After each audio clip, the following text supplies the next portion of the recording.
and before against Edwin and Bulba. And then down here, Tiberius, a tough fight against Vulcan, really Vulcan giving him a hard fight there. And then Integer getting beaten by 2K second UK suffers, aka Waffles. But Tiberius was not to be stopped by that. Waffles falling there. And then we are here with these 4 guys in the semifinals. And we're gonna go cover that first one later on. The second one will be on the B stream over at the Wooden Box or Lathan's POV. And we also have a hefty prize pool for them, guys. We have $553 already in the prize pool. And that is awesome. That means the first place already takes away $304 directly. So that is going to be a hell of a lot of fun. And yeah, Bandana, who do you think will be the one taking it? I mean, it's going to be a real difficult thing to call right now. I mean, obviously you've got Derek there, who is always exceptionally good. You got Lathans in there, Tiberius, and Joker. I mean, they're all good players. Could I really say for definite one of them's going to win? No, I honestly couldn't. What about Yeah, yourself? I would say Derek, obviously being the only one with clean victories so far, might be the one that is the favorite.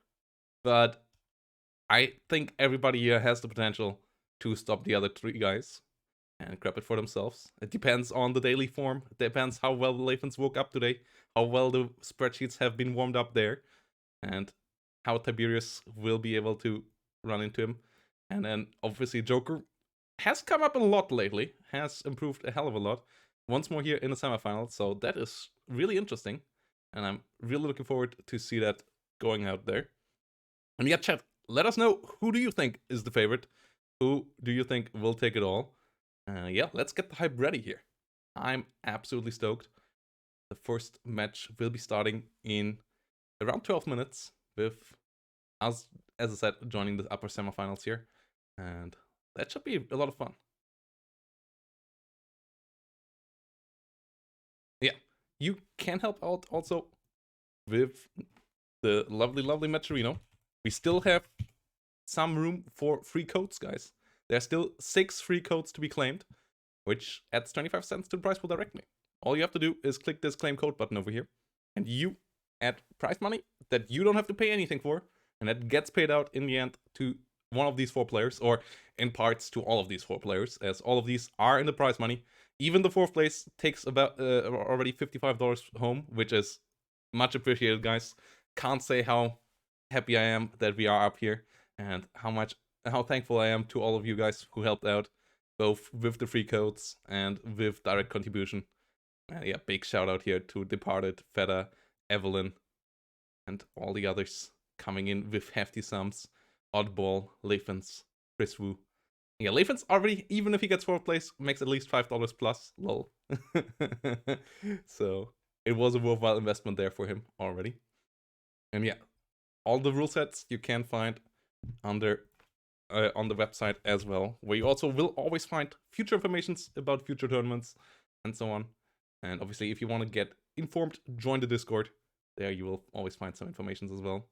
As yeah, we are getting ready here for semifinals. Hey, we have some Leifens fans in the chat. Any Derek fanboys up here? Where's the French crowd? Or are they more split between Derek and Tiberius Rancor?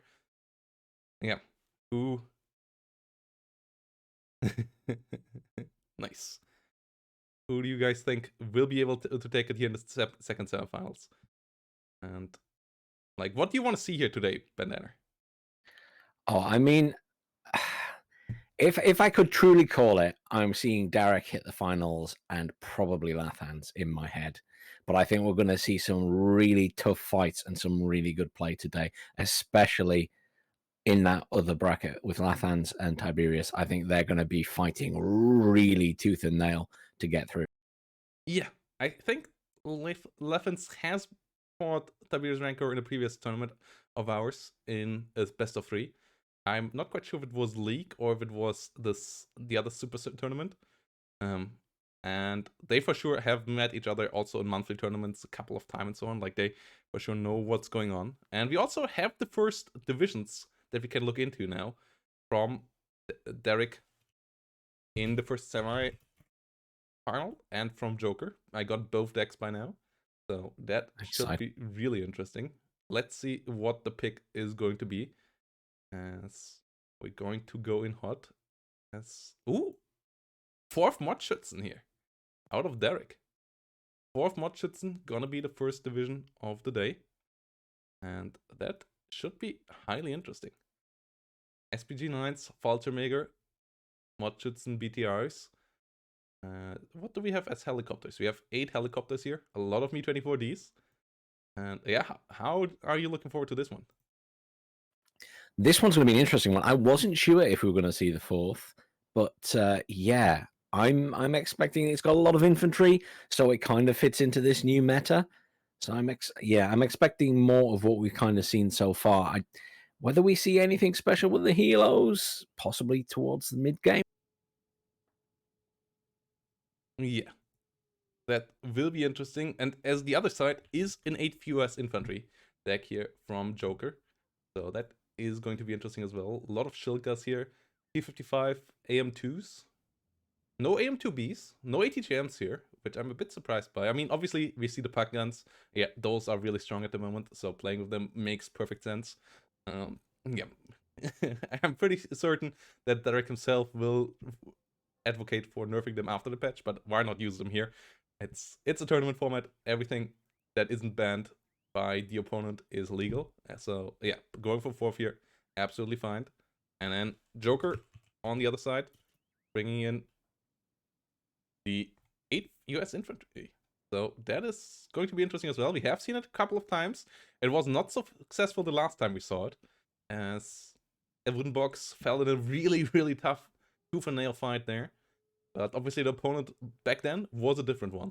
It was against 3rd US. And yeah, the layout here is also a completely different one. No M1A1s in this deck of Joker. That is wild, isn't it?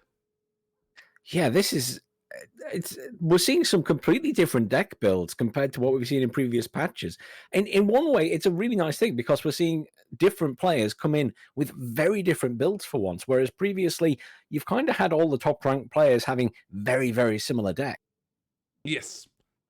Yes, these tanks here for sure are looking quite interesting. Helicopters, relatively low in numbers. Air tap, we have seed planes, we have wild weasels, we have some thunderbolts, we have a lot of F-16s to hunt down helicopters and stuff, I guess.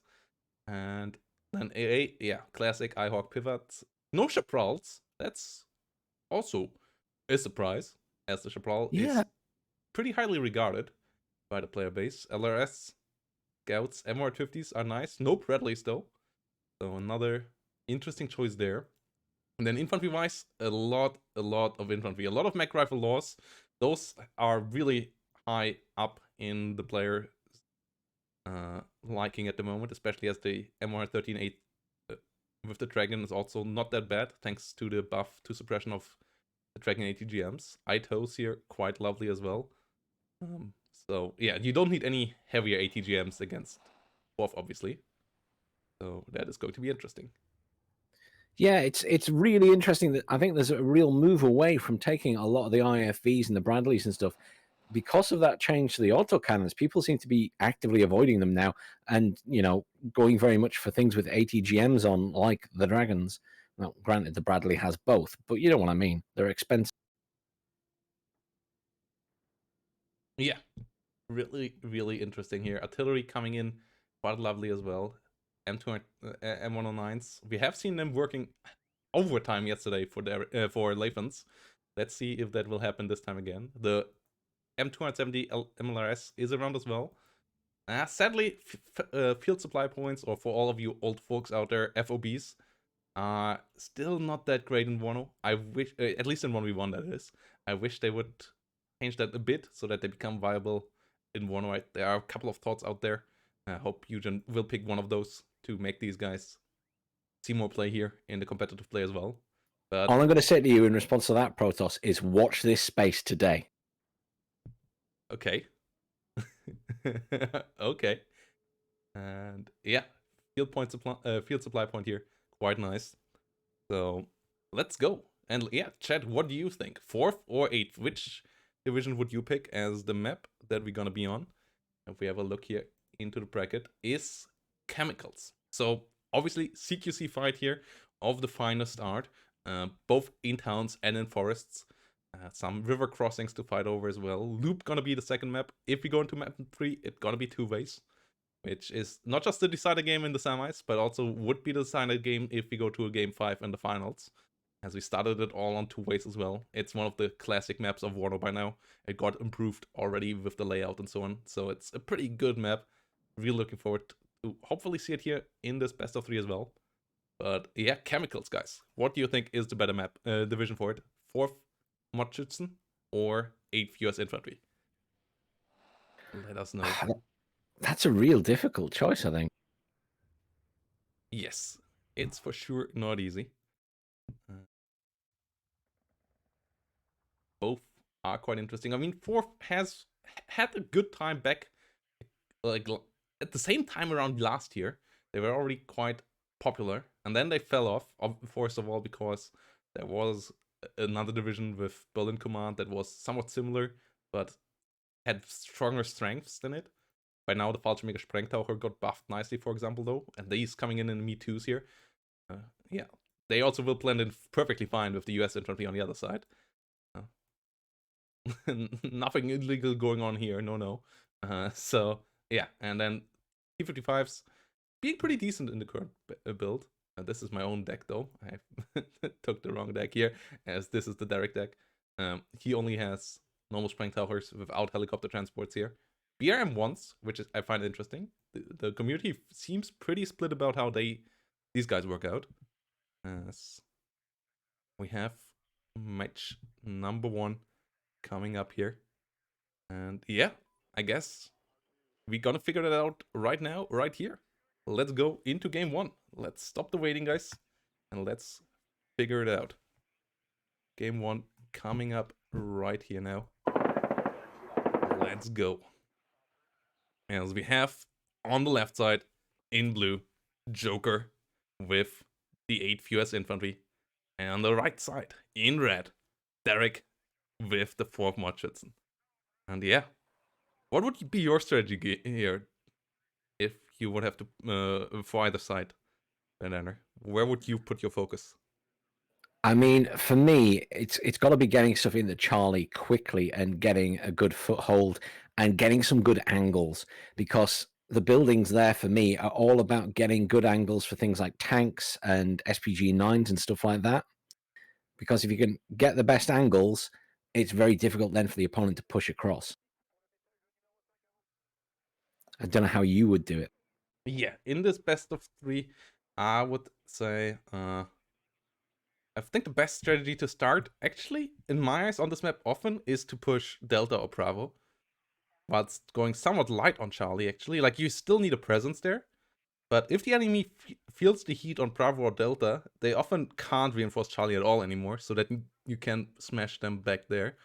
But it's like, it looks simple, and it looks like Charlie is the one to fight over. But Delta and Bravo are both really pushable thanks to that deep forest. So you can't really protect those zones with like an outer layer easily. You have to have something in that forest. You have to brawl there, and that's obviously also the dangerous and also sometimes somewhat frustrating part of all of this.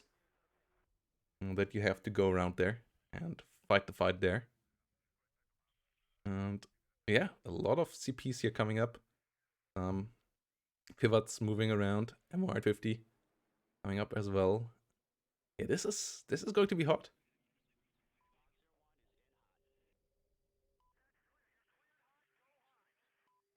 Yes. Yeah. Let's see. I know not everyone's a fan of this map, but I always really liked it. I think it's really giving us super cool games to look at. But I understand every player who doesn't like to play on it, because it's just every single moment your attention is not there, you could lose half of your army, it feels like, on this map. Like, there could always be that ambush, there could always be that weird push through the sidelines, and that could ruin your whole day. So you have to be super vigilant, you have to be everywhere at the same time. Fights can break out at any point on this map, and that is what a lot of players, I guess, feel like is a bit too exhausting. So that's why they don't like it. And also, obviously, Yeah, tanks are a bit harder to use here. It's quite the interesting map for sure. LRS coming around, moving up to the front line. Yeah, those will be interesting. Got nerfed quite a bit in their combat power. The sniper rifles of theirs are not as strong as they were last patch, so LRS not gonna dominate any infantry fights themselves. They still deal a lot of stress damage with it, so they can support other units quite a bit with it, but unlike normal the double sniper teams, they are not as deadly. Which I'm a bit surprised that we don't see those, as the double sniper teams of the Americans especially, like they still deal a lot of damage. Yeah, they still get their bonus, obviously, when they're stood still for 10 seconds, which is, that's a pretty big bonus, 500% damage. Yeah, they still basically deal the same one shot, one kill damage that the snipers did beforehand. But obviously, yeah, you have to be a bit more careful of them. And here we go, Mi-24D, AA coming in from the get-go. Heinz looking pretty gorgeous here. Let's freaking go. Derek going quite heavy into Charlie here. I feel a bit vindicated in my plan. Scout going down. Good kill by Derek. SPG-9's coming up. Thunderbolt 2 flying in there as well. MiG-21's on the other side. On the hunt already. Is there any AA around? Oh! That MiG-21 didn't have a good time. Second one also not having the best of times. Spark, the pivot, doesn't get the kill. Oh, it's really close. It doesn't quite do it though. But the Thunderbolt there, really strong at defending itself. That was a classic War Thunder moment there. Flying head-on against the A-10, not recommended. It has all aspect AM9Ls. It has a great gun to shred you into pieces as well. Those MiG-21s, I'm pretty sure the expectation was a different one there for that outcome. Oh, yeah, most certainly. But sometimes those Thunderbolts just manage to do so much damage to other aircraft just because of their speed being so slow. They get off multiple missiles while the other jet only gets off one. It can make such a difference. And obviously, it got chased away by the ground anti-air, but nothing too exciting. Yeah, SPG-9 there sitting nicely. LRS trying to hold the line. Nice kill there on that 50 cal. The Mi-24s and so on. Yeah, there's quite a sizable force here from Derek, but that is on the expense of the south, where we have a lot of mech rifles. We have some Kanonenjagdpanzers pushing forward as well. So this could be Joker's entrance into Bravo, and that could be interesting. I've seen quite a few reinforcements coming along there for Derek infantry, so I'm assuming they're going to be coming down here. Yes, I mean, infantry is gonna be what we see a lot on this map. Obviously, tanks are a good bit harder to use. That's why we also didn't have any M1A1s in Joker's deck. On other maps, there for sure would be around, like on Vertigo or so. The deck would have looked quite different. But yeah, we see a lot of infantry fights here. We see a good amount of kills of infantry here as well. BTR 60s going down, pivots moving forward, trying to bully some helicopters. That Mi-24D is not having a great time there. We'll have to disengage. Pivot moving forward. Taking quite a bit of damage from the pivot, to be fair. But the Kanonenjagdpanzers getting hit quite hard by the SPG-9. Yes, Kanonenjagdpanzers great because they're really stealthy for being a tank. And they also have a great rate of fire. But they obviously don't have the frontal armor to withstand any kind of beating. That's not their job. Fallschirmjäger Sprengtaucher here on the hunt for the CV. Ooh, does that CV get out? It's so low on hit points. Like, its hit point bar is basically non-existent anymore, but it does survive for now, which will save Joker here 1 CV. Hopefully gets that back home, gets that repaired. Pivot comes around again, gets hit by some rockets, but gets the stun here in the on the Mi-24D in time. Will shred that thing into smithereens. Oh, that Mi-24D is not having a great time there. Goes down, great kill for the pivot, but the CV goes down to the Fallschirmjäger Sprengtaucher in the last moment. So CV is down. Derek is on the +3. Pays for it with one of his really great helicopters though. Looking right now like Joker Todd's having a better time at the bottom here, pushing with those infantry, and Derek just doesn't have enough to match it at the moment. But Derek, in contrast, obviously now almost completely in control of this center point. Though here come the Cobras to try and dish out some damage to the frontline troops. Yeah, Engineer Flash moving around as well. M113 coming up. Kanonjak Panzers and Cobras engaging there. BTR 60 getting hit. That SPG-9 is highly frustrating for Joker. All the SPG-9s so far doing a really great job. And I wonder when the first couple of Rapira 100mm anti-tank guns are coming around. Meanwhile, down here, yeah, great infantry fight here. Great catch by He-Man, as this fight seems to be going really well into Joker's way. And that, as I said, is the dangerous part for Derek. Derek will have to at least keep some control over the zone. Otherwise, even if he holds Charlie, if Bravo falls completely into Joker's hands, Joker will be the one on a +1. If it's only contested, it will be a +1 for Derek. So, really important here to keep that up. Meanwhile, pivots are ready to try to deal with those Mi-24s, but let's see if they can get into range. Line of sight for AA down there, always a bit complicated. You can do some nice flying between trees action there with those helicopters. But obviously, once you get caught by the pivots, disengaging will be tough. Pivots coming up. First Mi-24 getting hit pretty badly. Second one trying to align, but focus fire there, getting it down as well. Those Mi-24s not looking hot at all.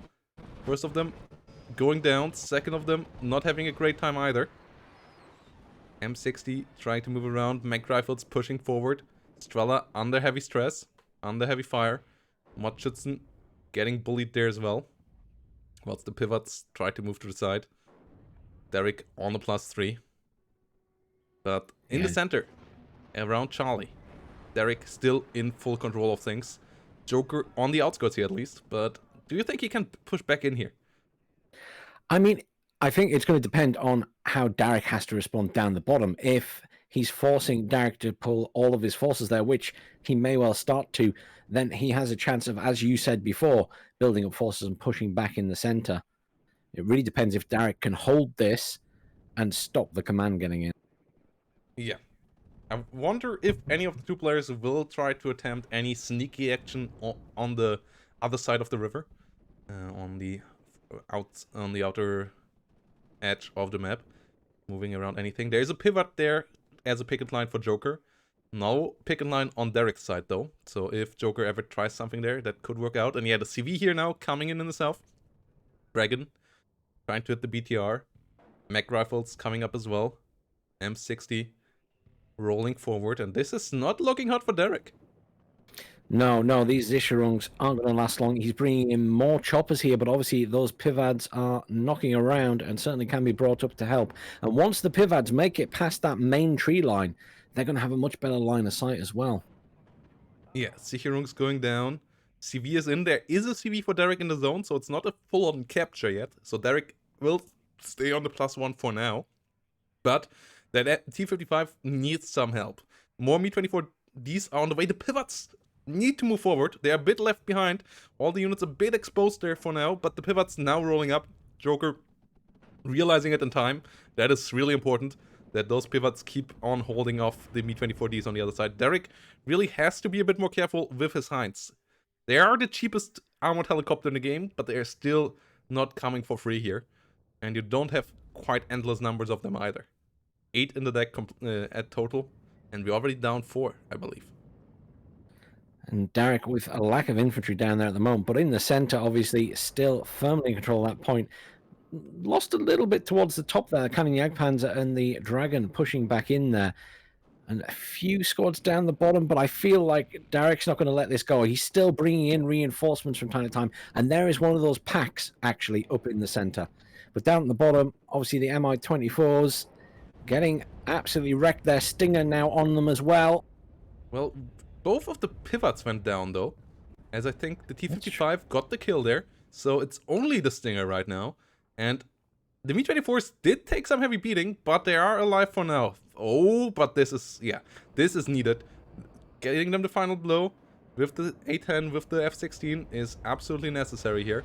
Thunderbolt, under attack by the MiG-21. Doesn't get hit though. Mi-24D going down. Both of them bite the dust. And the F-16 is on the hunt for the MiG-21. up in the skies as well. T-55s here not having the best of time as an M1 Abrams has arrived as well. So Derek is in a lot of trouble down here. Whilst in the center, yes, he is in control of things, but if you lose both reinforcing bridges down there, your reinforcement line becomes endless into the center. Yeah, this is very difficult. I mean, all those infantry make such a difference, and right now, Derek is not controlling the sky, so Joker has the ability to just bring that Thunderbolt round and round and round to take out these tanks. A10 coming around. Yeah, air control here now by Joker, using the technological advantage here. F-16s beating their old counterparts quite handily here. A10 trying to hit the next MiG-21 here in the skies. Stinger trying to help out, and Derek is in hot waters here. Still having the +1 for now, but I'm not sure how long he can hold out in the south. M1's taken quite a bit of fire there. It is surviving, but I'm not sure it's going to win that fight in the long run. And especially not when A10 Thunderbolts hit it with some ATGM. Great kill there for Joker. MiG-21 once more not quite capable to get any of its AA missiles on target there. And that's a massive problem. But yeah, those AA missiles not the most reliable. It's quite old technology all around on that MiG-21. And the A10 is quite a survivable plane. Su-22 coming around. Solid bombing run. Has to get the hell out now. Got the M1 Abrams at least killed as more T-55s come in. And yeah, for now, only one M60 around. So I feel like Derek should be able to hold a bit longer. But Joker for sure is on the pressure button down there. And in the middle, Joker has created quite a force as well. Yeah, we saw in the middle that Derek had actually ventured out with some of his infantry, but had to retreat them back, and obviously they really need a repair now. He does have some supplies at the back, but not a huge amount of supplies for Derek in the middle there, whereas we are seeing a chopper and a truck for Joker, so he can repair his forces there quite easily. Yeah, I'm surprised we don't see any long-range AA out of Derek yet. No coops brought in. And I mean, if there are that many A-10s and F-16s in the sky, you want to support your MiG-21s with something, I feel like. Like one stray Coop missile hitting any of those planes and your MiG-21s have a field day. But we don't see any of that, which is a surprise to me. Yes, they got a bit more expensive, but they are still really powerful tools to support your air efforts. M60 here, getting the kill. M24 getting hit. Oh, wow. Wait. Joker getting the victory? Oh no. Oh. This is not a good sign. I was expecting a surrender.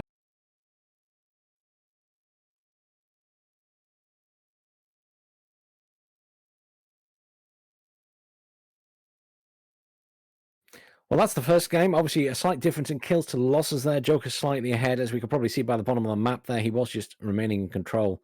And obviously, a lot of infantry down there made quite a bit of a difference. Yeah. Unfortunate ending here, but really strong game from both sides there. Like, we had some really interesting fights here. And hopefully not something that occurs again here. As that was quite a strong play in the end there from Joker in the south. I'm pretty sure he was on the pusher, as I mean the KD here was really good for Joker here in the end. So I don't know if Derek could have brought anything there to stop it, but yeah, GGVP here. Joker will get the game 1 rules. Hopefully, internet not gonna do anything else in the upcoming games. That's the life of online events, guys. I mean, that's just what we have to live with. And yeah, rule set says Joker wins here. And I mean, scoreboard didn't quite say that yet, but the kill ED said it, implied it here as well. So yeah, let's go on with game number 2, as Derek will have to bring it back here now. That will be quite interesting. And hands down to Joker and yourself. Your strategy worked, Protoss, pushing the bottom point. Yeah, Yeah, like that's as I said, like that's why I like chemicals from a viewer's perspective, because yeah, the Charlie point, the +3 makes it really interesting, and if you can hold it for a while whilst also holding your other point, obviously you get so many victory points, and the enemy is in a lot of hot waters. But if they can push you on the shores and they can push you towards your spawn zone, because there's no other spawn zone on the other side of the map, you are in a lot of trouble. And that's why I think Chemical is a really good map. It's good that it is in the map pool. I know a lot of people dislike it, and I think in the future, with maps being bannable in ranked and so on, that would be fantastic.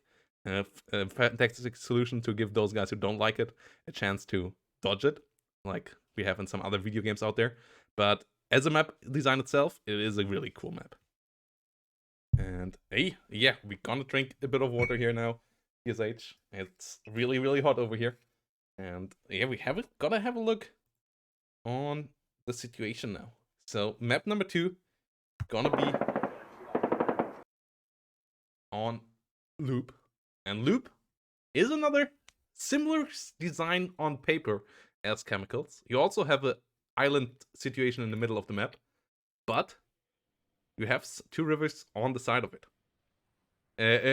On the side of it, yes, but it's a major town in the middle, and it's way more space on each side of the map as well. It's a really massive 1v1 map, like maybe the biggest 1v1 map we have. And yep, what do you think we will see there? Will we see 4 mod Schützen once more? It's difficult. I think we'll see something with heavier tanks. Is my honest expectation. On What Loop? do you think? Yeah, on Loop. I feel like Loop is the map of not playing heavy tank. Really? I don't know. I mean, you have pretty open spaces on the sides, and it's for sure a quite interesting map. I mean, we can open it up here quickly. I'm pretty sure a lot of you viewers don't quite know Loop yet, as it is one of the newer additions to 1v1. It's obviously the oldest 10v10 map, but the 1v1 cut of it is quite different. So yeah, let's have a look here, and then I can explain why I think we won't see tanks, but I see your point there. Why we could see tanks potentially as well. So if you have a look here, Loop, we have this major town in the middle. We have spawn zones on both corners for each player, and the fight is mostly over these 3 zones in the middle, but pushes into the rear zones are really valuable.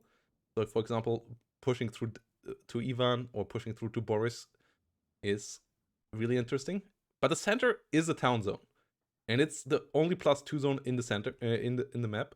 If you control it, you can give up Feodor and Elena and still be fine.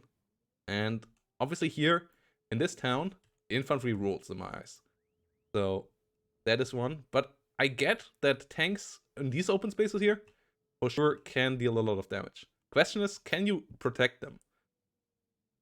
Well, that's a very good question. I mean, that's for me where the tanks come in, is like that point at the bottom, Fedor there, and being able to push that point. Sometimes at the other side, if you're being quite aggressive and trying to get into the town for fire support, but you're right, you need good air defense, because if you don't have the air defense at the edges of the map, then your tanks are very susceptible.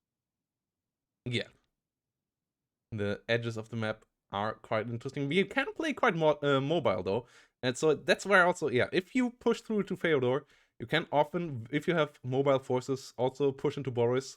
Maybe even switch over to over this bridge towards center, be really annoying, or push through to Ivan and cut off the enemy reinforcement here completely. Like those options for sure are there. So I get why you think we want to see maybe something with more armor. Question is, will it really be heavier armor or will it just be more armor?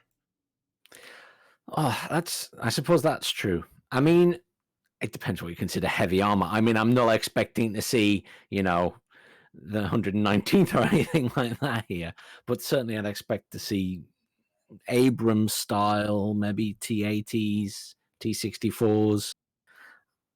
Can you get away with T55s? Definitely in the center. But you're also correct. Any division that has the ability to get round the back and steal the points, this map screams musical command zones to me, and I've seen it in multiple tournament matches.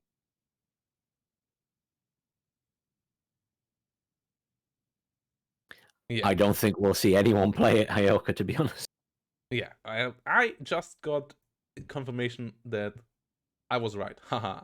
And like I got the 2 divisions, and they're going to be excited. I mean, no, I might not quite be right because there are some challengers involved potentially, I but mean, there you go. Challenger's best tank ever. we get 2nd UK Infantry versus 82nd Airborne as our second match, and I kind of forgot about 82nd Airborne, but I'm really hyped for 82nd Airborne. That is going to be a lot of fun. That's really weird. I kind of forgot about them as well. I think they've just been somewhere too far down the list of what people play for quite a while now. So it's quite nice to see them being used again. Yeah. This is going to be really interesting. Derek going for the 2nd UK, but Joker is coming in with the 82nd Airborne. And yeah, the Dragons getting so many buffs, gonna be interesting. We have challengers here. We have SAS, we have Jaegers. Only 1 card of Airmobile, but obviously that one will be quite important, just as the Assault Pioneers in Lynxes as well. So 2 more infantry units in helicopters here. Recon tab, some Airmobile Scouts, not in Lynx helicopters though. 2 cards of Foxes, some shenanigans there possible. And then Jaguars and Harrier AA. No Jaguar, no Phantom AAs. That is an interesting choice on a big map like this. I feel like the Phantom would be the more forward choice because it has the sky flashes. It can at least try to kill enemies on long range. It's not the most amazing long range missile, but it does a job somewhat decent. While the Harrier is down to only AM9Ls. So, gonna be interesting, right? Yeah, this will be an interesting one. I'm just praying Derek brings out a challenger to vindicate me. Yeah, Joker in the game 2 now, 82nd Airborne. That is going to be hot action as Joker is up 1-0. So this is gonna be quite wild. And that was his 8th US in deck. 82nd Airborne. Here, this is the one. Chinook supplies, UH Blackhawks, tanks. We have the M1 Abrams. We have the Sheridans. 1 card of Humvees as well. So a bit of armored warfare as well. The most important part though is the infantry tab. And yeah, we see a lot of airborne dragons again here. Dragon 2s can be rather nasty again. We say TOW 2s as well. On veterancy nonetheless. Only 2 of them around. Good couple of 84s around. And yeah, this is going to be hot. TVs Yeah, there's in going to be a lot Chinooks. of infantry fighting here. Yeah. Definitely. Recon tab, airborne scouts, the only American scouts with AT weapons. 84 nonetheless, so that is quite interesting as well. Some Bradleys, no Kiovas here, and only 4 helicopters. No ATAs, no Little Birds, no Heavy Hawks, only Apaches. It's quality or going home here for Joker. Apaches coming in with rockets, Apaches coming in with Hellfires as well. And then a lot of 84s here. F-16s and some F-15s as well. Which is interesting. F-16 ATGM, I guess on this map, with the speed, a better option than maybe more of the... Wait, no. Wait, they lost all the A-10s. I didn't know that. Was that in the patch log? Did they always only had 1 rocket card? Was that always the stack? I'm confused myself now. Hang on. I'm having a look at the patch changes on Moya. I thought they had more F-16 A-10s as well. But I mean, they have the F-15, they have the F-16 AT, so that will be interesting for sure. They have a lot of F-16s here for sure. So this is going to be interesting. And yeah, we're gonna jump into the game here right now, guys. It's going to be ready. And let's freaking go. Joker up 1-0. And Derek gonna come in here, having to bring it back. As Joker is going to come around here this time around with the 82nd. And yeah, we have switched it around. This time it's Derek in blue in the left side here with the 2nd UK infantry. Befehlspanzer Panzer M48 here for the support in the north already. Well, it's Joker on the right side in red, putting a lot of infantry up there, and that is interesting. Wants to charge Echo. Those fights will be of super big importance. Yeah, I mean, the Echo fight at the start is sometimes make or break for the person on Joker's side, because obviously Derek simply starts a lot closer here, and chances are they're gonna arrive maybe at a similar time, but it's very rare that that point doesn't go to the person at Derek's side. Yeah, this is for sure gonna be really, really interesting here. And yeah, big thanks there, Valos, for another 10 gifted subs. You guys really giving us a lot of support here. Much appreciating all the great feedback in the chat. And yeah, we gonna try to keep more of these events coming in the future. And we are super interested in all your feedback, by the way, guys, about this event. Let us know in the Twitch chat on Discord.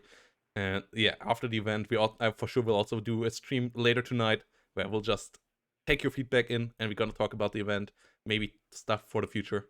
So be around for that as well. And yeah, let's have some fun here though, with Derek on the left side, coming around with the second UK. And ooh, airborne scouts there in Humvees. Okay, let's see where they can go. Oh, really defensive setup here in the center for Joker. Yeah. And I mean, if he's putting his points into being aggressive at the top there at Echo, then I guess he's not going to want to spend too much elsewhere. Yeah, no, only a couple of airmobiles so far of Derek. No massive one-side push or so outside of Derek. Classic. Well, actually not classic. Derek can't play at all. Right? It's hard to put Derek into a corner. He can be rather cheesy as well. He really tries to play it all, and he can play it all pretty decently. Though I would say his methodical play is his best play. And that here seems to be his methodical approach to things. Yeah, I mean, Derek, obviously well known as a very good player. Joker on the up and up. It's really interesting to see how these players adapt so quickly as well to these new patches, because obviously it's a complete change from the previous tank meta as it was to what we're seeing now. Yeah, Derek here coming around with some wombats, with some airborne scouts. I wonder if we're gonna see a challenger around Foxtrot eventually, or if this game is just going too fast for such an expansive unit to make it to the front line. Obviously, with the F-16 ATGM planes in the skies, it's a really dangerous thing here for those tanks to come around. And yeah. I was going to say, I think a lot of what happens in this game is going to ride on what happens in Echo at the start. Because if Joker loses all of this, then it puts Derek in a strong position. yeah, CV moving towards Foxtrot. OH-58's coming in the rear. Scout helicopter coming around. We have an A-10 coming in as well. As the rocket helicopter moving up. A-10 gonna be really interesting. SAS obviously quite dangerous for it, as they have some stingers ready to go. That's what makes those SAS so scary. They're really the full package. Airmobile coming in as well. 2 Harriers roaming the sky from the get-go. OH helicopter trying to hit them with stingers. Not with success so far though. We see the Lynx getting destroyed in the north before it could unload. A-10 getting hunted down though. The Harriers paying off already. I was doubtful about them, but I mean, first A-10 down here. There is only 2 of them in the deck. So that is a nice kill here for Derek for sure. Yeah, really nice early kills there for Derek. A couple of choppers. Got that down as well. Skirmish is really going to be an Echo for the moment. It looks like Derek is quite happily in control of Foxtrot. Center at the moment going to Joker, but quickly going to switch back to Derek as his command arrives. And here we go with another jet coming in. Looks like Derek's going quite heavy on the air. Yeah, Harrier coming around here. Humvee under attack. Bomber getting the airbornes killed. Really good kill there. Both airborne dying to one bomber. Those Jaguar HE absolutely gnarly. And there's not enough AA here around for Joker to stop that. And Joker's assault here in the north is really mostly stopped, I would argue. Yeah, he's lost a lot of that pushing force. I mean, he's still got units there, but I don't think he's going to expend many more resources on that one. I think he'll now refocus somewhere else. Yeah, in the south, Airmobile and a good couple of forces setting up for the defense in that southern zone as well. And I start to struggle to see where Joker has an advantage. F-15 struggling to get the kill. That went down though. That was an important kill there with the F-15 on the Jaguar. I don't know why the Jaguar stayed around. That seemed like a micro slip up of Derek, which is nice to see that even Derek can have such a moment. But yeah, that Jaguar shouldn't have stayed around. It already dropped its bomb load, so keeping it on the battlefield, in my eyes, a major mistake, and allowed the F-15 there to be really effective. Gnarly Foxes, though, in the real line here. South is in control of Derek. Center, I mean, there's not much force of either side there. No, and I mean, as I said at the start, sometimes going for Echo as the person on Joker's side can be make or break, and it might already be that he's been very badly broken here. He's bringing in more down there, but I'm not sure if that's going for that point or going to the center now. It would be risky to keep pumping stuff into that point. Yes, and there's more reinforcement on the way for Derek's up there as well. 5 new units coming up here, and that is going to be a major, major issue for Joker, as I don't think he has enough force to keep on pushing, and that OH helicopter needs to disengage. The Fox will take a good while to shoot it down, but it will get it eventually if it doesn't move. I think the OH finally starts moving. Wait, it's moving forward. It's getting closer. Why is it getting closer? Good. That's not the way you want to go. You can't do anything about it. Oh, it tries to... But that was a major mistake. A10 gets on line of sight there in the last second, gets the kill on the Fox. Seems like it was trying to find the enemy the whole time there. A10 coming around, getting some rockets off. Rocket reload time on these A10 is really long though at the moment.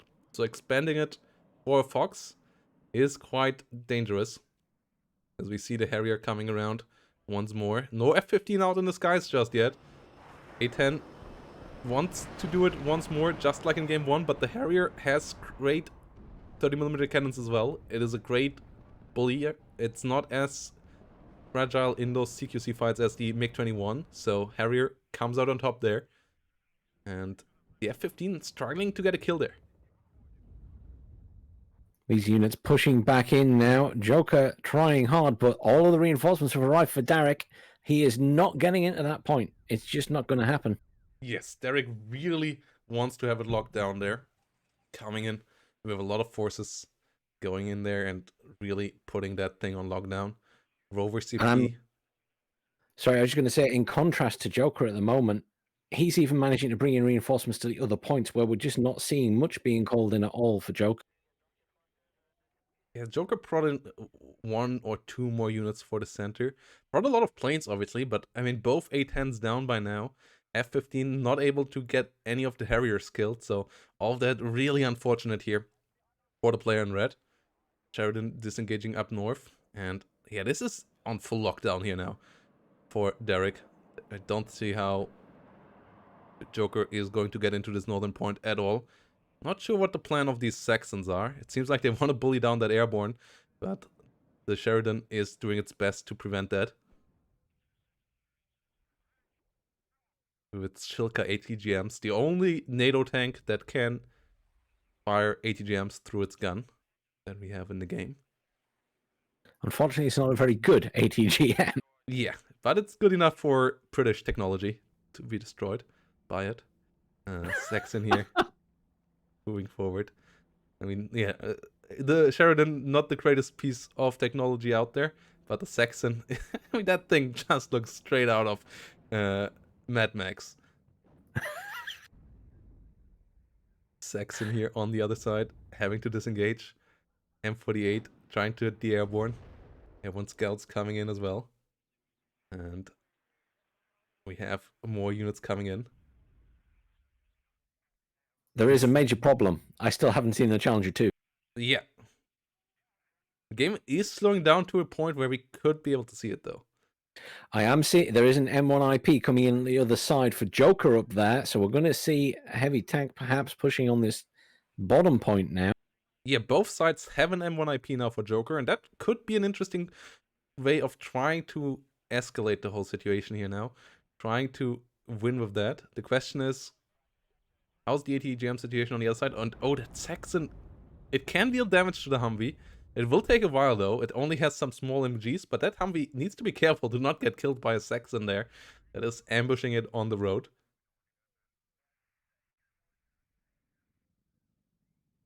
Saxon will open up fire now.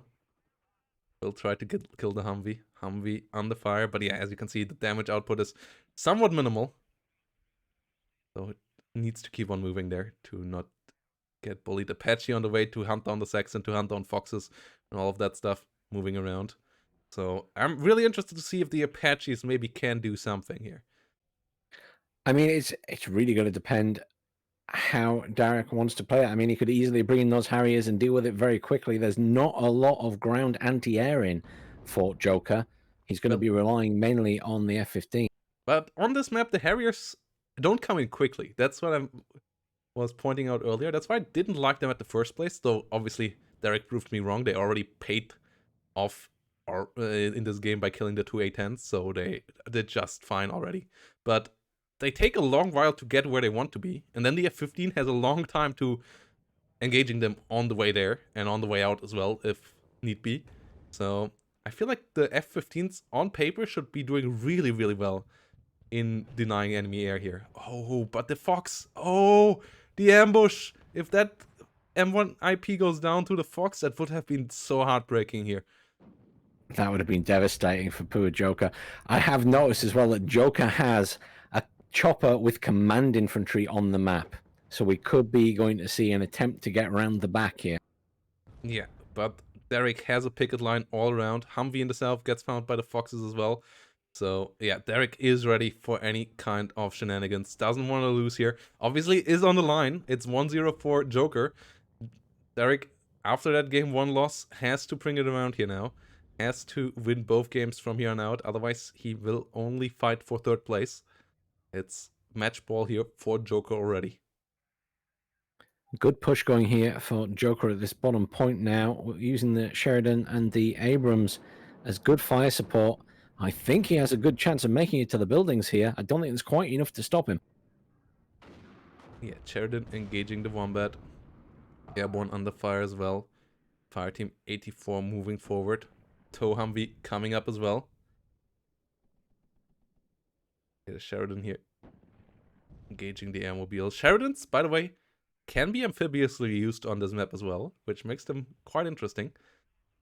Gives them a couple more possibilities. Though the river is slightly too big to be easily maneuvered with amphibious units in my eyes. SAS got a cheeky kill, but under fire now from those tanks. Yeah, Sheridans with each hit deal quite a good amount of damage. Only issue is that their rate of fire, sadly, is not the most amazing. Jaguar coming in with some HE bombs here. M1 IP will be under fire. Stinger not getting the kill, and those bombs, as I was pointing out earlier, really hit home. F-15 on the tail of it gets the kill once more here, but the M1 IP kill and the Stinger kill kind of validated that attack for Derek. It's still not a, like when it just comes out to straight points, not the most amazing one, but obviously that M1 IP was protecting Joker from a lot of other dangers here, like the Milans, like the Wombats, like the M48s especially. And now that it is gone, those can push forward. Harrier trying to come up as well. We have a bit of AA here in the rear. One of them gets hit quite heavily by a Vulcan, but will for sure make it out. No F-15 in the skies anymore here to hunt those Harriers down. And the Apache, though, maybe could move forward now. SAS, one of them still around, but the Apache, now that the 2 Harriers are on reload, has not super much to worry here. Oh, no. Yeah, the Milan's pretty brutal here. This is not looking good in the south for Joker outside of that Apache right now.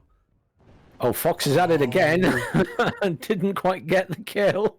Certainly went after that Abrams once more, but the Abrams in a Yeah, but nice they got the position this CV time. there, so they still paid off. One CV down for Joker. Fox at least bites the dust, but in general, the amount of things dying here for Joker quite a bit more numerous lately than the ones dying for Derek. So Derek really having it under control here, and I'm not quite sure what happened this time around. I surrender by Joker. Yeah, a surrender by Joker. Derek up 1-0, up to 1-1. So we will see that game 3. Really interesting. Yeah, Internet holding out this time, and Derek getting in here with a nice victory, turning it around KD wise compared to game 1. In game 1, Joker was up 800 points after the same amount of time. Was in a really good position. This time around, it was Derek that had the commanding position here. Will bring us to game number 3, and I'm really looking forward to it. Yeah, this should be a really good fight between the two of them. Obviously, both fighting for that finals place. So I expect a really, really good fight. Yeah, that will be interesting. That for sure will be really good, as both of these players now are in for the hot action. And yeah, the two players here for sure showed that they can beat the other one now. They for sure showed that they know how to play the game. Joker there, maybe with the wrong attempt on the map. It's also a bit harder on the right side. He was slightly unfortunate there with the loop. That's asymmetrical maps for you. One of the sides always is a slight bit harder. Joker had that one this time around, but it is doable. It is manageable. We have seen the right side win a good couple of times as well. I think it's, for example, having an advantage in the middle of the map, but Joker didn't play for it at all, which was a major surprise to me that we didn't see more action in the center at all. Yeah, I must admit, I was surprised to see him go for Echo at the start. It's not something attempted too often. And I think I've seen it succeed once or twice, maybe, from that side. Yeah. It's I mean, I have seen it a couple of times as well, but it was not quite aggressive enough in my eyes as well to really fully justify that. And if you have a look on Joker's deck again, I feel like he could have been a bit more aggressive with all of this as well. For the center, like he could have used the Bradleys there maybe, and the Sheridans I think are really nice as support there as well. They're really affordable. Both sides not having any IFVs, so the Sheridans are basically the closest to that. And then the engineers here really helpful against second UK. And I think that's where you want to beat second UK, in CQC town fights. And yeah, he tried to get into that in the north, but I think forcing it on the enemy is way easier in the center, where you can use your engineers and flashes. So yeah, still fantastic game from Derek though. Like those Harrier usage from the get-go, predicting that the enemy would come around, that was really, really well done. Still devastated that I didn't get to see the Challenger 2. Yeah. So, yeah. But no, fantastic game. And hello, chat. We know you're there. We're just concentrating on the cast when we're in there. I do keep glancing over and seeing what you're all saying, though. Yeah, it's amazing to see over 100 of you already being around again. Super big thanks for all of you coming around once more today. It's great to see that you guys enjoy the stuff that we are putting up here. It's a lot of effort from a lot of people over the last couple of days going into this, and really great to see all of you coming around here.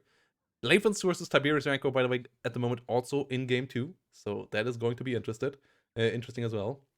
And yeah, also thanks for the subscriptions, thanks for all the follows. A lot of you have been following over the last couple of minutes, hours as well. Yeah, obviously today we can't quite thank every single one of you, but big thanks there to all of you who came around with that lately. And yeah, big thanks to all of you who were supporting Matcherino so with so much vigor as well, as we are down to 6 claimed codes, guys. And I mean, guys, I'm pretty sure we can get rid of the last 6 codes here as well. All you have to do, if you haven't done so yet, is click that claim code button, and you add 25 cents for these amazing players all of the players that we will see today will profit from it. All of those are in the prize pool money. And if you click the claim code, you add 25 cents to the prize pool that will be paid out in actual money to these players in the end without costing you anything. So come on, guys, let's click the claim code. And yeah, also big shout out to all of you. We will have an active aggression stream next week. We also have $553 now, so $304 of prize pool for the first place already, which is just absolutely massive. And yeah, big thanks for all of you for all the support in that regard as well. And yeah, let's see. 2 ways. I'm really hyped for this. I'm really excited to see what we're gonna get here. What do you think we're going to get in terms of decks this time? Death Row, 2 ways has this time really the space for anything, I think. Whatever you want to play, you can play on this map. So I'm not sure. I believe Derek will stay infantry focused. I don't know Joker well enough to say what exactly we're gonna see out of him. That's the fun part of it though as well. Like, I feel like we're gonna see similar stuff again. Maybe 8th infantry again out of Joker, but yeah, let's see. Let's see. 2 ways for sure gonna be really interesting. Like, that's why we have it here as a decider game, because it has that open space. It has those deep forested mountains. Like, you can play basically anything on this map. It has a lot of zones as well, 7 zones on it, which all can be affected by the enemy. So this is going to be quite interesting. Yeah, it's one of those maps where I've seen more than once in the past someone get to the rear point of the other player in the mountain areas and the player not realize for a very long time. It's just one of those distractors. If you're gonna see a division again that Derek played already yesterday, was on Black Forest back then, and I loved his play with it. It's gonna be TKS.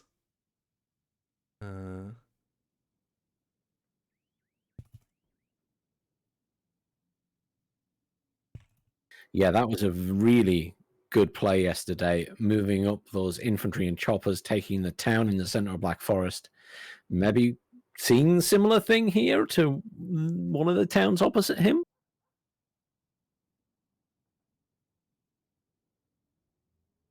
Yeah, it's gonna be interesting. TKS for sure, allowing for a lot of nice helicopter stuff. And yeah, 8th infantry on the other side for Joker, gonna be really, really hot as well. As Joker, obviously in game 1, played with those fantastically. So I think this will be a super exciting one. Yeah, I think we're going to have another really good game from these two. I mean, the first two have been really exciting, and this is it. This is make or break time. So I'm expecting them to go all out. Yeah. Yeah, it's gonna be really, really interesting for sure. Yeah, we're gonna see lovely, lovely TKS coming around. I have the deck already, so we're gonna give that a look now. TKS of Derek's coming up. Yeah, wonder who. Anybody in chat knows what the standing is on the other side? Who won game 1 between Laythans and Tiberius? How is the situation standing over there? Anybody know? As we, in the meantime, will import the TKS deck. I'm not sure if it will be the same deck. It might be the same deck as yesterday. We're in semifinals game 3. That is not the right deck code. Oh no, it is, actually. What? That looked wrong for a moment there, but Derek game 3 here, looking really interesting. Let's see. As TKS once more coming around for Derek. Lightning just telling us in chat there that Tiberius won game 1 with Lathan. Ooh. I think they're still in game 2, I assume, at the moment. Yeah, they are still in game 2 at the moment, so nice. Okay, that is tension as well. Tiberius coming up there on top. Quite interesting. On chemicals. Yeah, I know that Leifens is not the strongest chemicals player, but I believe his loop qualities are quite strong. So let's see what he can do there. Recon here for Derek, MX10s, BGS, Jäger Aufklärer. Quite standard. I'm surprised by no Fallschirmjäger B1s though. I think those guys are really, really strong. In the infantry tab, we have some Green Berets, we have some Air Mobiles, good couple of Milans, some M40A1s. I guess the nerf to TNT made them a good bit weaker, the B1s, so yeah, that is interesting. A lot of Milan ones, I guess, against M1A1s and against M60s. Those are pretty solid. So against M1A1s, against M1, they're still doing fine. Against M1A1s, they start to struggle quite a bit. Jaegers here, just for the new numbers. And then artillery, one of the big guns. I'm always surprised that we see people using one of the big guns. I feel like it's always two or none. Why am I wrong with that? I mean, I would have probably said I'd rather bring two, just because I'd always rather have two Tubati than one Tubati. Well, I suppose, you know, if they're going to hit hard and they're going to be accurate, and you're hitting a static target, a building or something, then you can get away with one, but they fire so slowly.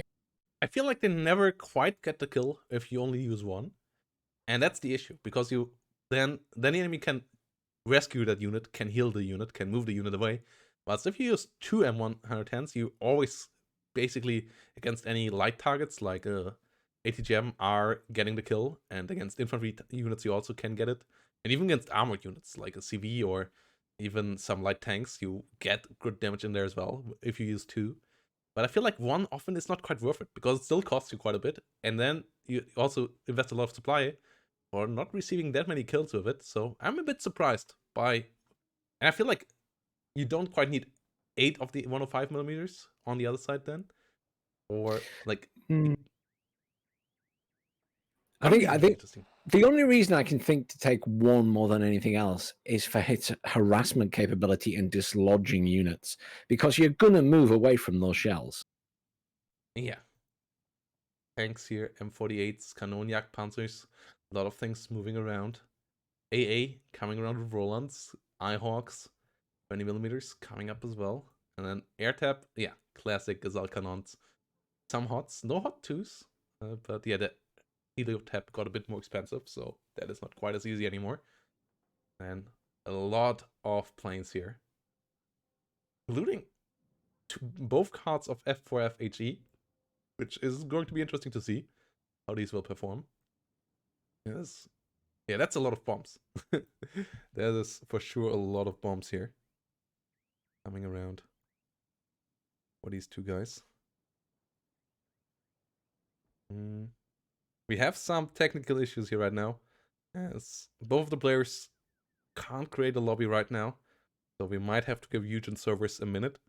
Yeah, we're gonna go into a short break, guys, and then we're gonna be back with game number 3 between those people. Let's get the hype up, guys. Oh yeah, they are able to get into a lobby now. They are working on it, and we can use the meantime here to have a look on Joker's deck as well, as we are back to Joker on on 8th US Infantry, but it's not quite the same deck.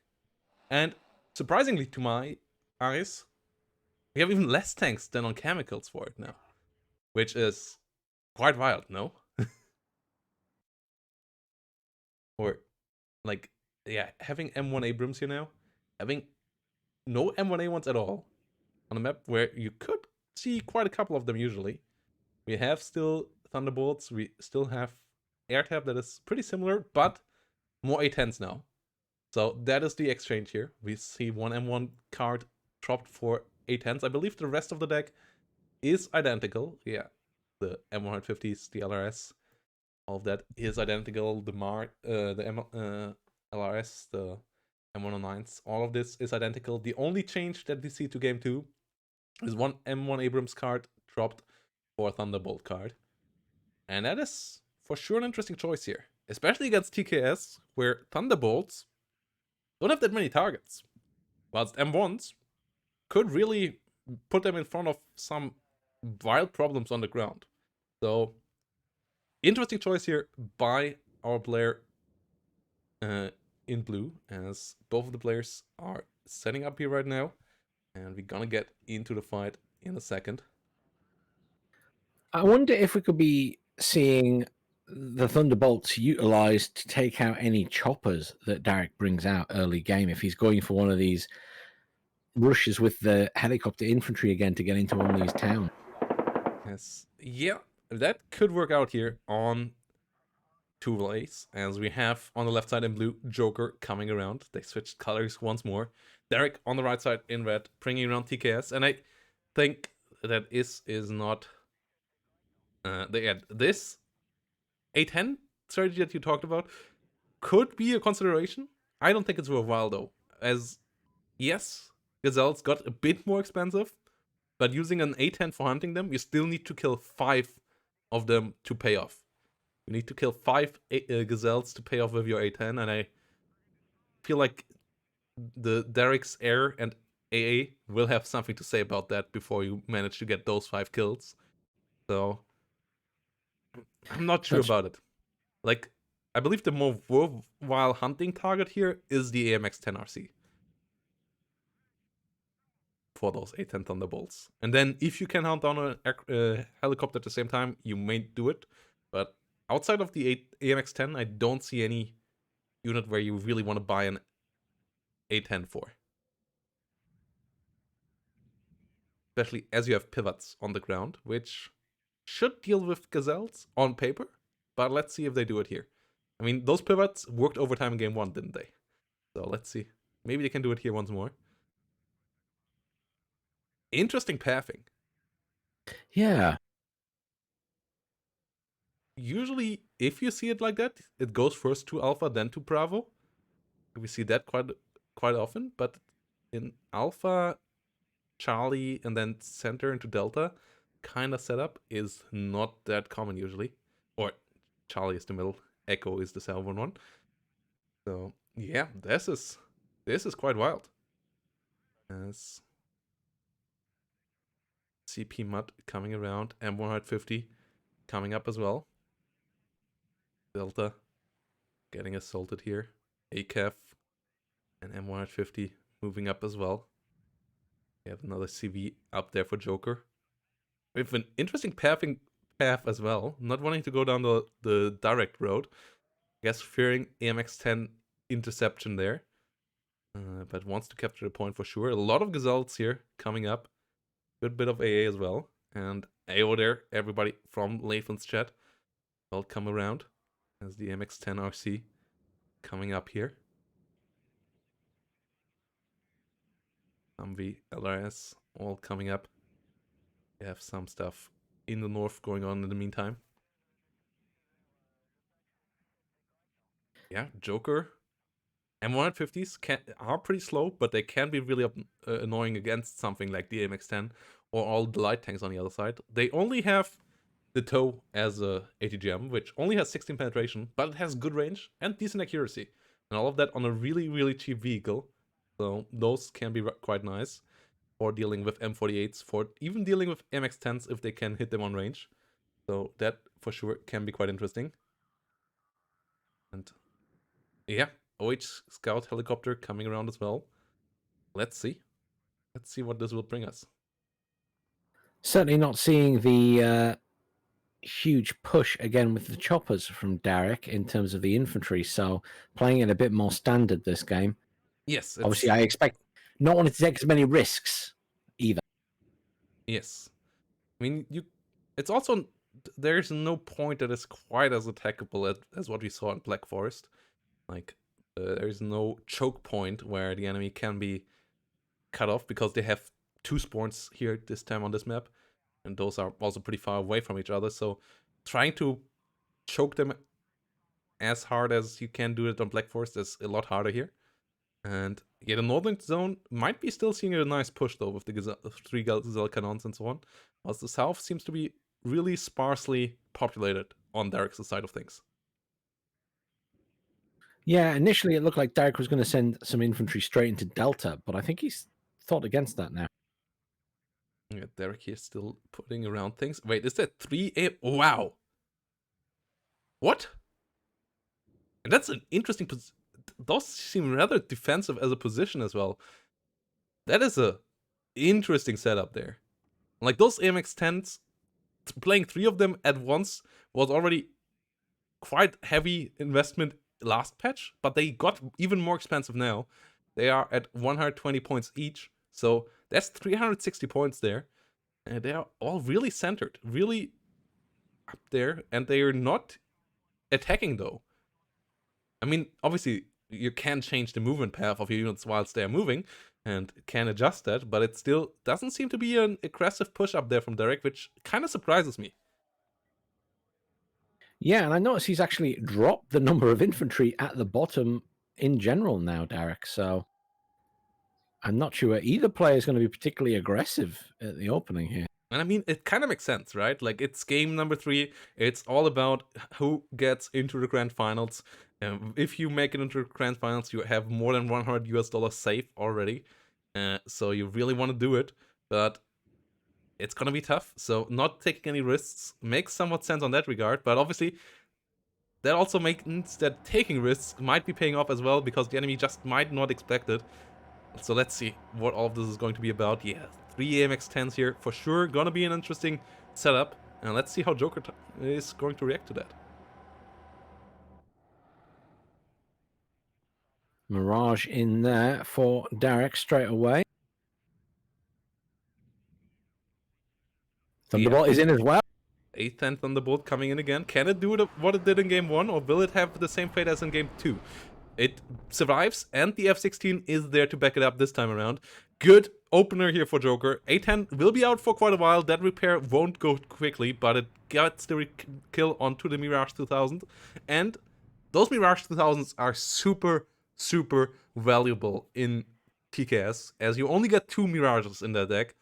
And if you lose one of them, the second one is a lot weaker, because Mirage 2000s only get kills usually if you use them in pairs. Like, outside of that, they can get the kill, but they're not super reliable, because they only have 4 missiles, which is a bit of the weakness of these French planes. Like, they have a fantastic gun, they are pretty fast, they are relatively affordable as well, but the amount of missiles they have is rather low, so you usually want to use them in pairs, and if you lose one of them early on, that means obviously no pair for you. AMX-10 here, getting a nice snipe already though. Scout being forced to unload.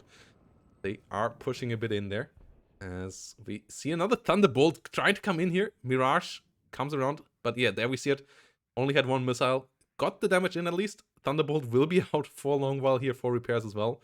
So the Mirage did its best possible job there. Might even still hunt it down there. No, the A10 goes off the map and goes back to base.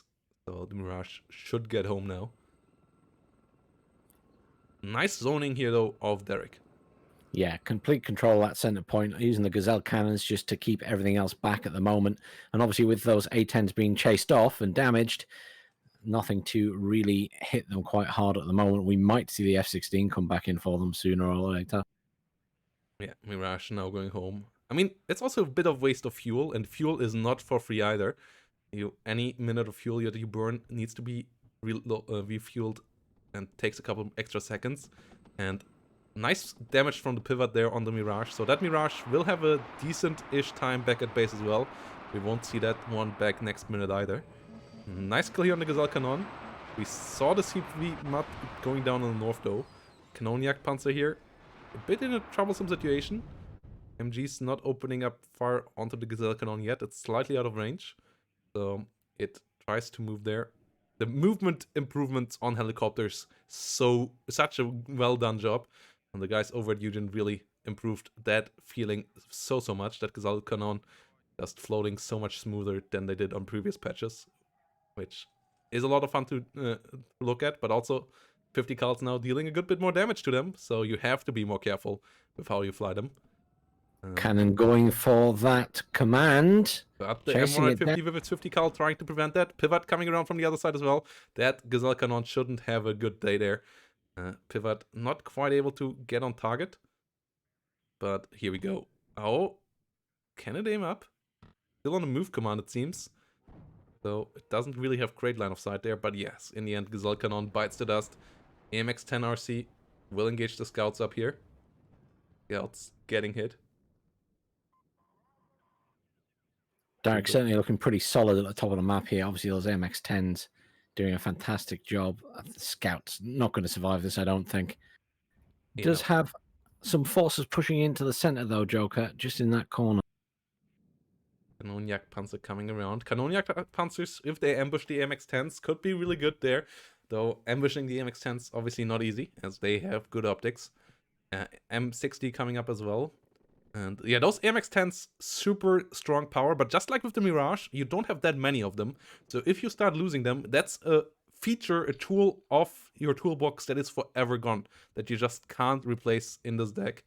And that's the cool thing about TKS. They have a lot of tools, but all of those tools are rather limited in number, so you have to be really, really careful. And that's also the cool part about playing against TKS. You can slowly but surely dismantle them, and then punish them for their weaknesses that get opened up through that. So let's see how all of this goes. For now, Derek has the control of the center, has the +3 now, will most likely take over the lead in points here from Joker in a minute. And yeah, let's see how this all goes around. And mobiles coming in there towards the center for Derek just to reinforce the troops that are already there. And I mean, he's gone in a good position here. The AMX-10's obviously covering that reinforcement road, and that is devastating for Joker, really, because he has to go around another way if he can't push through here. Kanonjagdpanzer smoking off there, gets hit by the AMX-10 RC though, goes really low. And yeah, those airmobiles gonna be interesting there. Green Berets and Jaegers pushing forward as well. A lot of Kanonjagdpanzers coming in. Not that much infantry for Joker here so far. And that Fireteam 84 not gonna have a great time here. Green Beret, pretty small unit, but they are special forces. They have an 84. They can be really dangerous. MX-10 here in a fight versus M60s now. One of the M60s has to smoke off. Kanonjagdpanzer tries to get a shot off against the MX-10, but it is stressed out. It doesn't find the hit, and the MX-10 does get the return fire on target. Next Kanonjagdpanzer there seems to try to get involved, but it's super stressed out as well. Its hit chances will be super low, as that thing already took a lot of damage, and the MX-10 on the other side, they don't play around at all. So this is a problem here. Now this is where you want your A10s coming around, but they obviously still in repair. So the sacrifice of the Mirages here paying off for now. And Derek very handily brought in a nice Eyehawk just behind those AMX-10s as well. So once those A10s do reappear, they're going to be in for some punishment. Yeah, that is a great setup there from Derek. Kanonjagdpanzer finally finding the kill on one of the AMX-10s. So they're down to 3 of them now, but that's still 3 too many for Joker Target's liking here for sure. And the Thunderbolt comes in. And yeah, let's see if the Eyehawk can do the job there. It's really up to the Eyehawk. There does seem to be a couple of the 20mm cannons back there as well, but I'm not expecting a massive performance from those. Fire team still getting hit by the Green Berets and the MX-10s there. I mean, he's doing a good job of just holding the line, but there it goes. A10 engaging. Ooh, it gets a good amount of damage, but the Eyehawk finds the hit. Can it find a second hit as well? Yes, it does. Oh, this is really, really bad for Joker there.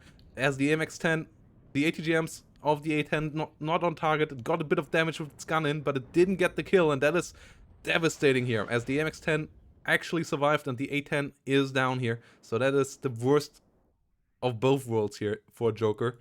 Not getting the kill and losing the plane. Kanonjagdpanzer at least under heavy fire there by the M150s. The toes getting on target. Kanonjagdpanzer of Joker doing a good job helping out there. But the AMX-10s, they are the big issue here. And both of them are still around for now. It does feel like Joker is starting to slowly pick off bits and pieces, but still, Derek holding fast here, not really letting him progress too much beyond that forest area. Mech Rifle Laws pushing in here now. A lot of Kanonjagdpanzers on both sides here now. M150s and the M113 A3 Dragons trying to hit the MX-10. Once more failing with that mission though. M60, let's see if that can be more successful. Oh, it does it see the... Oh, it gets side-shotted. Yeah, I was like going on about why it doesn't shoot on the MX-10. I guess it just didn't spot it. And that obviously is really, really painful. At least great reaction there with the smoke. Really good reaction there. Getting it out alive now. But still not what you want to see there as Joker at all. I mean, unfortunately, I just did notice that Joker doesn't have any actual recon at the front, so he's definitely not going to see the AMX-10. Yeah, infantry will spot them for a bit. I mean, he has a scout helicopter there, but that maybe needs to move a bit further forward to actively see the enemy here. And two 810 Thunderbolts coming in. But here we see once more weakness of 8VUS. They currently don't have any... Well, there we go. Wild Weasel coming in now. Seaplane coming in. Mirage getting good hits on target. Seaplane not getting its shot on target though. As, yeah, Mirage with the good kill. One of the MX-10 bites the dust. Thunderbolt under heavy fire there now by the 20mm autocannons. And they will stay in range for a while. So they have to be careful. Ihawk on the reload. That's quite fortunate there for the 810. It will make it out, but once more, this 810 not gonna be back anytime soon with that amount of damage. Sneaky, sneaky commander from Derek heading towards the rear point there through the mountainous forest. And a bit of movement down the bottom here as Derek is going to make an attempt on this bottom point. Lots of Cannon Jagdpanzers moving in here. Yeah, this looks like a lot of units, a lot of investment. Actually, it's a rather small investment though. As Kanonjagdpanzers, only 40 points, so this is less than a minute of investment here into this Jägers and the Kanonjagdpanzer. So Derek still putting up pressure there with somewhat little forces, but even less forces on the side of the Joker there, so that might be troublesome. Good swing around for Derek there in my eyes. That is a really good idea. Trying to hit the enemy down there with a small investment while still keeping them busy up north. AMX-10s up north, down to one. One in the south, so that's all AMX-10s on the battlefield. If they go down now, there won't be any replacements here. And then the M1 Abrams and the M60s here, gonna be the biggest boys on the battlefield, for sure. A10 coming in, AMX-10 not reacting at all. Kanonjagdpanzer going down as well. Thunderbolt here having a field day. Roland 2 trying to retaliate at least. First missile does go astray though. Second one trying to come in. Will get the hit, will deal a bit of damage. Mirage 2000 is already back in action here. Oh, pivots on the ground, could help out. F-16 coming out as well. Goes for the direct hit, but oh my goodness! What a great targeting situation there for Derek. Last moment switching target, getting the A10 kill at least, but will lose the Mirage in return. So, one more A10 down here, but all the Mirages down on the side of Derek as well. Derek down to one MX-10, so he needs to keep the momentum going now, because his toolkit is going down. And that's the last one. And there it goes. Joker managing to break through quite well here now. Obviously, without those AMX-10s dishing out the damage, he's just managed to push up with his infantry. The Abrams obviously doing a really good job. And he's even utilizing the pivads here as their ground attack range has been increased, just making them a little bit more effective. Green Berets getting hit pretty hard from multiple angles here. And yeah, this is now the moment where Joker's deck has the better staying power, where Joker can maybe come back, but Derek, for now, tries to keep the momentum going. Let's see if he will be able to do so. He is on the +3 for now. M150 here, trying to come around with the ATGM. Jaeger under fire as they move forward. Fireteam 84 under fire in the south. We see a couple more Kanonjagdpanzers coming around. A lot of recon units coming around in the north. What is that? Scouts in ACAVs. Oh, the march of the ACAVs coming in here. They got nerfed quite a bit. They are still rather dangerous though. They have still a recoilless rifle on top. They got really hit in price.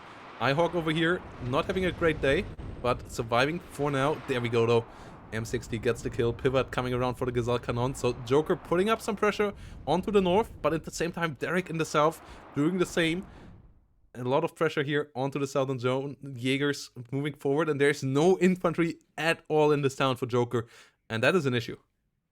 Yeah, I think Derek is going to take this point. His command is on the way as well. He's still got that command running through the mountainous region towards the rear point as well. So we're going to see a jump in points, I think, for Derek very soon. Here comes a HE bomber, F104, coming in for the command. Movement here, a bit late.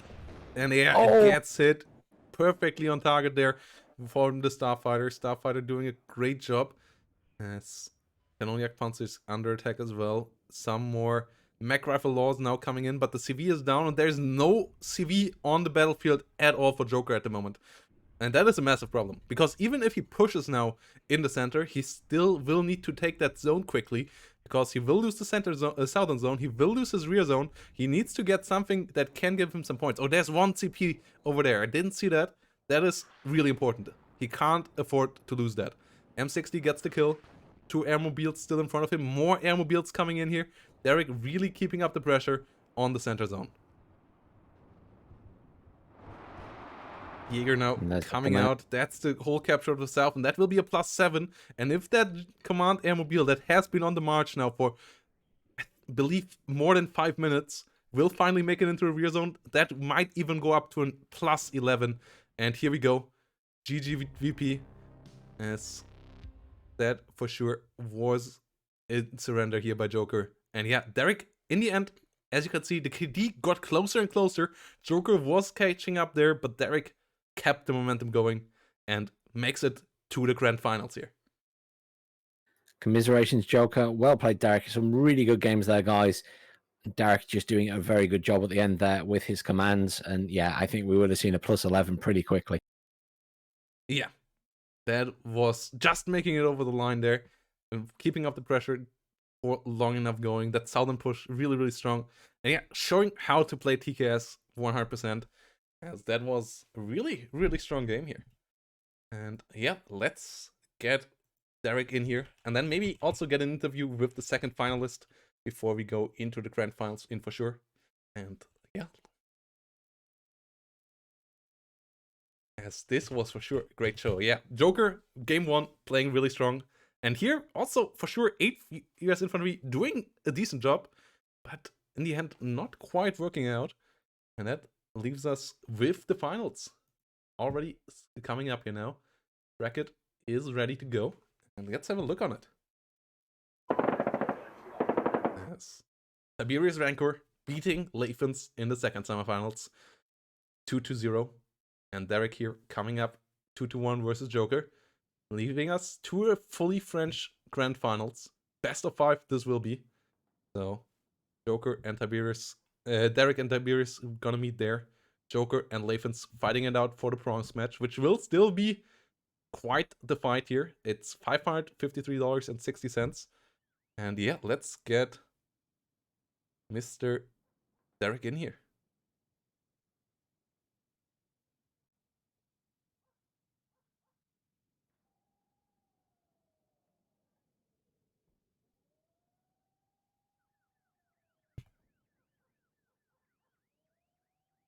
There we go. Congratulations to a really strong show here in the semifinals, Derek. And yeah. Hello, thank you. To be honest, for the third game, it was a bit not easy win because you know 2 ways is very unbalanced. So sadly for Joker, he got the wrong side, but he played well and I did the macro of the map properly. So it was fine. It was fine. And the first game was a bit hard. Huh? The A10 just killed me 600 points of units instantly. That was a bit frustrating, but I think it was still manageable in some measure. But well, I got a disconnection, so I had a lot of pressure to win the second game, or it was lost. And I must say, once I had one on loop, I was feeling way better suddenly, and it was good for the third one. Yeah, the third game, really strong opening, obviously. It looked a bit scary in the end there when you started losing both your Mirages and all your AMX 10s. Were you feeling a bit the pressure there, or were you still really confident in your situation? Oh no! Because you know, when on 2 ways, it's really if you play the macro exactly like you do, you are forced to win. There is no chance for the opponent. So as soon as the DSRC are cutting the reinforcement line, and you keep the opening on the left flag, on my left, with the big city, because the flag is poorly designed, you know you can win at any time. You can take the over flag to the opponent. If you put everything on the right, you know the left is open. So. And you can sneak CV everywhere. It's very hard side for Joker, so I was very confident anyway, Mirage or not. Okay, yeah, strong play for sure, and yeah, gonna be really interesting in the grand finals. As it's gonna be a French fight there against Tiberius Rancor. How are you looking into that? How confident are you? And what do you think about Tiberius Rancor's skills? Tiberius is my training partner, and he helped me a lot to test some stuff when we have the VIP build. So we play together one against each other all the time. So it will be 50-50 because we know each other a lot, and now it's a bit battle of. Well, we have two different playstyle. Tiberius is a lot playing mechanized. Decks. I'm way more into infantry and motorized one. So, what is the map for the? First game gonna be on Vertigo, and then we go Black Forest, 2 Lakes, Death Row, and then 2 Ways again. If we go all the way to game 5. So Vertigo, obviously a bit more mechanized focused, but Black Forest Yes. the whole opposite. So gonna be interesting there in the first couple of games for sure. Yeah, the problem is on Black Forest, he know my cards now, so it will be a bit complicated. On Vertigo, I will see. He is better than me with tank micromanagement and mechanized assault, so yeah, it will be a bit problematic. We'll see. We'll see. Okay, yeah, thanks for the interview. And yeah, congratulations for making it to the finals, and best of luck there. So yeah, I will get you to your preparations. And yeah, we're gonna get in Tiberius Rancor here for award now as well. Let's see how that one goes. Thank you, guys. See you later. See you later, Derek. Good luck. Thank you.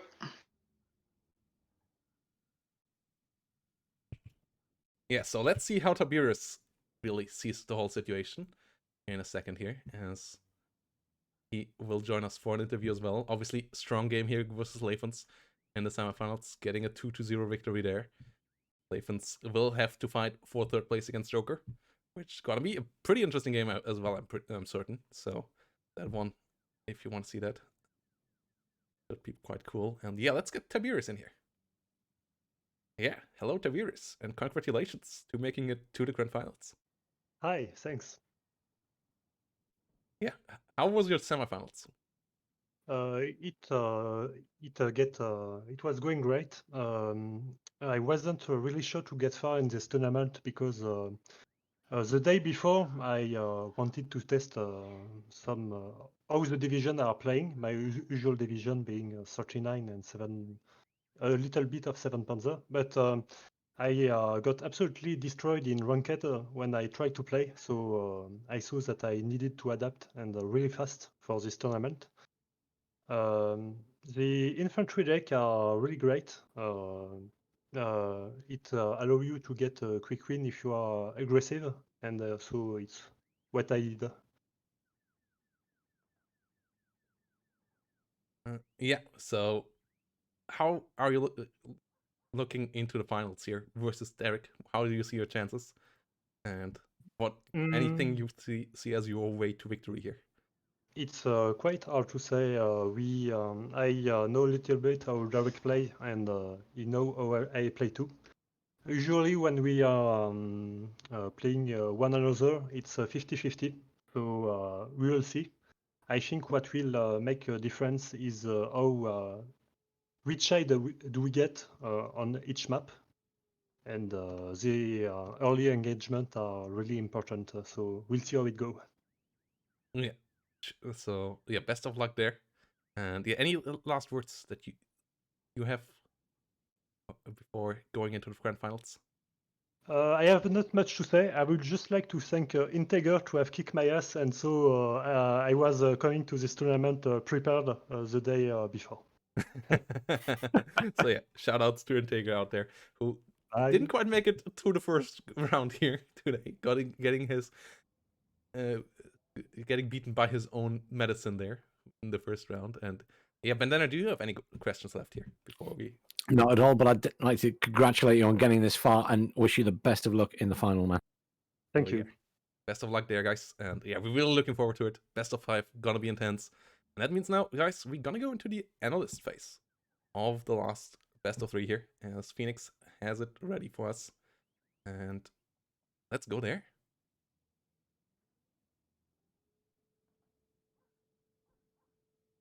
Alrighty, how's everybody doing? You, yeah. Do you have the? Oh, there we go. Okay. There we go. So yeah, analyst desk, guys. Here we go.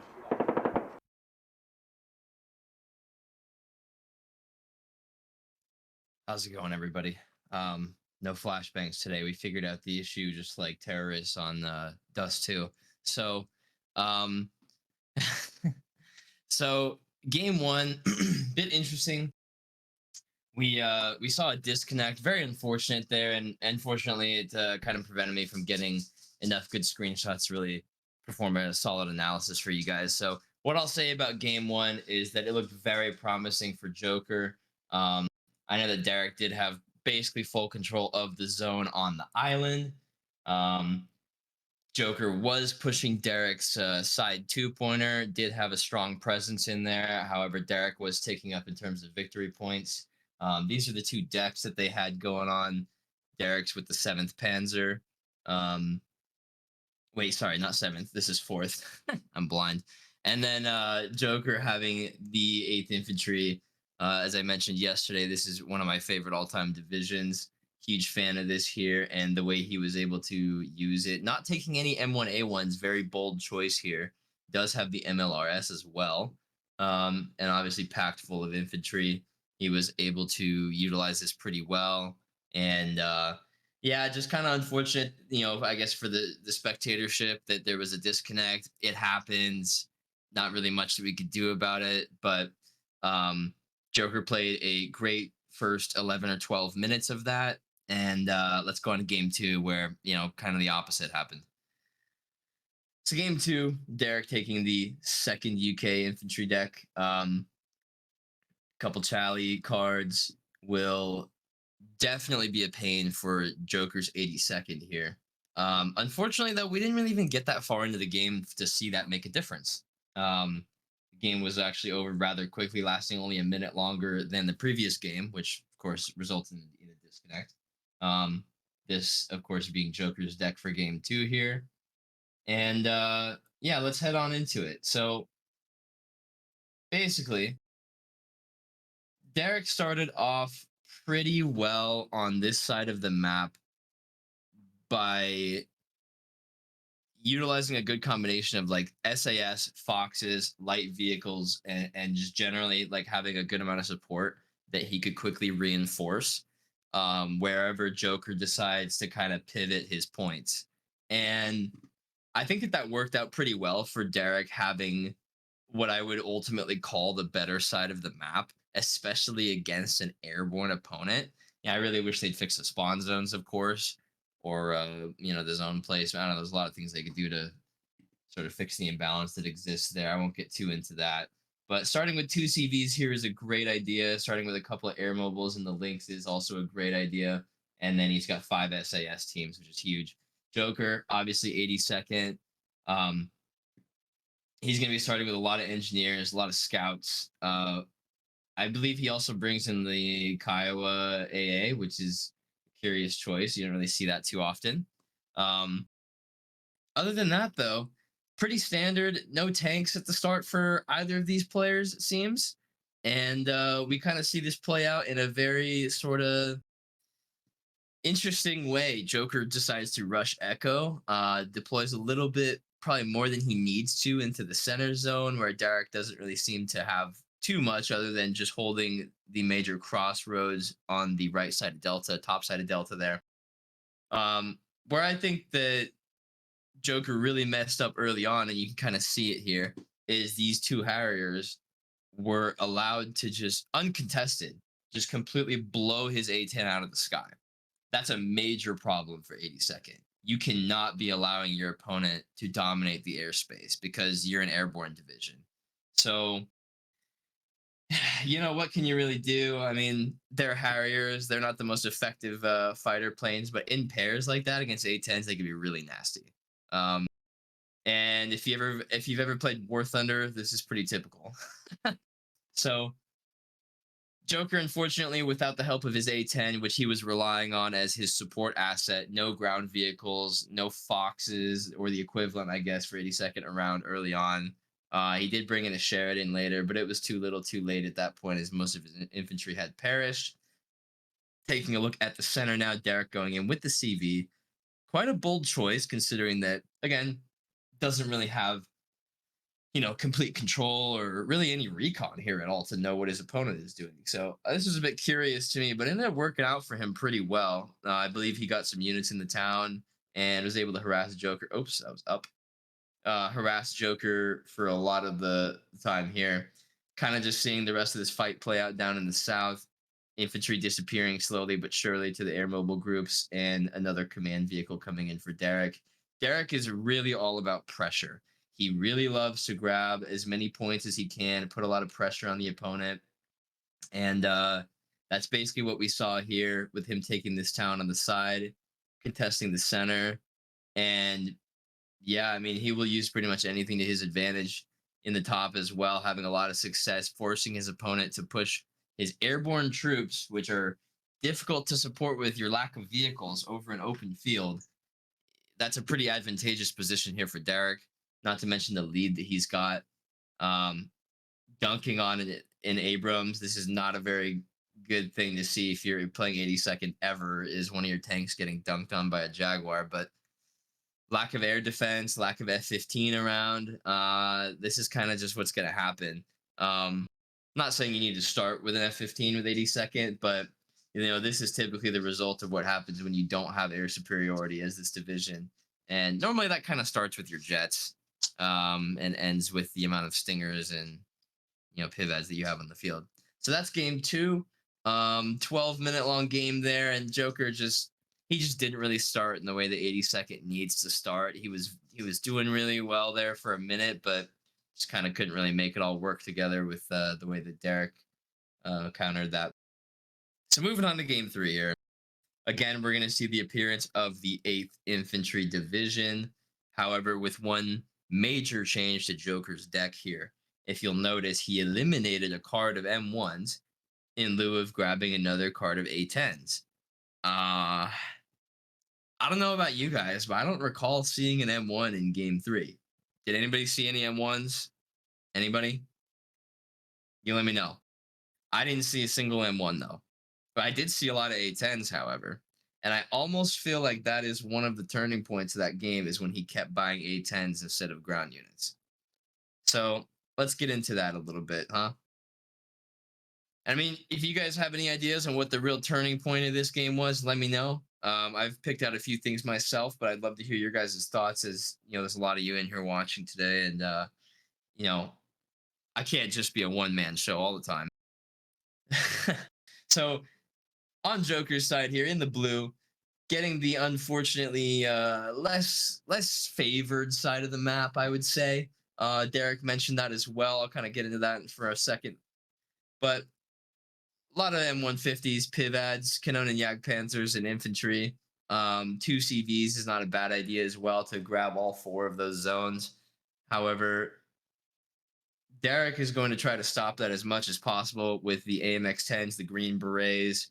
Starts with a few anti-air cannons, and I believe an IHawk, some Gazelles, and not the crazy air assault that we saw from his TKS yesterday, but quite a good enough of a starting package here.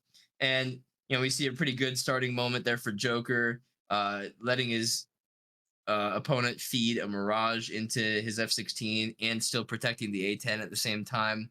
Pretty bold to start with so many points in the air, but when you trade out a plane, you can make that work. Does pretty well to spread around and capture zones. And then you can see here exactly what's happening already on the map.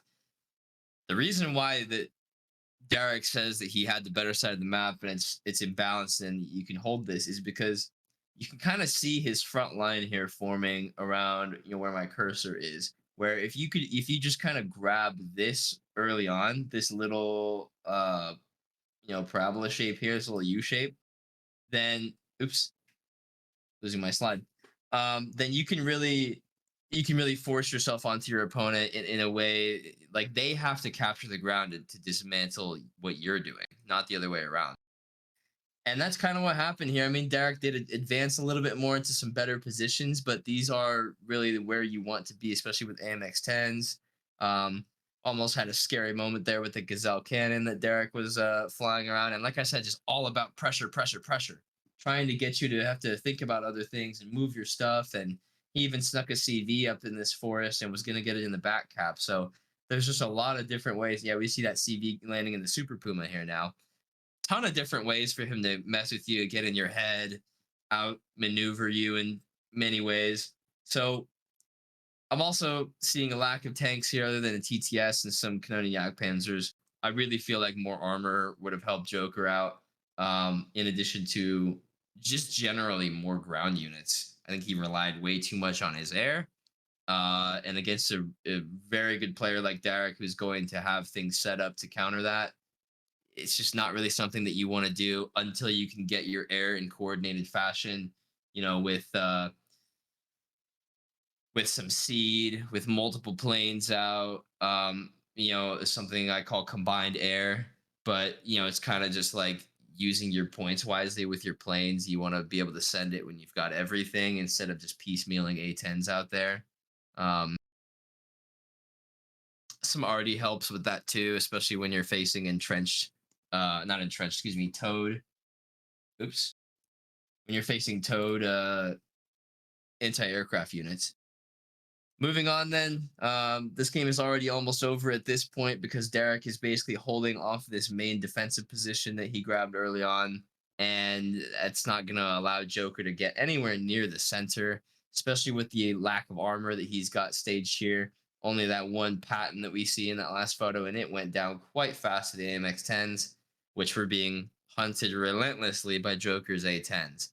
Of course, discussed the A10s going down.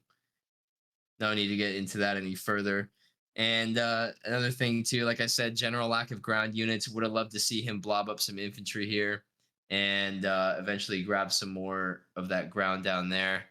But ultimately, nothing much that he could really do as his A10s kept getting shot down. His infantry just kept getting demolished by infantry and Derek's infantry and forest as well as AMXs. And yeah, I mean, just Derek outstretching him with his points, outmaneuvering to pivot to Joker's right side. Not much Joker could really do this game outside of maybe shoot down a couple mirages and kind of just hope for the best. So, uh, yeah, some more scenes here of Derek again pivoting his points well, utilizing the entire map to really spread his opponent, and again, middle zone, same thing.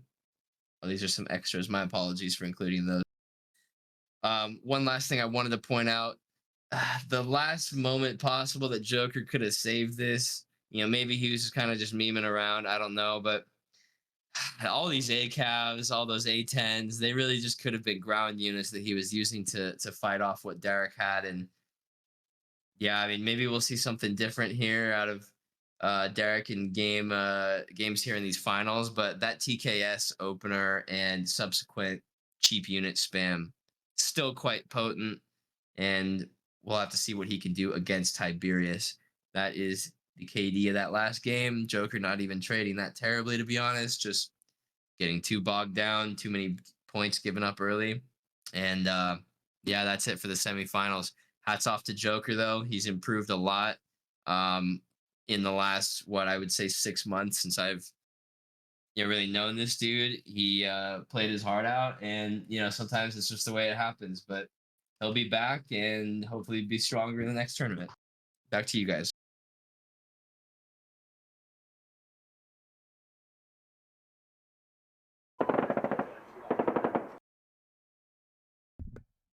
So here we go, everybody. As that's the second, that's the first semifinal gone. Second semifinal, we're gonna give a look into it because the finals, the players need a short break. The schedule also says 7 p.m. So we're gonna give them that time, obviously, so that they can be ready for the best game possible in that finals. And we're gonna go into Tiberius versus Lathens there. Have a bit of a look on what exactly went down there, how that outcome happened, and yeah, let's give that a look. In the meantime, as Tiberius played second UK in game one, Leifens played the fourth Motschützen, so really interesting setup there. Tiberius really playing a lot of second UK throughout this tournament so far, and with great success. Leifens, for the first time, not on his third US, which I found quite interesting here. Yeah, Bandana, you back? I am.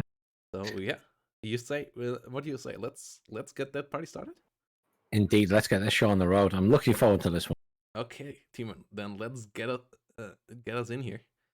Let's have some fun. Yes, we have Tiberius versus Leifens coming up here now. Both of these met on in-game number 1 here on the lovely map of chemicals, and a lot of interesting stuff here coming in. A lot of force from both sides onto that Charlie point. But a decent-ish attempt here, it seems like, for the south, but even more units going to the center. So both of these players this time around really focused on that center zone. No kind of push like we saw in the other semifinal here. But Harrier rockets coming in great numbers. Yeah, I mean, these will make short work. These choppers that are in there and any infantry. I mean, lots of anti-air infantry actually went to the center there, but getting hit pretty hard by those Harriers. Yeah, Harrier rocket under fire. Rockets coming around. Strela getting a nice hit there. Getting some decentish damage onto the target. Leifens with the +2 at the beginning here. But obviously that's only a temporary advantage. Saxon CP moving around. Fallschirmjägers coming up in the meantime. And those Harriers, yeah, they can be really relentless.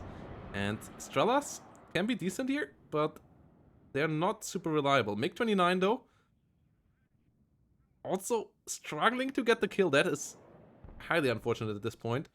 Eats a missile as well, but at least gets one of the Harrier rockets killed off. So at the same time, SAS pushing forward, and yeah, the second UK infantry deck at the moment looks scary. Yeah, I mean, these SAS just tearing everything apart in front of them. And I mean, in terms of infantry, there's some proper infantry out in the bottom there for Lathans, but realistically, he's just outgunned in this center point. Yes, this center here not looking amazing. SAS moving forward, Saxon CP coming in. I wonder if we will see second UK banned in the grand finals, or if we will see it coming around quite often. Mi-24 DAA moving around here, SPG-9 trying to engage the SAS, gets hit there. MiG-21's coming around with bombs, one kill coming in, second one trying to land. Woo, Mi-24 did get killed off by the SAS Stingers though. MiG-21's at least unharmed, getting out, will come back soon, but yeah, a solution for the SAS needs to be found.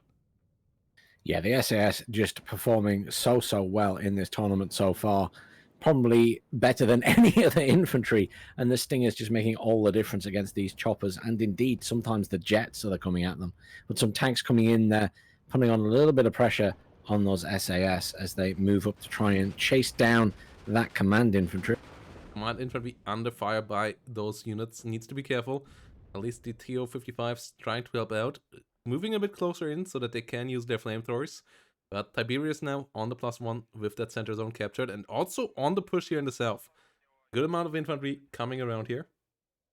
Armored rifles and gun groups for sure fighting forward. And some javelins being called in there as well, just to cover for those bombers coming back in, as obviously he knows they exist now. But Lathan's a bit thin on the ground at the bottom there. I think it's fairly easy for Tiberius to push in here, including with that Saxon coming in the back there. He can just drive it straight through. Yeah, the Saxon CP coming in there. As MTLB on the other side coming in for some resupply. Let's see what they can do here. Have quite the amount of forces here coming around for the center once more. Fallschirmjägers holding their ground quite nicely. Obviously good infantry as well. But the airmobile coming in here now. They might be good enough to kill off the remaining Fallschirmjägers here. Yeah, I mean, those Fallschirmjäger very much saved by those bombers before. Here we go at the bottom. That Saxon command is just charging through. certainly going to follow in those infantry.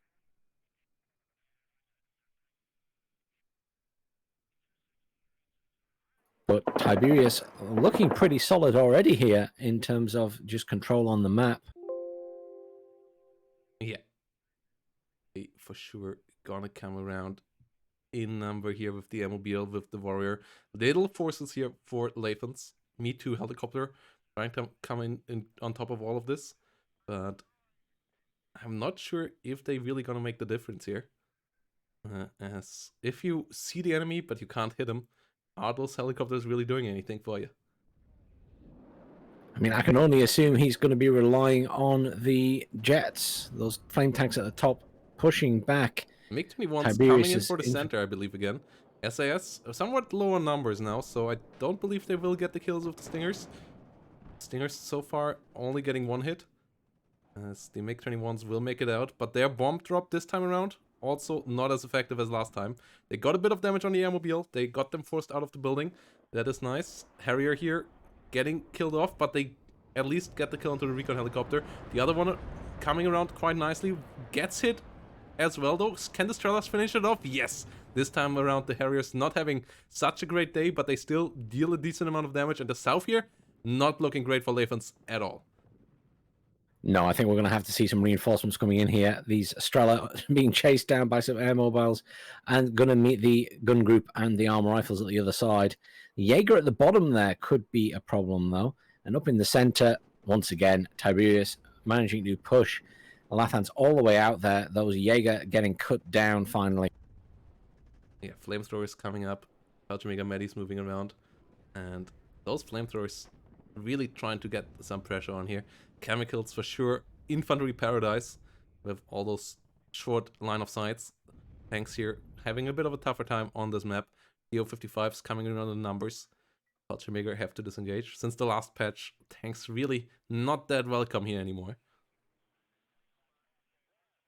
No, FS Jaeger still at the bottom there, actually running away from Tiberius' forces. I mean, he might as well keep them alive now and get them out of dodge, perhaps bring them back in later to kill the CV if it becomes suitable. But Lathan's CV is very far forward in that point. I mean, it's so close to being engaged by those arm rifles. Yeah.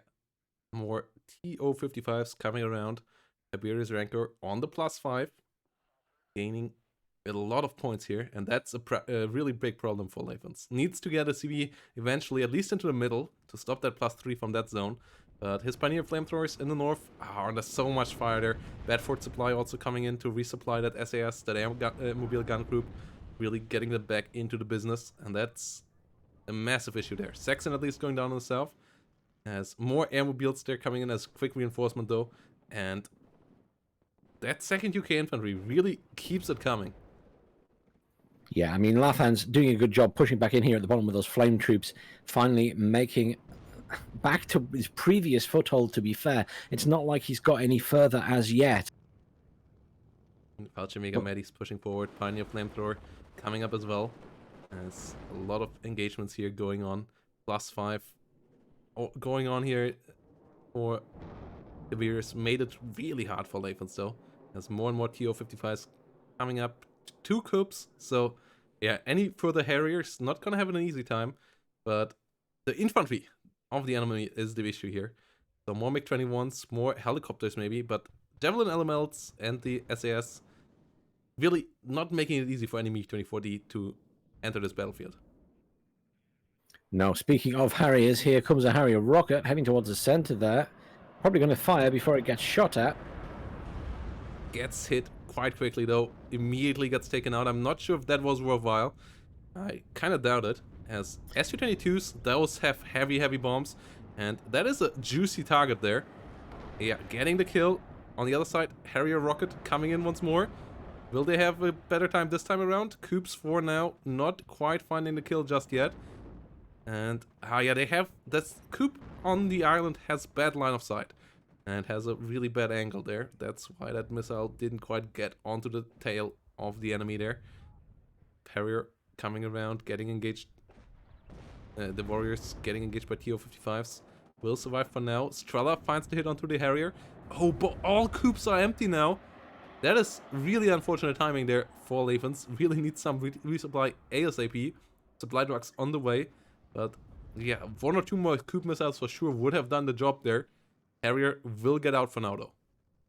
Those arm rifles finally found their mark, chasing down the commands, but being engaged by the tanks. I think the tanks will get this fight, but he knows where that command is now. Yeah, Falter Mega Führer will have to reposition for sure there. As the TO-55s keep on fighting. More infantry coming in here. That's a massive blob of infantry here. Trying to force its way against those airmobile gun groups, against those SAS. As Pioneers and Flamethrowers coming around.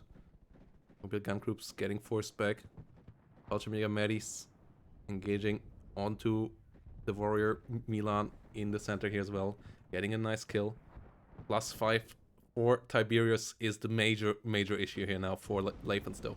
I believe Levens KD-wise really has started to pick it up nicely, but the pressure position here is just a massive problem. Yeah, down the bottom, SAS engaging on these tanks now. I mean, the SAS devastating with that AT-4, but obviously the flame tanks certainly dish out the damage as well, but the flame tanks not faring well here. Can they at least finish off the SAS? Oh, it's surviving. Bomber finishing it off. That was absolute spite there. It like Levens really wanted to see that SAS gone. Finishes it off there. Harrier in the north though, insane bomb hit there. Eliminating 3 infantry units with 1 bombing hit there. That shows you why it is so dangerous to put that many into one building at the same time. Yes, you have a lot of damage output out of that building, but if it goes wrong, if an artillery piece hits you, it can end in absolute disaster. Mi-24's coming in here to find that CV. Lathams wants it dead by any means necessary. He is not much. Really stacked up here though. That Javelin LML, I'm not sure if it would hit them with AoE damage. I believe the LML doesn't have the most amazing AoE, but these Mi-24s have to be careful to not eat missiles in combination. Yeah, one of the LML hits does get the Mi-24D damaged here. Harriers coming in as well. That is looking like the end of the air cavalry here, as all 3 bite the dust. The Saxon CV still alive, and this is a disaster for Levens. Yes, he gets damage on the Harriers, and might even finish them off, but still, all 3 Mi-24s down there, and they didn't even do their job. Yeah, all that mattered there for Tiberius was he needed to keep that command alive. He's still +5, as he has been for quite a long time now. He's just got to keep that command alive, and this game is his. Yeah, that is what makes this game so interesting here for Tiberius. Yeah, there we go. Levens did surrender here in game 1. And absolutely strong play here from Tiberius. KD, as I said, like Levens was catching up there. Obviously, those 3 Hinds were putting him in the back again a bit. But Tiberius, in the end, just the stronger player here in that first match. And that was for sure a really strong show here in that first game. Deserved victory. And let's see how that game number 2 looked in all of this. Yeah, really well played there to Tiberius. Very, very strong showing, especially with the push at the bottom at the same time as controlling the center. Just really good positioning.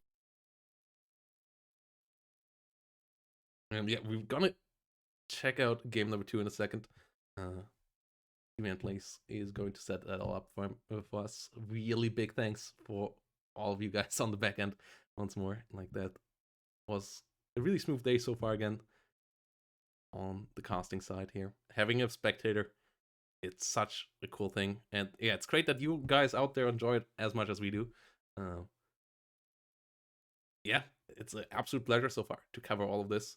Looking forward to game number 2 here between Tiberius, Rancor, and Levens as well. As we gonna go into game number 2 on loop, obviously. And that's gonna be interesting, as those 2 players there gonna bring around some interesting stuff once more. Tiberius, this time around, on a different division. The first time that I see him on a different division than 2nd UK from the games that I have seen of him so far. But Levens is going to be back on his standard, 3rd US. So that really should have been will be an exciting match as well. From what I've heard, it was really close, so I'm looking forward to see what happened in the match itself. Definitely looking forward to this one. I mean, 35th, as I've mentioned a couple of times, one of my favorite divisions. So nice to see Tiberius bringing that into the fray. Yeah, this will be fantastic.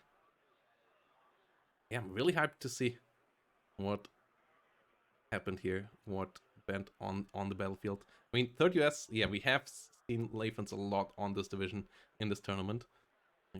He has played it basically outside of the last game. I think he has played it exclusively. That last game was the first time that he didn't play it, so going back to it after he won all the games prior with it makes sense. But 35th on loop can be quite strong as well, so that will be for sure really, really interesting as well, as it's ready. And yeah, we're gonna go in here now. Let's go into that match number 2, see what happened there. Yes, the Tiberius starting on the right side here with 2 CVs, with 3 CVs actually. That is wild. I don't think I have seen a 3 CV start in a long, long time. So no, that's a pretty wild outlay. 3 CVs is not cheap. F15 versus MiG-29, but it's double MiG-29 time here. So can they find the final missile? Can that find home? Yes, it can. Oh, that was a disastrous start there for Leifens. That was really, really, really bad. Yeah, gambled into only seeing 1 MiG-29, saw 2 MiG-29s, and paid the price for it. Bit more of an air investment there for Tiberius, and that F15 kill is massive here. It can't be overstated how valuable that kill is for Tiberius here. And in terms of map control right now, Tiberius just absolutely dominating.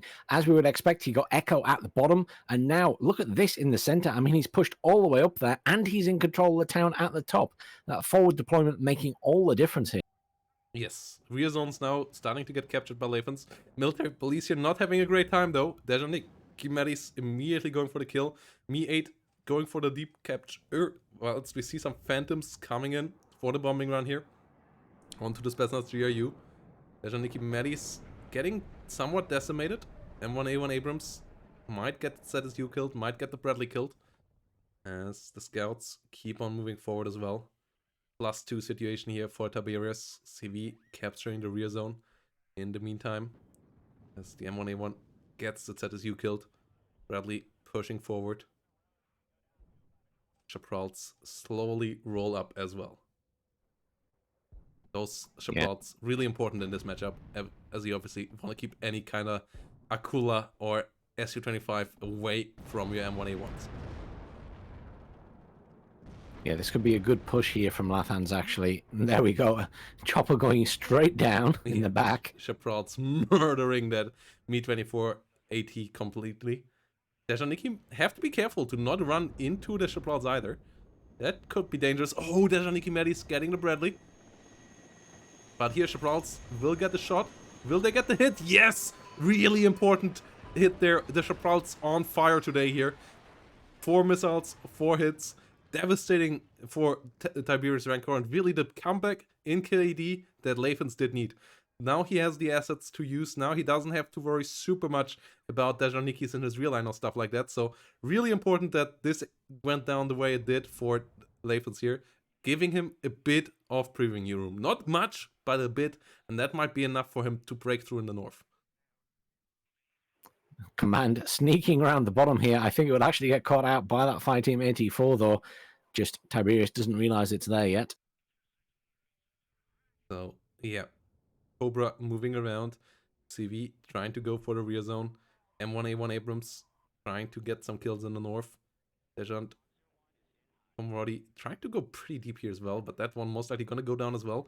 One in the south still is moving. MiG-29 coming in for the Cobra. Can the Cobra do its job beforehand? No, it can't. Meanwhile, Su-25 and Mi-24 coming around this time around. Chaparral deal good damage. Can they at least find a kill on one of them? They can't find a kill on the Mi-24, so it's still a solid trade there for Leifens, especially as the Su-25 is absolutely down and out of it. CV goes down to the Fire Team 84 in itself, so some decent kills here for Leifens. Military Police gets the CV kill in the center as well. And Tiberius has to be careful to not lose too many CVs here. Yeah, I mean, that was quite ballsy to push both of them up at the same time, certainly into this middle point, because you just don't know what's back there. The MiG-29 trying to do some runs on the supply chopper there, but it's going to go down the Eagle. Yeah, Me-24 here under heavy fire. F-15C getting the kill this time around, getting the revenge for its fallen brethren. But the Su-25 there, always dangerous with its gun, so the F-15 has to be careful there. Is going to fly out now above the Su-25, which is busy there hitting ground targets. There's Janiki pushing forward as well. Stinger cannot find a hit on target. Chaparral has to be careful. Chaparral doesn't disengage there away from the Dejaniki. It should absolutely get the hell out of there. Otherwise, that will be another AA piece going down. M1A1 engaging onto the Dejaniki. Has to be careful of the SU. Will there be enough AA coming around? More Dejaniki coming in with Me-8s. All of this really, really dangerous here for Laythans right now. Whilst we see another F-15 coming around. Another MiG-29 at the same time. Oh, F-15 does get the kill, but the Su-25 still around, gets the kill onto the ground target, gets hit by the Stinger, but it's still alive, so in the end, still an okay trade for Tiberius. He is really running short on air superiority fighter, which is a painful thing to be at with 35th, as you don't have good ground support AA, so losing all your MiG-29s for sure brings you into a tough situation, but for now, he grabs the ground, and that is the valuable thing here. Currently sitting at +4 for Tiberius. Obviously, killing that command tank at the top, very important for him. And now it's about whether he can defend the center as this push is coming. But it's not a huge push. Those CEVs make a difference, but whether they make enough of a difference. Light trying to come around. Dejaniki Medi's getting hit by the military police. A couple more units could come around. MiG-29 here. Flying in. Chaparral. Oh, MiG-29 getting the supply helicopter. That is a nice snipe there as well. Painful loss. MiG-20, can this Stinger get the MiG-29? Yes, this can. Oh, that is turning that a bit around. Like, as I said, like now, nothing to protect this Su-25s, nothing to protect those helicopters that you really want to use as 35th as well. Outside of some Iglas and some Afghanskis, but Afghanskis also not really protecting you against planes. Like, those don't have a radar, so those Pusas only protect you against helicopters instead of being able to deal with fast flying planes as well. Tiberius sending another command here straight through the back point. Surely he's going to change his mind and stop it, because at the moment it's just going on a suicide mission. It seems like Tiberius really wants to end this game quickly, maybe even realizing that, yeah, he is on a timer. If you give 30 US enough time, obviously it will be super scary. That Cav really hitting that Dejaniki Medi side. Immediately stunning it down. Now, will try to aim up once more. And if it can get another shot onto these Dejanikis, they're most likely gonna be toast. That BRDM needs to stop. It's still going. It is still going, yeah. Cav not engaging it. Okay, it gets called back now. A lot of Dejaniki here coming in Me-8s. The Chaparral's still not reloaded. Hammett on the way, but still a good bit out. But one more Chaparral missile is in here, but it doesn't have the line of sight. There we go. Can it get a kill? No, it misses here for now. F4 Phantom coming in, but it's not the greatest helicopter hunter. Gets decent damage though. Will force the stun. Akula AA coming around. Actually gets a hit on target here against the F4F. Will force it back. As the Cavs, in the meantime, try to deal with the Dejaniki on the ground. There is the last MiG-29, I believe, that is left in Tiberius' arsenal. It gets the kill on the F4F. Yeah, that F4F call-in, not perfect by any means. As more Dragon engineers trying to come around. A10 flying in here as well. And that gun can be gnarly. It looks like Tiberius will get his command in that bottom corner finally, but where is this A10 going? Looks like it's going for a strafing run on the infantry. Oh no, it's going for the Akula. Akula is the target of it, and it goes down. MiG-29 still in the round in the rear though. There is a ZSU-23 as well. Not the most amazing A weapon against planes, but it still can be obnoxious.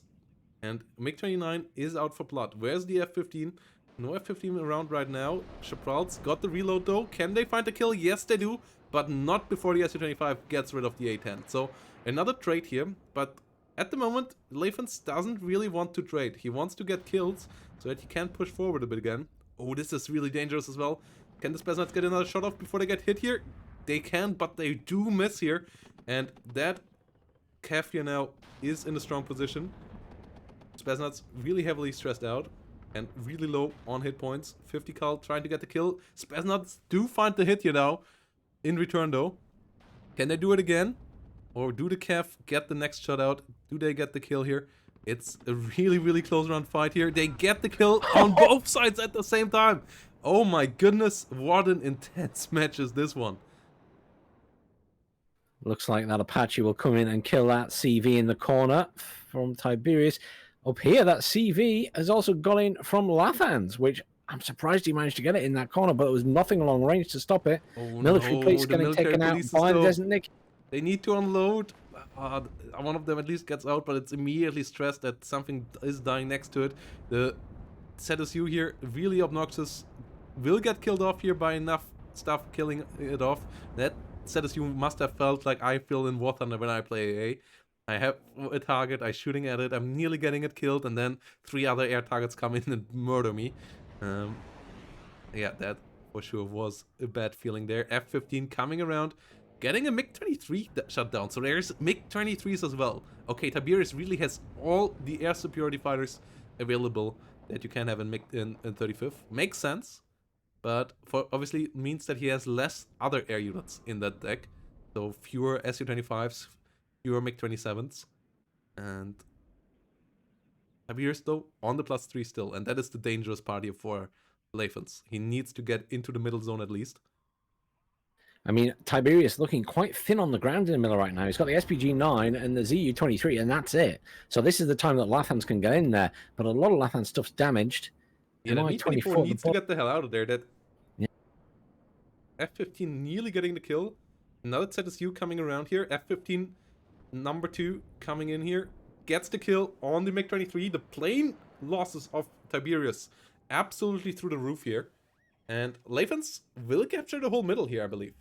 So that will get him to a +1, will stop Tiberius from the tick, which is really important at this moment, obviously. Oh, the SPG-9? Is it aiming? What is it aiming at? No, it's not aiming at the mud. Okay, that would have been devastating if it would have gotten the CV before that captures the middle completely. The capturing of that zone takes a good while. There's Nicky hanging on in there at the top, but the F-15's trying to do strafing runs, I think, on. Yeah, MiG-23 number 3 coming around. That's the last of the MiG-23s already. F-15 trying to swing in here. One of them getting a nice hit. The Cobra does go down, but so does the last MiG-23. So yeah, the longevity here in the skies for Tiberius is really rather low. Brings the BRDM towards the center though, and Leifens needs to be somewhat quick here now to stop Tiberius from getting up to the 2,000 points. That will be the race here. Yeah, I mean, Lathan's certainly moving in that corner, but he'll need to be quite aggressive once this BRDM is in. He has called in another command for the top point as well, but it's whether he can keep it in there without it being killed by a chopper or something from Rankol's side. M728 coming around, EMD2 coming in as well. ATGM trying to hit it. Kev hitting the Dajaniki BMD. Slowly moving back. Engineer flashes on the fire. Patches here coming around. +2. Really going on nicely here for Tiberius. Now, that is super important for the player in red, as I believe if he doesn't finish the game quickly, Leifens is in a really strong spot here. Yeah, very much a case of points mean prizes here, and he is so close to that victory score. Oh. And he's managing to keep the pressure up. BMD2 going for the military police. There's nothing here to stop the BMD.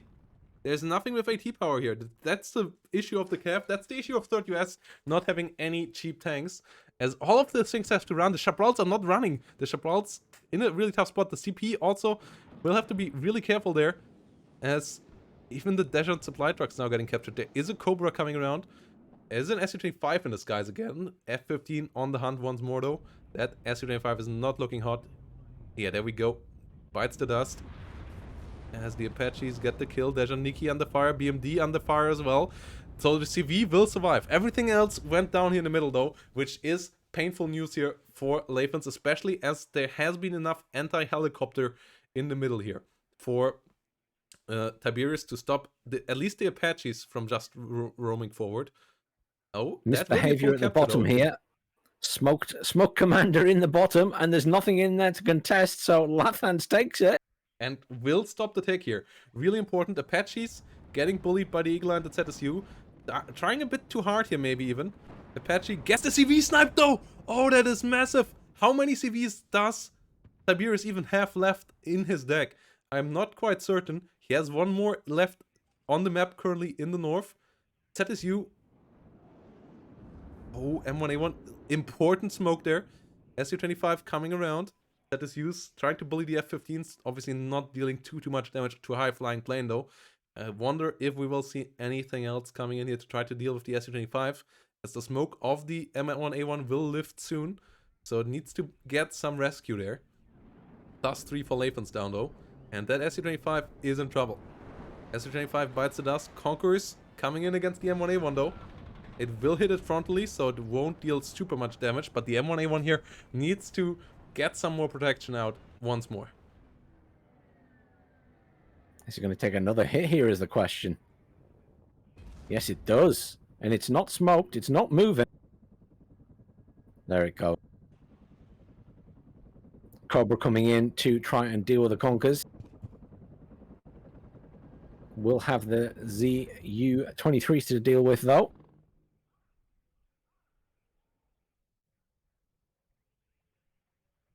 Yes. Oh no. The Spetsnaz OP.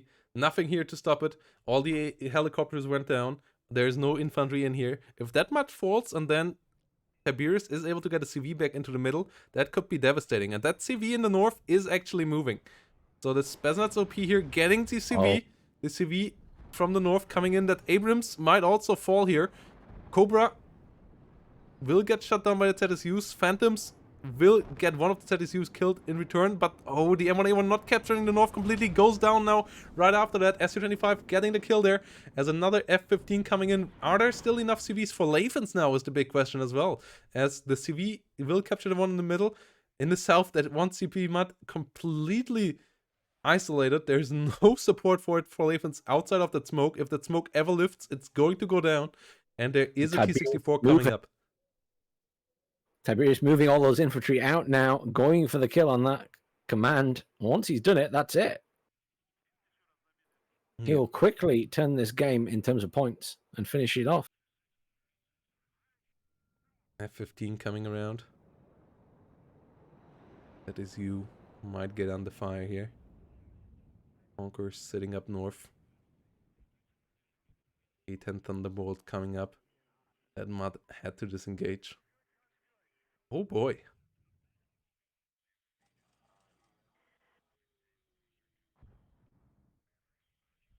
I mean, it was a big turnaround in terms of air from that very early kill on the F-15C right in the opening moments of the game. And then Lathans has just taken complete control of the air, but it's not been enough. The points have always been on Tiberius' side. Yeah, he just wasn't able to protect his CVs here.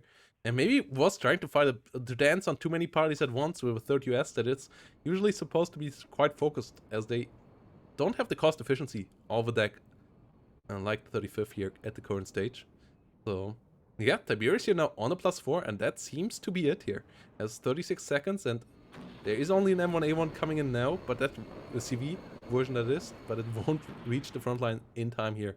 That's for sure. MD2 coming down. And yeah, Tiberius having enough CVs in his deck here. Making it all the way. We have 15 seconds remaining. Yeah, what a strong game number 2 here from Tiberius as well. Obviously, Leifens here pushing back quite nicely. And I might even have the better KD. But Tiberius managed to put the pressure up there and get it through. And yeah, Leifens having the better KD here in the end. but Tiberius having the 2,000 points, and that's what matters. That's how we ended up with the grand finals that we have at hand. So, yeah, really, really interesting here.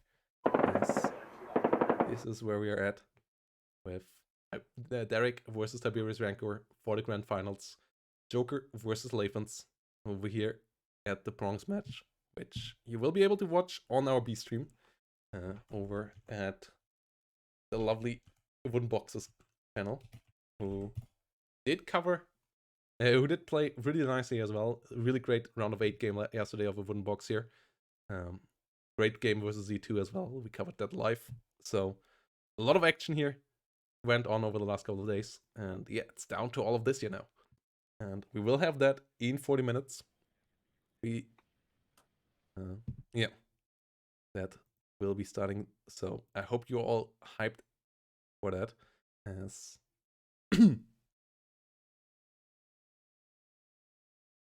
And a big shout out to T-Man, who's been acting as the observer yesterday and today until this point. He's doing an outstanding job, but he's had to leave us now. So he will be replaced by Phoenix for the finals. Yeah, one big shout out, guys, to T-Man Plays. Really give him some love on his YouTube channel, on his Twitch channel, as he really did a fantastic job. He did a job that nobody else ever did in the Eugen games before. We didn't have any observers ever before in any of our tournaments. So having that here now, having him signing up for that was really amazing. Obviously, the reason why he couldn't play was because he had to leave now, but he made it worth the effort for the community here as well, and really showed us some nice love. So the least you can do, guys, is giving his amazing YouTube channel a visit and maybe leave a subscription there as well, as he has some really amazing WARNO content over there. And obviously, quite a lot of high quality play there. So yeah, we will keep staying hydrated. Thanks, Departed. Thanks for watching out to us. And yeah, I actually have to refill my mug, so we're gonna go into a 5-minute break here, guys, and then we're gonna be back talking about what is all to come up here with the grand finals and so on.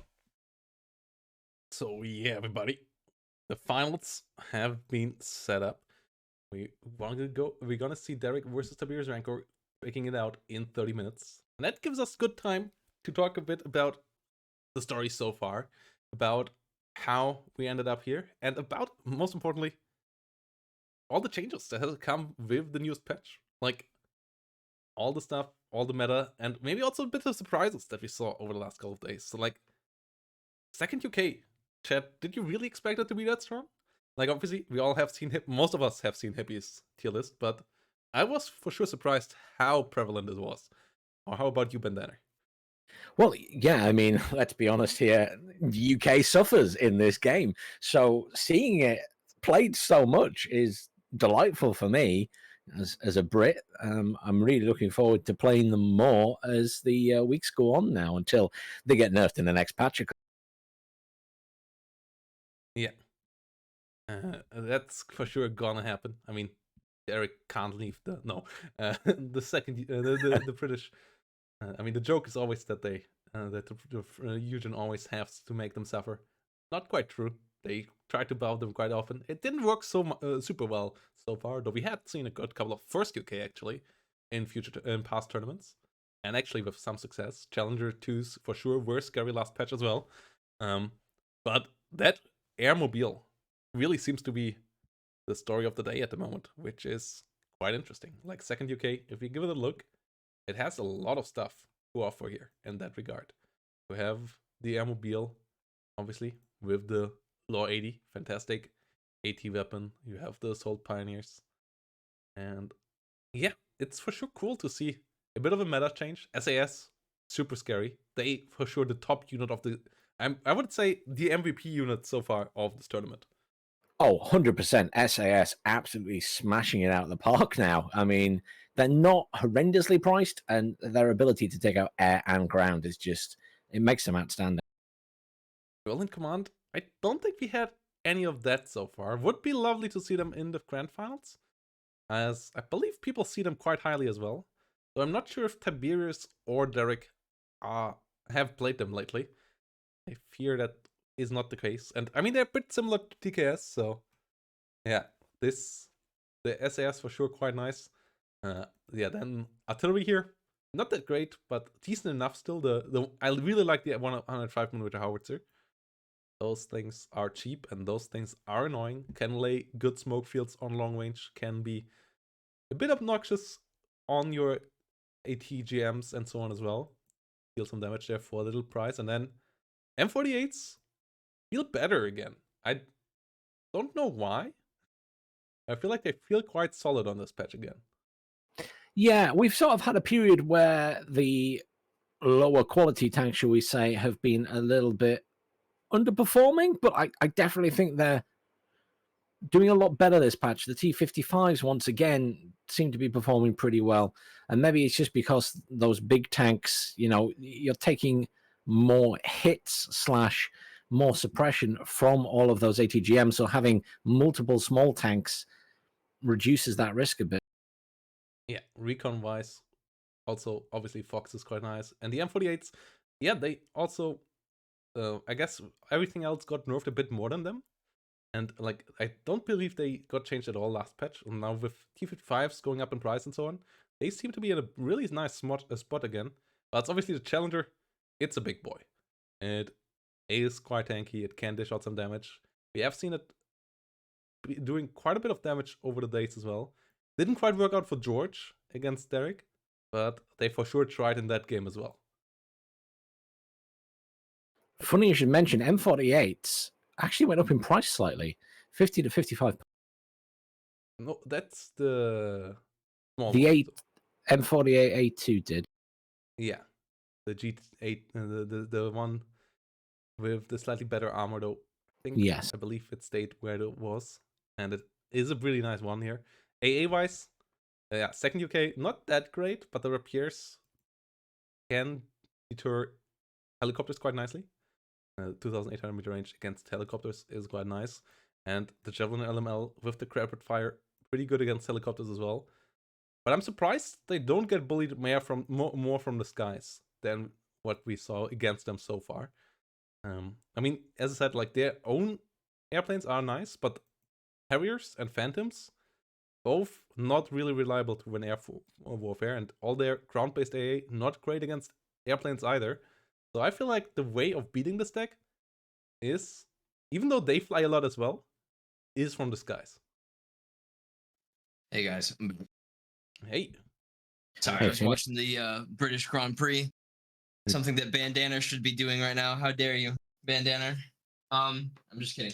So, actually, that's a good point, Protos. That's kind of something that I was alluding to in when I was talking about Joker and Derek's game. I mean, it was really surprising to me that Joker had gone with that airborne division and with the weaknesses that you've outlined with the second infantry's air power.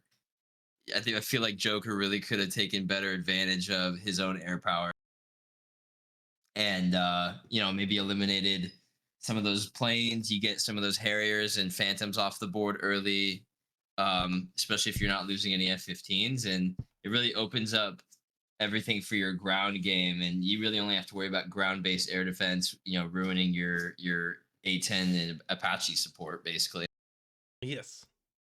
So it is for sure cool to see that third US also was viable in this patch, which kind of feels like the polar opposite of second UK in the playstyle. Like, it still relies a lot on the Bradleys. It still relies a good bit on beefy but expensive infantry with the mech rifles, which are not getting so fast to the front line. And then A1s as their tank line. Obviously, really good tank still, but really, really pricey. So it's interesting to see that the meta really allows for every kind of things. And I guess it's more map dependent, especially in the tournaments, than anything when it comes to the picks here. Yeah, I will say I haven't looked at every match and what was played so far, but from what I've seen, it seems like there's a general shift, and obviously this is probably representative of the game as a whole right now, but there's a general shift away from the heavy armor divisions that we saw a lot in the last patch. Even 119th and 11th ACR not really being that popular in the tournament so far. Especially when you throw in like haven't really seen much 79th. Lathan's has been mowing people down with third, and haven't really seen too much third armored outside of that, maybe here and there. But it's been a lot of like the overall mechanized divisions, infantry divisions, instead of these heavy hitters from that were so powerful last patch. Yeah, which is great to see. Obviously, a couple of issues still standing here. But Variety though, it's yeah, great. the variety is fantastic, and it feels like we're approaching a really, really nice sweet spot, which obviously, yeah, a couple of patches still away. We are still in early access. Still, things are in the shift, but I believe the next patch will get us another big step closer to that, with infantry getting hit, with AT guns hopefully getting a bit of a nerf, as they have been really strong this tournament. D44s, especially in the 35th, have done some heavy lifting in some of those games that we saw. Like Z2 versus Wooden Box comes to mind from yesterday, where those D44s were absolute bullies. But it's nice to see something that can kill tanks for once here, for sure. So these guys really doing some nice lifting, and yeah, it's really great to see around some nice stuff. And yeah, it's great to see these tank cannons being useful, but I think, as you've said and as Derek said, maybe went a little bit too far, because now they have that fantastic infantry cover when they're in tree lines and stuff. Yeah, maybe just a slight reduction in HP or something like that is good. I mean, they also, we have to consider this too, that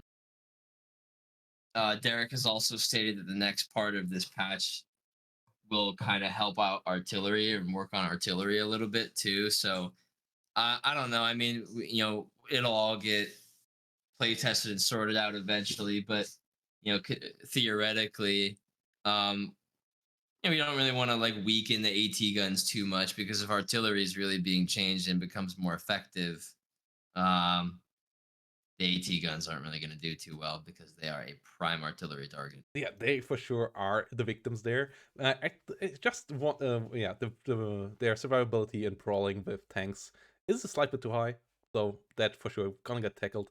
And yeah, it's nice to see that all of this is getting noted. Derek for sure obviously took a lot of notes. Will take more notes in the finals.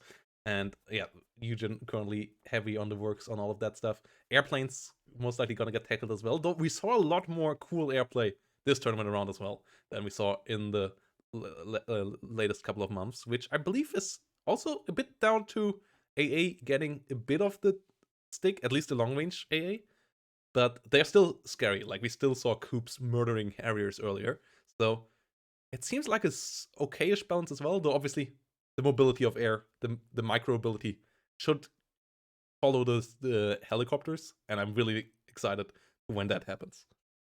Yeah, I think that's kind of a good way of putting it.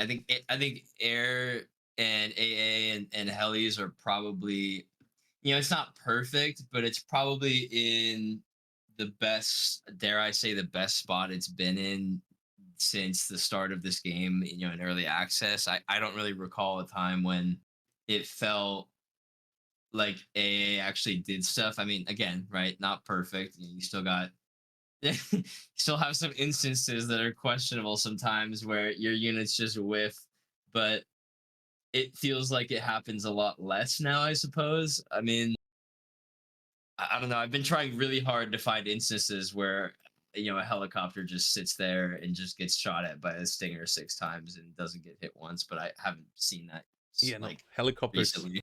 especially feel a lot better, both on the using them side and on the using fighting against them side, which is cool. Like, you feel powerful because you can move them around nicely, but it's also like, if you get caught in the wrong spot now by a Spug, by a Stinger, you gonna get go to suffer there, which is lovely to see.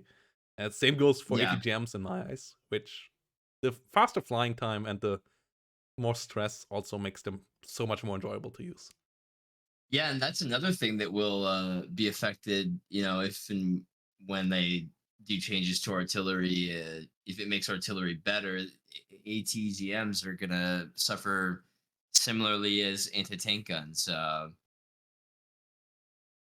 mean, both being prime artillery targets as well as AA and tanks, entrenched infantry, all that good stuff. And yeah, chat, what do you think about, what is your favorite change in the patch in general? Would love to know that. And also, chat, what is the unit that you want to see the most getting maybe changed? And in general, also the unit that you want to see the most in action now in the finals. What is your stuff that you want to see here? Yeah, anti-tank suppression for sure. Prime target. I like the approach of it. Like, I like that things don't just get blown to smithereens, and we went up with the damage scale. I think that approach with AT and infantry AT bullying tanks away, but not a bad AT launcher not immediately now blowing up tanks, is a nice way of trying to find that way. Ooh, Challenger 2s. TSH really wants to get into on one vote there with Bandana. I mean, that's perfectly reasonable. I think we definitely need a Challenger 2 in. I mean, that's going to have, what, 40 front armor in the current meta and, 10,000 penetration. It's going to be amazing. Just side You shot sure it, bro. you're not talking about something out of Stellaris there? I believe that's weird. I'm not sure if that's a spaceship where you're talking about. They are swing fires. Swing fires would be, yeah. That is for sure something that could still improve. All the armored ATGM launching vehicles are still in a weirdish spot. Maybe it's just a price thing.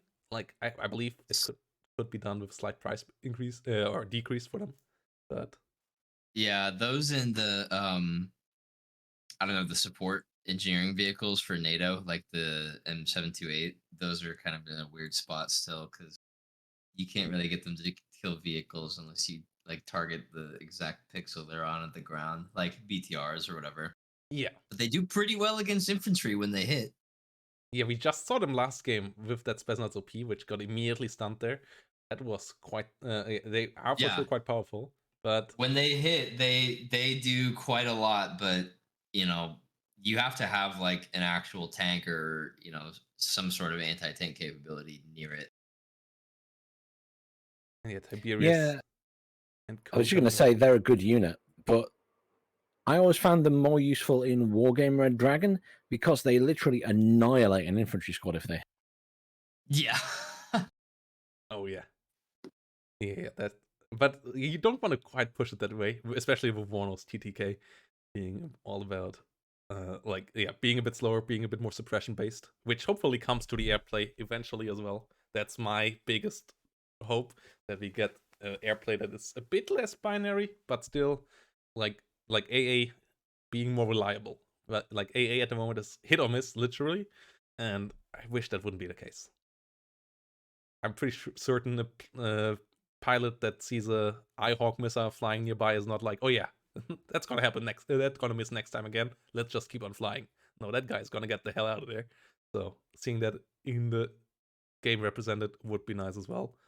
And the missile suppression on the miss. Yeah. That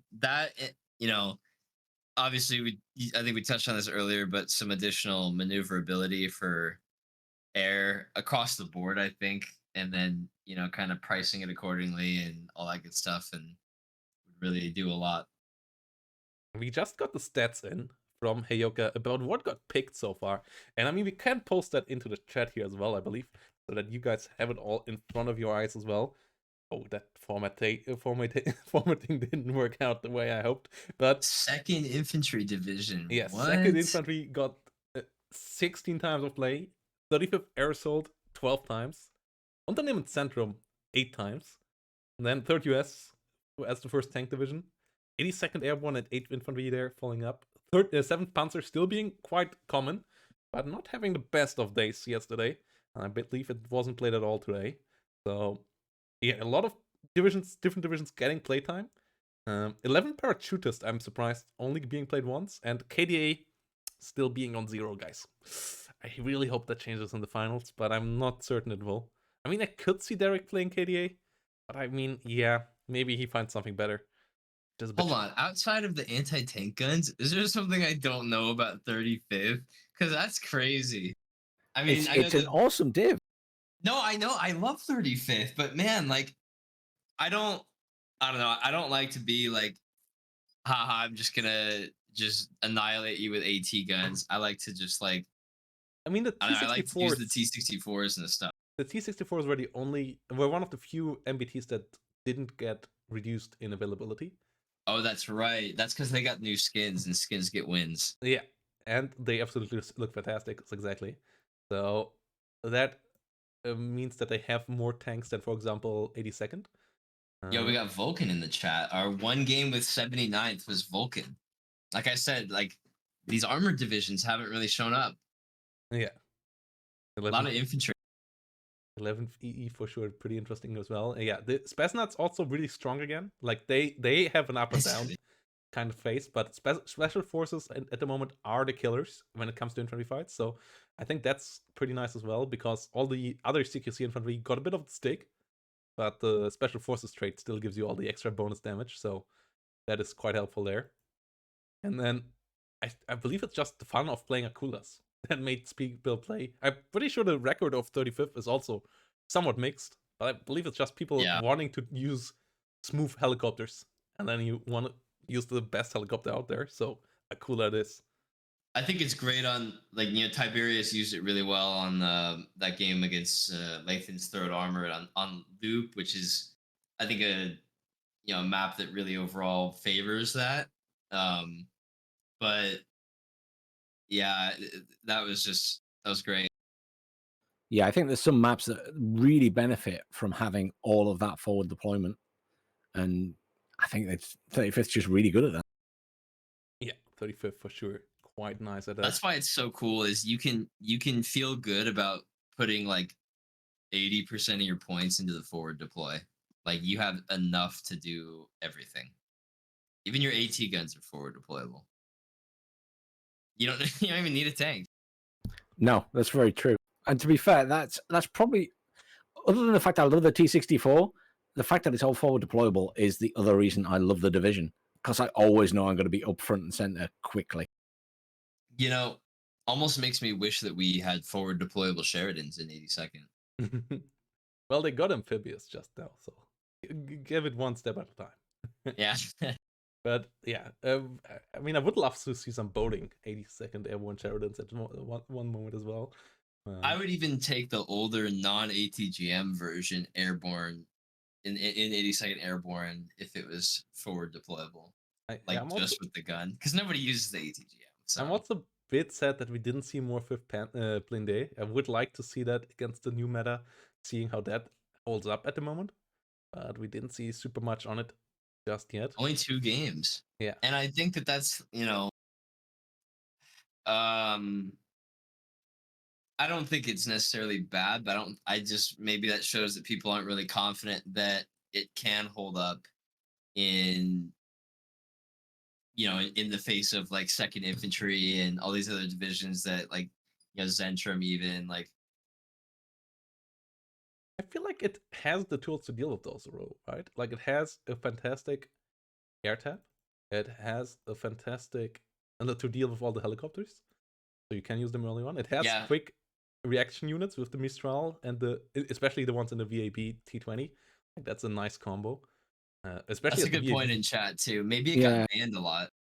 That's what I was wondering. Has it just been banned most of the time? Still getting banned? Yeah, that's true. Yeah, we don't always get to see or hear the bans, guys. So if it's getting banned a lot, let us know. We only really end up hearing about the picks most of the time. Yeah, that's interesting that it still gets to stick, because I really would love to know where this thing is still on the current ladder, as it for sure still has some strengths. AMX 10s went up heavily in price though. Like, those things are costing you an arm and a leg now, but they still can deal the damage. We have seen them in the hands of Derek earlier, still wreaking havoc, so that's something. AMX 30 went down in availability and up in price, so they are a bit harder to use now as well. But still, if you get them into a nice spot, these things are snipers on the long range, so they can deal the damage. And then infantry, Apilas, I guess that nerf also hurt them quite a bit. The range hit from 850 to 750 on the Apilas and the LR AC made those infantry units a lot easier to deal with. a lot of times where those things don't quite hit you as hard anymore.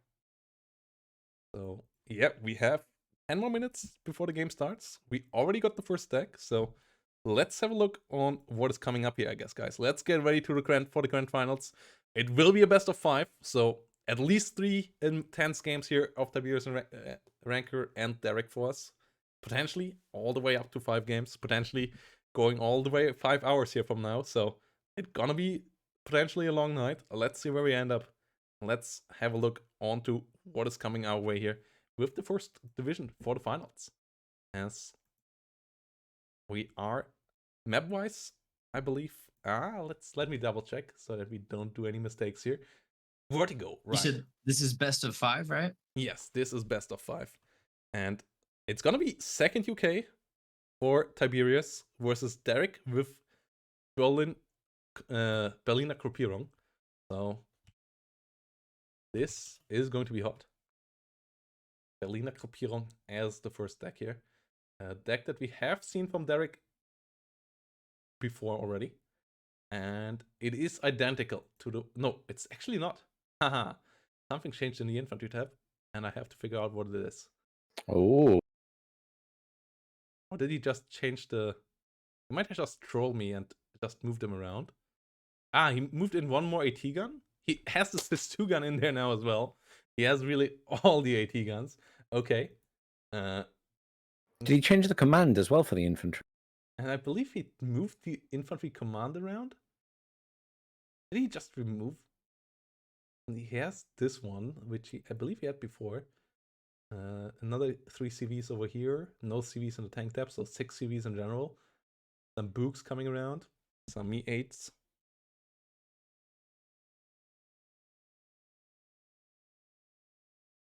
And yeah, let's see what is going to go around here. SN85 2s, quite numerous. Obviously the MiG-23s. I wonder how he wants to stop the early start. Okay, it seems like Strela, the Fallschirmjäger Strela, gonna try to do the job. That's an interesting choice. I mean, together with the normal Fallschirmjägers, those for sure can be quite helpful there against any kind of helicopters. And then yeah, the Eurogun and the Buratino we already are used to. And Vertigo, interesting map for second UK as well. The Challenger for sure could have an appearance there. I'd certainly be happy to finally see the Challenger. The first time today, in fact, that we'll see the Challenger. Yeah. No, yeah, the first time today, yeah. We have seen second UK a couple of times, but I don't believe they ever made it out. They will No, be in the today- deck though, unlike any M48s, as this is the deck here of Tiberius. Armored rifles, airmobiles, 3 cards once more, all in links. So yeah, he is gonna let them come in. Maybe Lynxes have to go up slightly in price again. I'm not sure. Maybe it's a bit too prevalent at the moment. For sure, something that we will have to give a look into as well for getting into the next balance patch. But it's quite interesting to see here, and the UK for sure, strong division. Alarm helicopters gonna be everywhere as well. Good couple of Harriers and Jaguars. So this is going to be an intense match here in game number 1. Yeah, I'm expecting a really good set of matches from these guys. As they both said, they're about 50-50. So we might be going the full 5 games here to make a decider at the end. Yeah. All of this is going to be quite interesting, as we're gonna have Phoenix this time as our observer for the finals. Yeah, Team and Blaze did a fantastic job so far. Had to head out, sadly. But yeah, Phoenix will do a fantastic job here as well in that one. So I'm really looking forward Gotta to go that. find the Xbox controller. Oh, yeah. Going to be hot. And yeah, challengers here. Really nice. Rover Milan in coming in here as well. Though those against ADBVs and so on could be nice. Obviously not helpful against these AT guns at all anymore. And against T80s and T64 BVs, they could be helpful. They could be quite helpful. So, yeah, that all might be really fantastic. Gazelles, Rapiers, Lynxes, a lot of Harriers. Oh, this is gonna be hot. And if you want to support these players, and oh boy, Brad Joe coming in with another 25 bucks, making it even more intense here. But guys, there's 2 more claimed codes that haven't been claimed yet. And there's for sure more than enough guys in the chat right now that haven't clicked that claim code button yet. Come on, guys. Come on. It's only 2 more. It adds 50 cents more to the prize pool completely for free. It will get paid out to the top level players here. Big shout out to HSG, Blue Smoke, Brad Joe, also Blue Smoke. Lovely to have you in chat. Hope you're having a great time here. Integer, My Chanka, and Co. coming all in here, helping us out. And yeah, 25 more bucks here. All bright. This will be hot. We have it at 318 bucks now for the first place, which is really insane for just a weekend tournament. The highest weekend tournament that we had so far, really eclipsing a couple of our league seasons by now already, which is just great to see here. Yeah, there we go. There we go. Thank you all, guys. We have done it. Much appreciating. Yeah, 50 guys of you click the claim code button. That will send a nice message to Matcherino as well. Maybe get us a bit higher in their echelon as well. And yeah, well done, everyone. Thank you so much. And thank you for the kind words, Brad, as well. Appreciate the professionalism comment. yeah.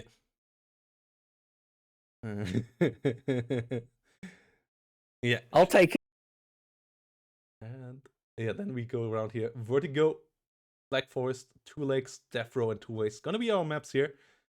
Let's see where it will end. If we will go all the way to game 5, absolutely the chances are there for that, as these two are really each other's equals. Not just my words here, but their words. They said it would be 50-50 chance here for either, so I'm excited to see that. And I'm excited to see their gameplay as well, as, yeah, Tiberius, way more the aggressive guy, well, at least lately, whilst Derek still a bit more indirect with his playstyle, so that is going to be a lot of fun. That is going to be a hell of a lot of fun.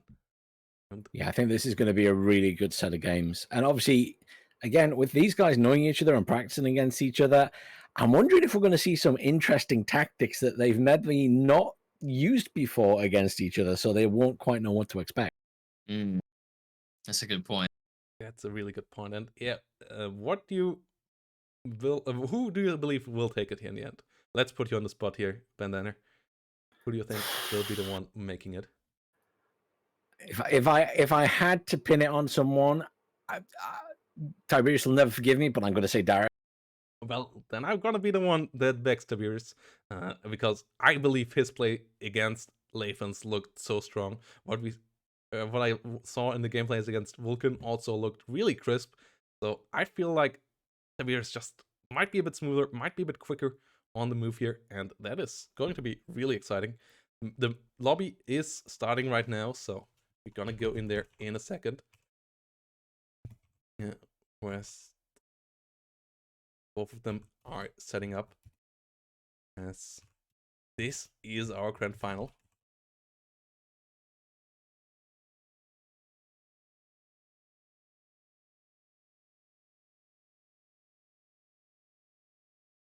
Seems like there might be a slight issue.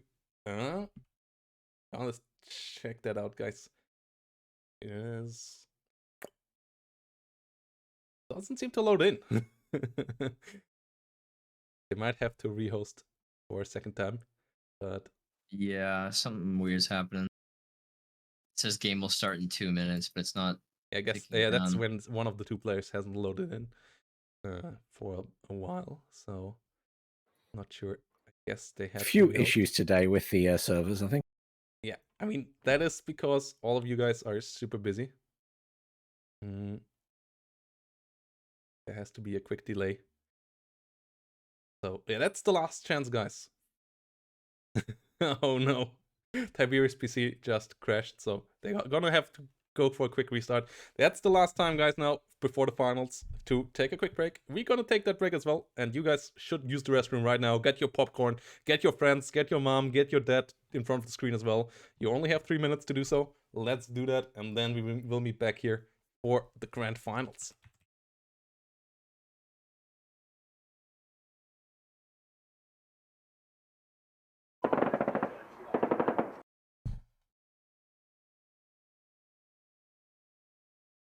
Big oof.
So yeah, it seems like Valos at least used the meantime quite nicely, guys. As Valos got us another $10 into the prize pool. And much appreciating all the generosity, guys.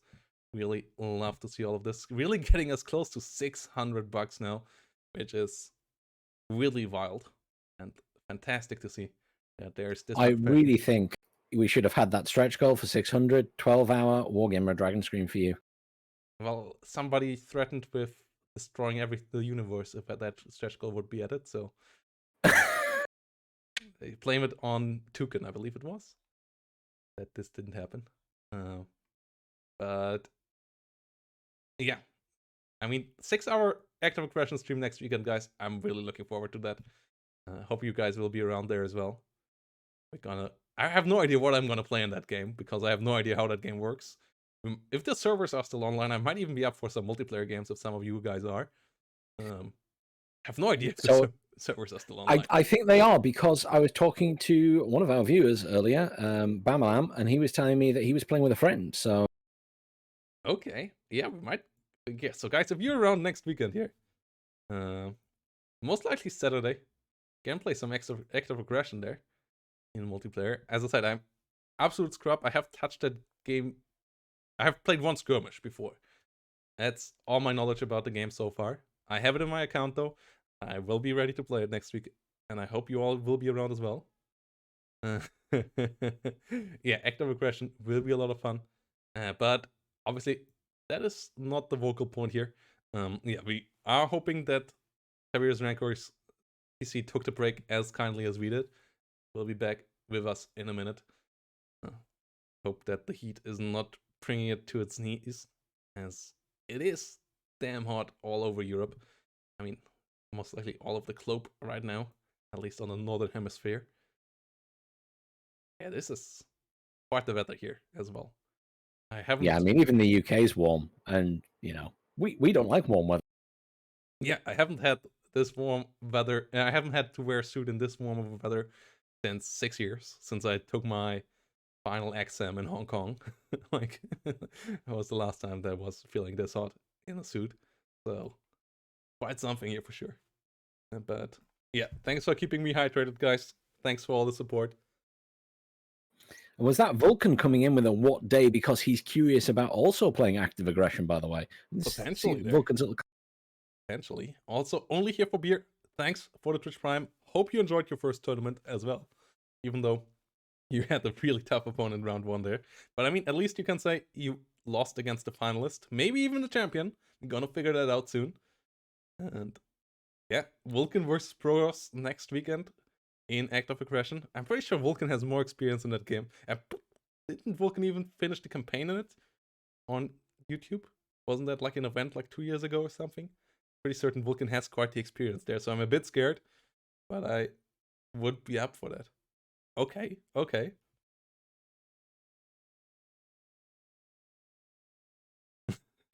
Yeah, we can do that. We for sure absolutely can set that up. And oh boy, Feta setting it straight, adding up to $115 in general and making it $600 here. Let's freaking go. Oh, Fede, you are awesome. Everyone is awesome. Look at all of these people who've contributed. It's fantastic. And thank you for all of the subs to the channel as well over this weekend. Valos, in particular, with all of those fantastic gift subs. And yeah, the game is back up. It seems like Tiberius Rancor's PC has kindly recovered from that little break. And we are going into that grand finals in a second here. So this will be really fantastic. Yes. We will have both of the players ready. Second UK versus Berlin Gruppierung coming up here now. And oh boy, another hype train is starting here Vulcan. before the grand finals. Vulcan setting it off again. As we are 20 seconds away, guys. A lot of hype here. The grand finals coming up. Derek versus Tiberius Rancor. $600 on the price line. We have waited here for quite a while. These guys have had a tough way here, but they both made it through in fantastic shape. They both know each other really well. It's a match between friends, as this one will be for sure a lot of fun.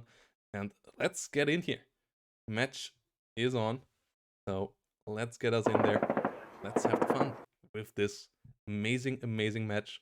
Tiberius versus Derek here on Vertigo, as Alpha and Delta obviously gonna be the vocal point on this map. On the right side, Derek in red with the Berlin Gruppierung, the East German fighters and Soviet fighters for Berlin. Whilst on the left side, Tiberius Rancor coming in with the second UK, a division that we have seen so many times this tournament already, in his hands and in the hands of others. Let's see if they can add up to their score, or if Derek can bring them to the knees here on Vertigo.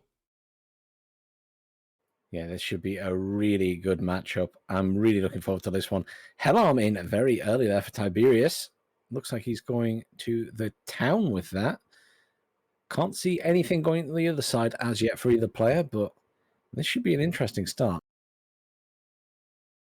This for sure should be really, Ooh. really interesting. As Gazelle Rocket. Lots of Gazelle Rocket. We could be seeing a bit of a meme push on Delta here, perhaps, and maybe that's not something, as I said, that Derek will be expecting if these two play against each other a lot. so the Gazelle rockets are really expensive to reload, and I'm not sure how much damage they actually will deal here. And Derek, but Derek will have some AA on the front line for sure. Let's see how all of this goes. The Gazelle Rockets here, the reload costs have been increased quite heavily. They are still pretty cheap though. But yeah, there for sure are a good couple of Strellas already being set up. There's a good couple of Phobos, Sis 2-gun coming up there as well. And all of this will be a hell of a lot of fun here. I'm really hyped for it. I hope all of you in the chat are as well. I hope you all brought your friends, your mothers, your dogs, your grandparents, your first date to the party, because this is the perfect event for all of this. No matter what kind of social interaction, you should watch this grand finals at the same time. It will be really fantastic. I mean, it's possibly the best first date you could take anyone on. Yeah, absolutely. Like, a lot of things to talk about. Military hardware, esports tournaments. Yeah, great music in WARNO obviously as well. Great electronic music. You even can, if you have put the soundtrack on next to it, you can even dance whilst watching the finals. Just put the WARNO soundtrack on. So yeah, a lot of options there. And oh boy, Tiberius really going all out for it, doesn't he? That is a lot of aeromobiles as well in the Lynxes. I mean, we knew they were coming because he had a lot in his deck, but he's going to push this quite hard.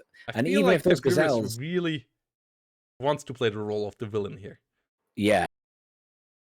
He has done it in this tournament a couple of times, and I'm pretty certain most of the people in the chat not looking too kindly on cheesy plays. So yeah, but this is going to be wild. This is going to be quite the fight here. And this will be a lot of fun. Snipers in the north. And yeah, Saxon CP will come up there as well. Sniper and an SAS. Relatively light start, obviously. But the south will be the one that will be tackled. And let's have an eye on Derek's side of things, how he will react to that. I mean, this is the thing. How is he going to deal with this? I mean, he's got some stuff there, but it's a lot of anti-tank. Yeah, it's a lot of SPG-9s there. And SPG-9s are the perfect target for the Gazelle Rocket, because whilst infantry units are relatively tanky for their price point, like especially the KDAs and so on you can get in this deck, like the Gazelle Rocket shoots all its rockets and it only kills half the squad, which is then not really worthwhile. Or like, it's okay-ish for the trade. But against SPG-9s and the ATGM over there, it will wipe them out. So it really trades well against those. So might be really an anti-starting here for Derek. But let's see how it all goes. Trella coming around. And yeah. A lot of ATGMs. A lot of Phobos coming around as well. And I have the feeling Derek might give it another look onto how to nerf second UK after this game. Yeah, I think it depends how it goes. But yeah, if Tiberius falters here, then Derek is going to have some serious map control. Yeah, obviously this is like the question is, does Derek have any fighters up and running? As if you can shoot those airbornes down, airmobiles down in transport, you can make them bleed a hell of a lot. So that's going to be really interesting as we're going up. Nice.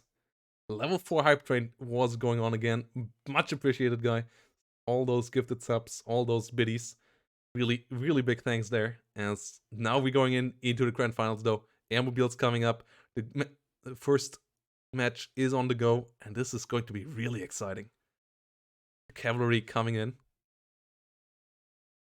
I'm just wanting to see what he manages to kill with these Gazelle rockets, to be honest. If he targets them well, he could take out all of the Strellas very quickly. Yeah. Airmobiles coming around. Gazelle rockets coming up. And in the rear, we have Harrier rockets coming in on the sideline as well. Oh, yeah. There's no airplane in the sky on the other side. There's only Strela AA so far, I believe, as well. No gun-based AA, nothing like that. Like, no ZSUs, as far as I can see. No, not at all. Which is a bit surprising. No Shilka, no ZSUs. Like, yeah, the Lynx is coming around in numbers. Harrier here, flying in, dealing a lot of damage. Strela gets the damage against the Hellarm, but not getting the kill there. Whilst PSH is moving forward, Motostrelki moving around. Gazelle Fox rocket. coming up for that Strela. Strela missing there as well. Sis 2 guns coming up. Airmobile unloading, and yeah, this is not quite the engagement that Derek was hoping for, but for sure the one that Tiberius wanted to force here. SU-22 in the skies. Harrier coming around. There is a Mi-8 MTV coming in from the rear. Rocket, SU-22 flying around. Airmobile in the rear, dealing a lot of damage. The SU-22 able to chase the Harriers down. There is no AA on the ground. Another Harrier coming up as well, though, as the Airmobiles on the ground take some damage. Another Harrier rocket coming in. I mean, those have been devastating so far. They are mincing everything in their path. Oh, my word. Another 3 squads down. Yeah, Phobos here in the heavy fight. Harrier rocket coming around for the south as well. CV at least will be able to unload there. There is a CV on the other side, though. And Tiberius currently on a +2. KDA coming up. As the northern situation completely lost for Derek. He got a good couple of shutdowns there as well, but for sure a way better trade for Tiberius, especially with that Airmobile still in the rear. More Harriers coming in. SU-22 trying to engage here. Strella not really getting the hit on it, as the Harrier gets the kill up north against the Mi-8. SPWs coming up with KDA Schützen now, but the lack of AA here is confusing to me. Like, I'm not sure what Derek expected here. And not having any gun-based AA, especially as he used them quite a lot in previous games, seems a bit wild to me. Yeah, he had them in the last couple of games, every game pretty much. So, yeah, quite surprised. Obviously, +5 currently to Tiberius, and he's trying hard to kill the CV in that bottom central point as well. MiG-21 HE getting hit in the skies. Airmobiles coming around. Book getting up there. We'll need to get another shot out. We're on the fire. Can it get on target at least? Nope, not so far. That is for sure pretty frustrating there. And yeah, that is not looking good for Derek here in game 1. That game 1 is not going the way of our player in red, and he for sure will need another strategy if he wants to deal with this in game 2. Or maybe just ban second UK. Like, I'm surprised he let it go through. I mean, it's just distinctly possible that there's something he fears more than the second UK, I guess. But why? Like, Tiberius Ranko has played that deck relentlessly here. Is it? Like, I kind of look on the bans here. They were sent to me. And the ban was 35th. So I guess that is a pretty scary deck as well. Yeah. But is it really that much better than second UK? I feel like the second UK start at the moment is the scariest thing out there. I mean, it's definitely pretty scary. Good skirmish going on here. All these Airmobiles, gun groups, more Airmobiles coming in. The Hellarm, a little bit far forward maybe, but not too much to scare it off. Derek at least getting the CV killed here, but his CV is under assault by some Airmobiles as well.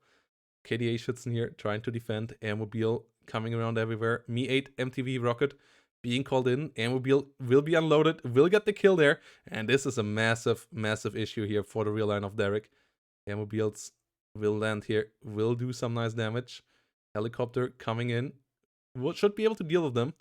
The Lynxes get dealt with on the ground.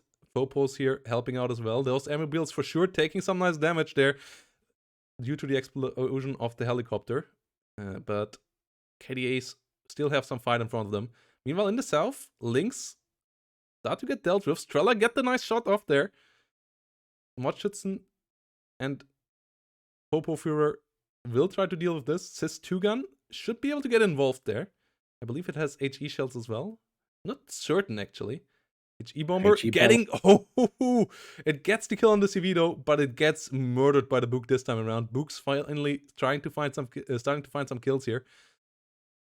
Getting a nice shot off on the north once more. Popo's coming up. Mi-8 flying forward.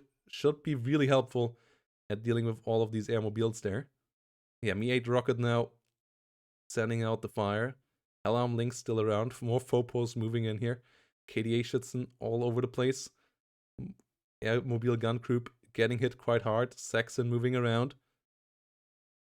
The Helm gets another ATGM towards the SPW PSH.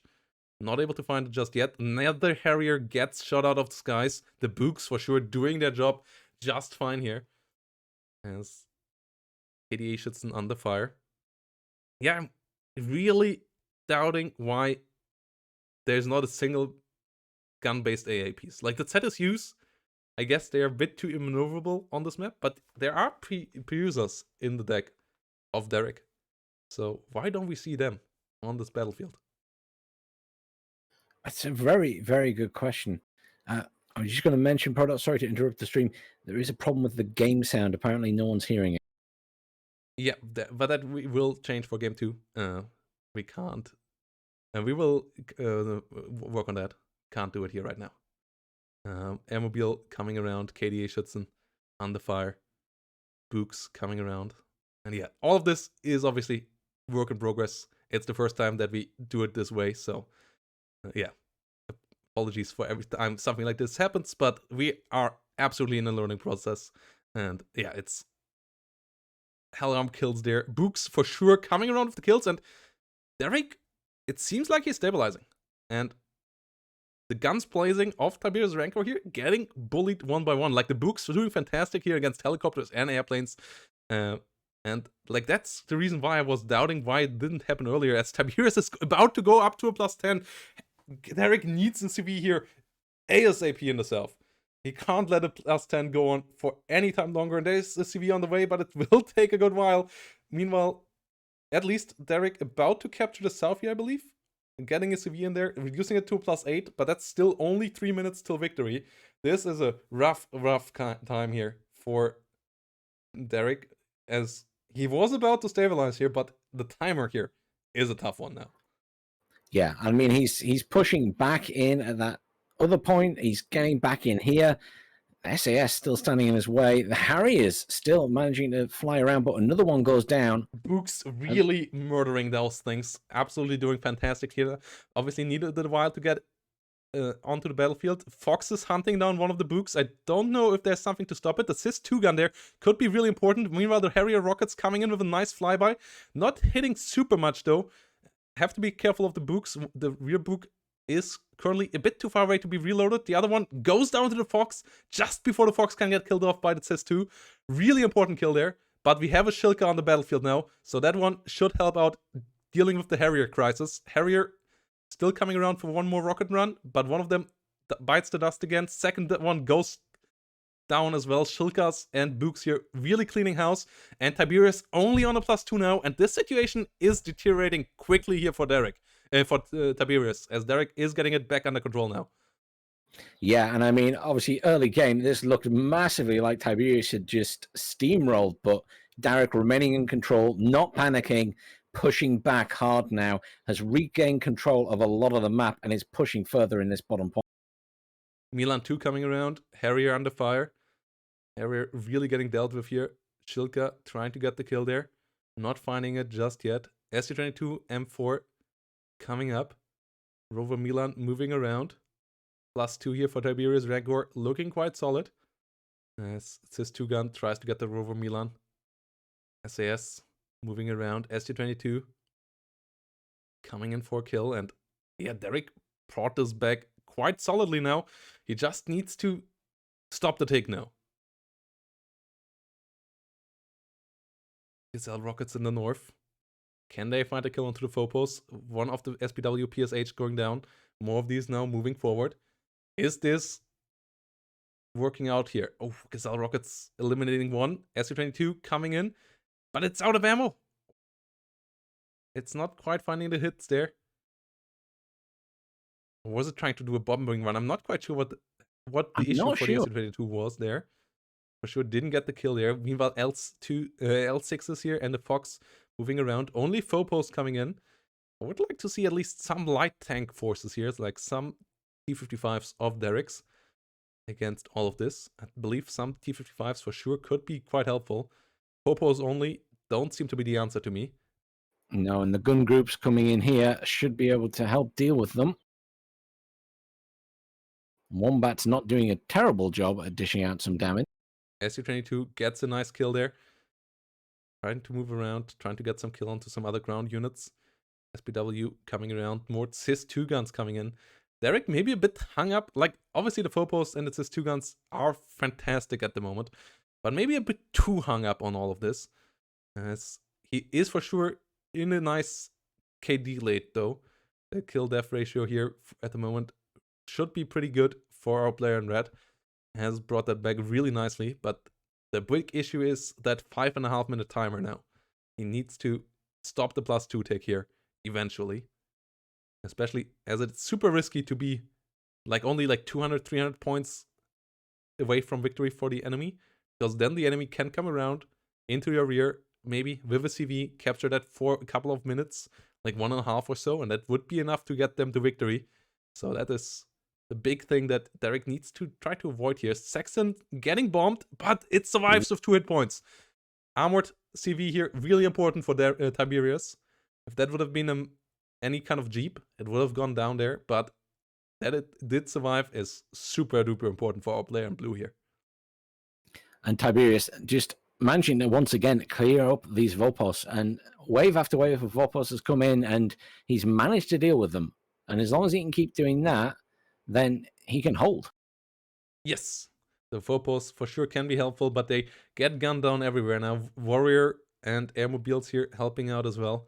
Warrior opening up fire against one of the Volpos on the side over here, getting them stressed out quite nicely. More KDA Schützen coming up. This 2-gun retreating slightly. As this game here is for sure still on the edge. Derek needs to find a way into that zone. KDA Schützen coming around. MiG-21 coming around in the north, trying to get a bombing run. Finds the Airmobile gun group, getting a kill there. That's the Phobos in the south on the fire here.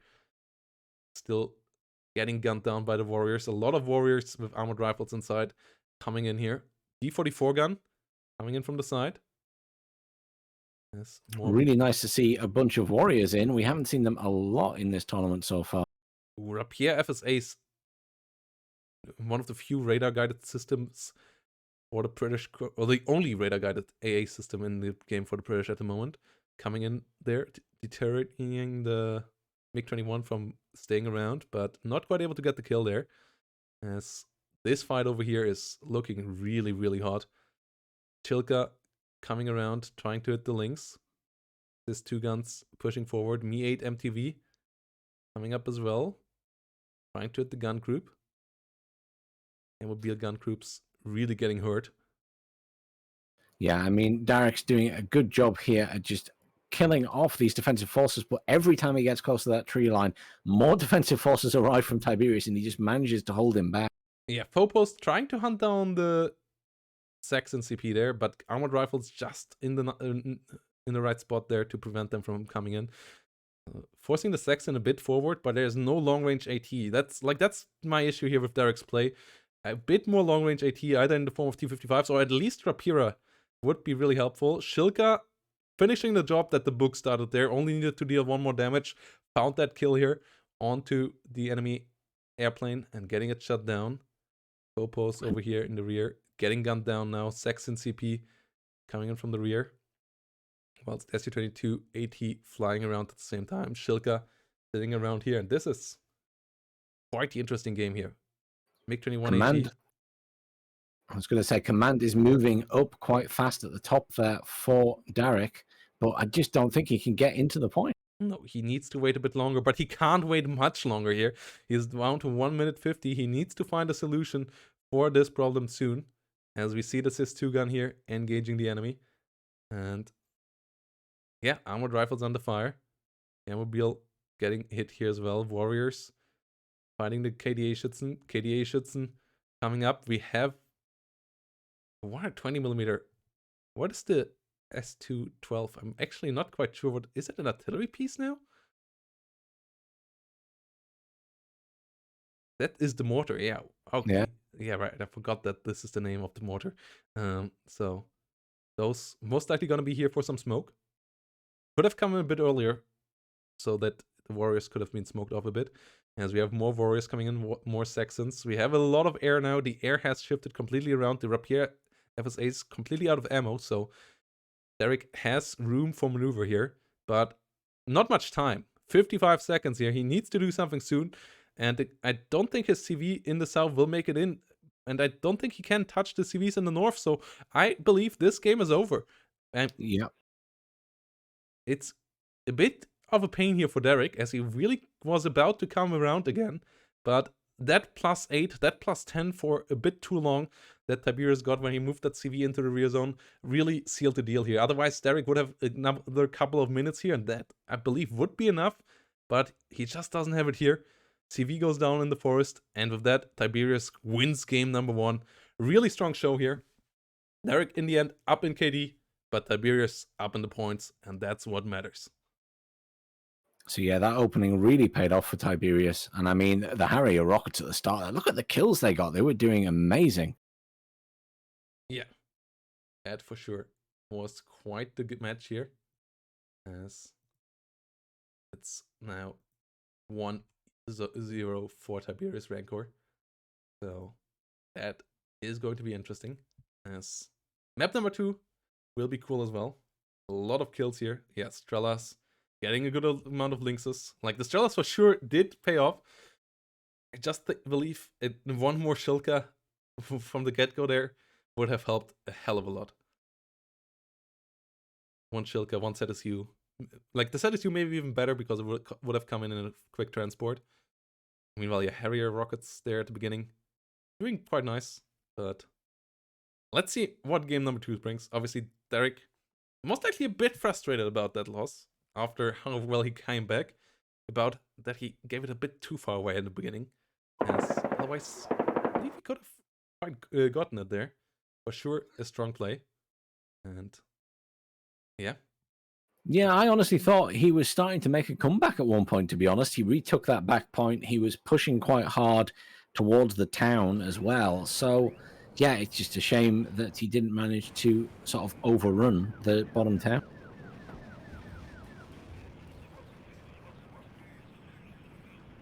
Yeah. Very well played to both of them. Absolutely. GGVP to both of them.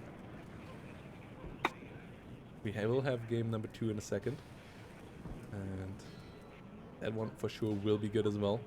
And yeah, game number 2 will be TKS for Derek versus fifth Flinte. Nice. We will see the 5th. We will see the 5th. We will see it against TKS. So we will have an armored division here. And we will have TKS once more on Black Forest for Derek. So that's gonna be nice. Yes, yeah,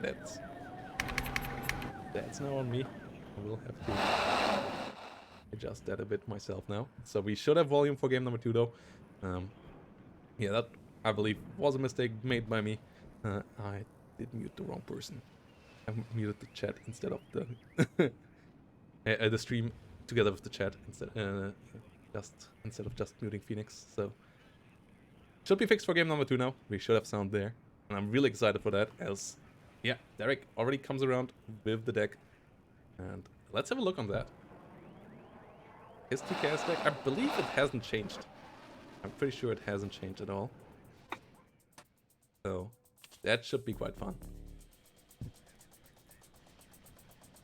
May we see him return the favor, I wonder, with the healers and infantry at the start. Yeah. I'm pretty sure we will see something similar here from Derek.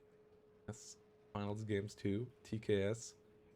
I mean, I wouldn't be surprised if he would use it aggressively.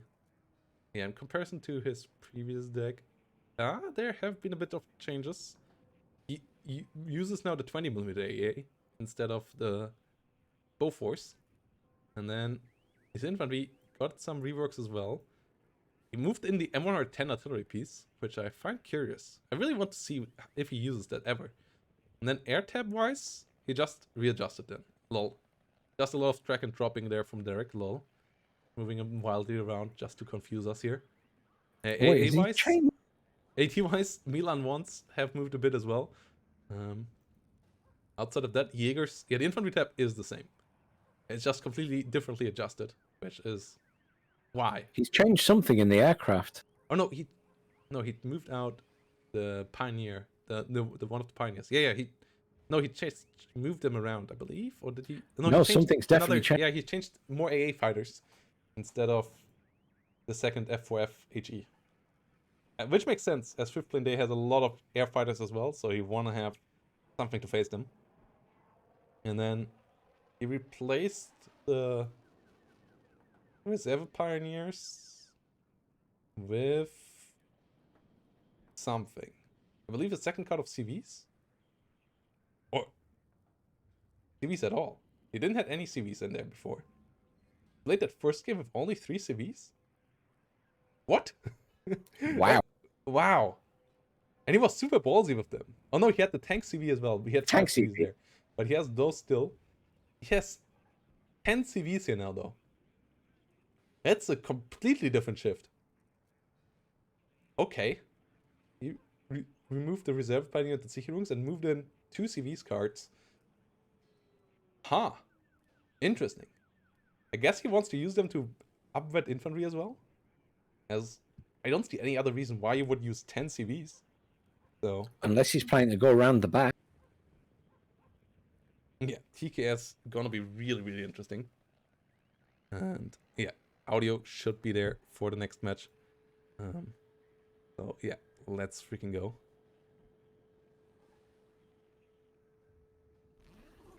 As the game should be up relatively soon. Tiberius deck will be on the way to us soon as well. I mean, 5th Plane Day, like, yeah, that it was one of Tiberius's favorite divisions. Let's see what he does on Black Forest with it, though. I'm really excited to see that because, I mean, yeah, last patch, 5th, it didn't matter what map. They were most likely the strongest division, but that has shifted around a lot. So let's see if they are still that strong, if they still can win on Black Forest, or if Tiberius will get punished for his pick here. I mean, I think it's going to be interesting because we haven't really seen them much at all in this tournament. As we say, we think they've been banned, so maybe they will perform exceptionally well. And yeah, we have TKS, we have this around. Yeah, the 5th Plane Day. AMX30 B2, obviously quite nice. And I think they are still, like on Vertigo, still believe this deck is quite scary. And maybe also on maps like Two Lakes or so. But Black Forest? Is it really that strong still? Is the infantry? I mean, the infantry got nerfed a good bit. The flamethrowers got nerfed in power. All of them lost their AT power a good bit. Auto cannons of the AMX-10P got nerfed. All of the auto cannons on the AMX-30s got nerfed quite a bit, whilst they went up in price, down in availability. So the AMX-30s are a lot worse. AMX-10 went up in price. Helicopters stayed where they are. They are pretty nice. In the air tab though, the availability of the Mirage 2 got reduced.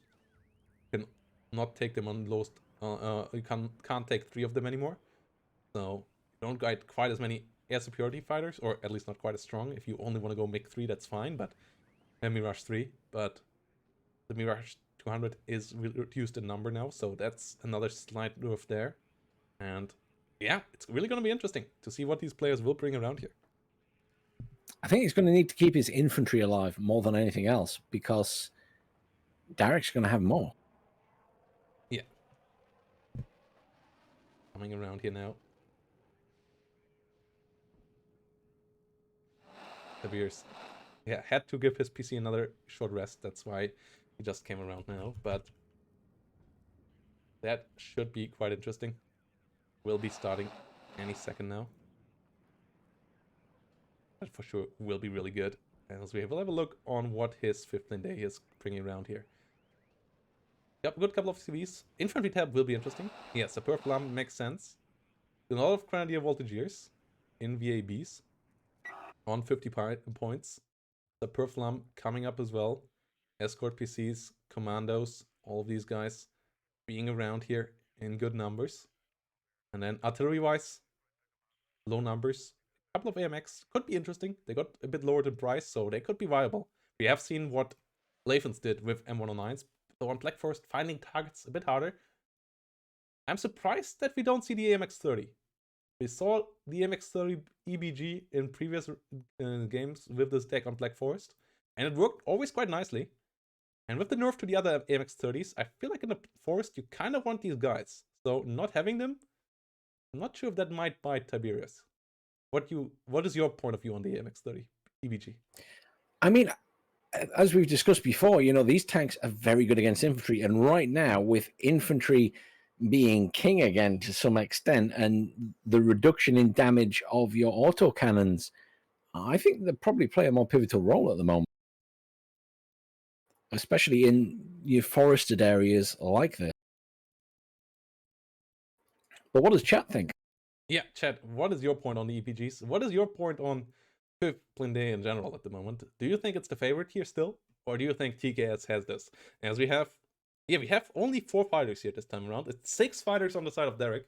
So a couple of them, like 4 of them are F4Fs.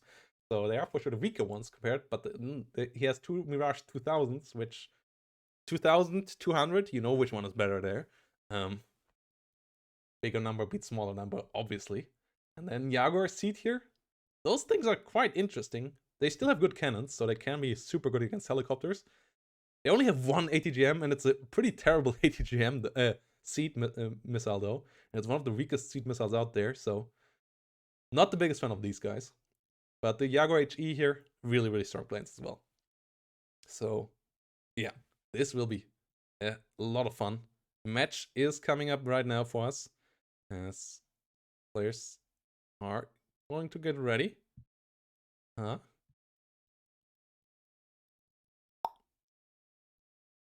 not quite sure what's happening.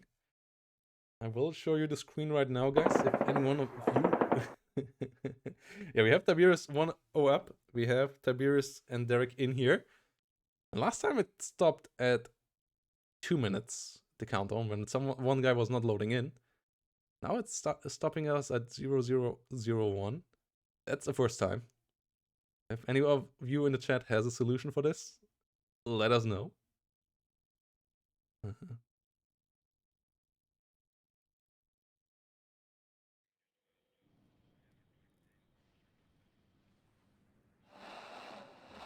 Yeah, we're gonna see. Game 2. Let's see if we can load it in this time. Might just be Eugen servers messing with us. It seems like it. It seems like the guys went in this time around. Okay, let's get the party started then. As both of the players are in this time around. That is great. That is fantastic. Yes, fortunately, just a couple of hiccups today with the Eugen servers. It's hot in Europe, and everybody's playing the game today. It's getting hit pretty hard. Yeah, Eugen getting overwhelmed by not just the player numbers in WARNO, which are through the roof, but also the player numbers on all their games. Steel Division 2 at the moment doing really well as well, but that obviously makes it a bit tough there for the Eugen servers, as we have Derek versus Tiberius Rancor here. Grandfinals, best of 5, game number 2. If Tiberius wins this here, who's coming in on the right side in blue, if he gets this game under his pocket, he will be on match point. So Derek really, really doesn't want to let that happen. Derek, with the TKS, obviously have to cheer for him as a TKS fanboy myself. But Tiberius with 15th day, let's see what this old division can still do here. If they survived the patch, or if they are now the old horse. Let's see. Let's freaking go. Seeing Puma Commandos going down and an AMX-10, obviously. At this side, nothing else yet for Tiberius. Yeah, those things will be quite nice. What's over here on the red side here? Derek coming around with a good account of Gazelle cannons, airmobiles coming in numbers as well. Super Puma bringing all of that stuff to the front line. Ilta's leader coming around as well. 2 CVs, one of them being a Befehlspanzer M48. Really, really fantastic. Whilst we have further up on the front line, one little recon boy out there already. Green Berets will come around. Yeah, let's go. I'm assuming all of these are going to be going to that center town once more. Yeah. It's going to be where the fight is. Oh, wow. Past the center town. Quite aggressively so. Yeah, Derek Yeah. will stick to what worked last time. So I'm pretty certain Tiberius Rancor has watched that replay and knows about that kind of plan. So the big question is, what will Tiberius Rancor do in reaction here? Will Tiberius just mirror it and try to rush somewhere else? Will he try to stop it? Like, the Super Pumas here are ready as well with the commandos. So this is going to be a hot fight for sure between these two. Yeah, I wonder if we could see from Tiberius a couple of early aircraft to try and take out some of these incoming Super Pumas. I mean, both sides could use that. I wouldn't be surprised if we see some air skirmishes from the get-go. Mirage 200 versus Mirage 2000. French pilots showing each other who is boss. Absolutely a possibility in this game. Yes. AMX-10 versus AMX-10 could be interesting fights as well. The subleaned version here, maybe a bit overkill even, in my eyes, for Tiberius. The normal AMX-10 would have done it as well. But yeah, that's what Derek has in his arsenal here. 2 of those on the battlefield. So yeah, let's freaking go. Let's get this going. Neither player sending a huge amount to the center point in the forested hills, our little forestry area. Yeah. And yeah, the question in the chat was, are these maps the rank pool maps? Yes, every map of the rank pool did appear outside of Geisa, which is considered the most imbalanced at the moment. Hopefully it should get reworked eventually. At the moment, sadly, not quite good enough to stand up for competitive play. But yeah, VABs here moving up north. Some more will move into the south, and we have a lot of units coming up here. Those Gazelle Cannons here, for sure. Moving around, Super Pumas coming up. Airmobiles will enter the battlefield, and here we go. The swarm has started. Gazelle Cannons and Super Pumas moving around. And the first big battle will be over this big central point, and who controls it? Yeah. MX-10 subleaned coming around. All of this stuff will be quite interesting. MX-10 RC coming up there. Commandos will go around. VAB will join in the rear. Yes. F4Fs in the sky for Mr. Oh, there come the Mirage 200s. Oh, yeah, they have the better of that first engagement. That was to be expected. F4F is the worst fighter, and they went really deep there. With the Mirages keeping a bit around, getting some nice damage there on the F4F. And that F4F is in trouble, and that once more will be a bad air engagement here for Derek. Mirage 200 will get hunted down there. Will get the hunt down there on the F4F, and this is a terrible news here. At least the Mirage so far not able to kill any of the helicopters, but they will try to change that now. Airmobiles here in trouble, in big trouble. Getting a nice missile hit there. Mirage 2000 now in the skies as well. Getting one of the Mirage 200. Second one does get a bit of a better engagement there. Both sides not getting a kill this time around, but at least one of the Mirage 200s hunted down by Derek there in revenge, and none of the Super Pumas get lost. That's the more important part here. All of them are able to drop their airmobiles. On the other side though, Commandos dropped out as well, but the Gazelle Cannons might be able to deal with that, and no AA around for Tiberius Rancor here. Only the Mirage 200s. I'm a bit surprised that he didn't bring one Mistral with the VAB 20. That would be really helpful against all of these small little helicopters. But yeah, no AA whatsoever here.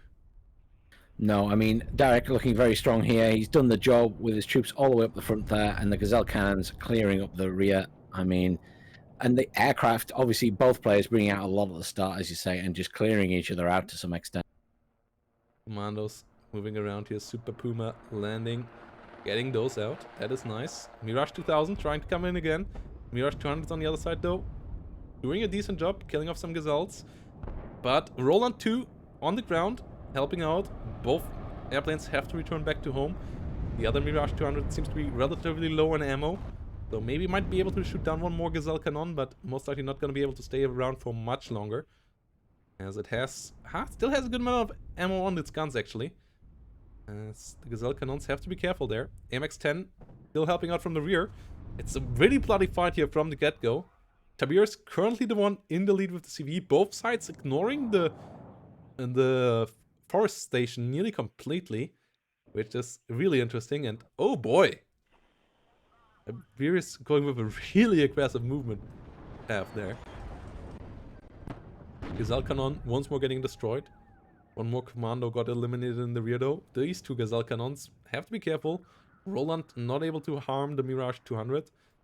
As the MX-10 Subleaned hunted by the Gazelle Cannon, the last remaining two there, trying to get some damage on it.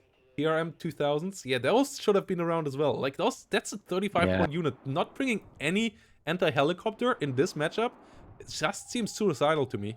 As we have a Jaguar seat coming around here. Gazelle Cannon's in trouble. One of them for sure will go down. Second one survives for now. But a big oversight in my eyes. Kind of on both sides, but even more so on Tiberius Rancor's side. Well, yeah, I mean, it's put Tiberius on the back foot. Derek has that central point. I'm thinking he was just hoping his aircraft would be enough to deal with the helicopters, but Derek matched that. He brought out his own jet straight away. Ooh, AMX to Subleaned though with a really important fight there. Gets the kill onto the AMX-10 of Derek, but the Gazelle Cannons, the swarm is out.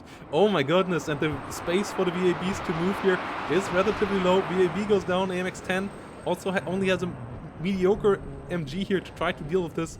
This is not its time of the day. This AMX-10 is down to 1 hit point already. Jaguar is desperately trying to defend it, will get another kill here. So at least will make it a bit more bloody for Derek to try to get that kill, but the Gazelle Cannon's now firing, and that AMX-10 is not long for this world, I believe.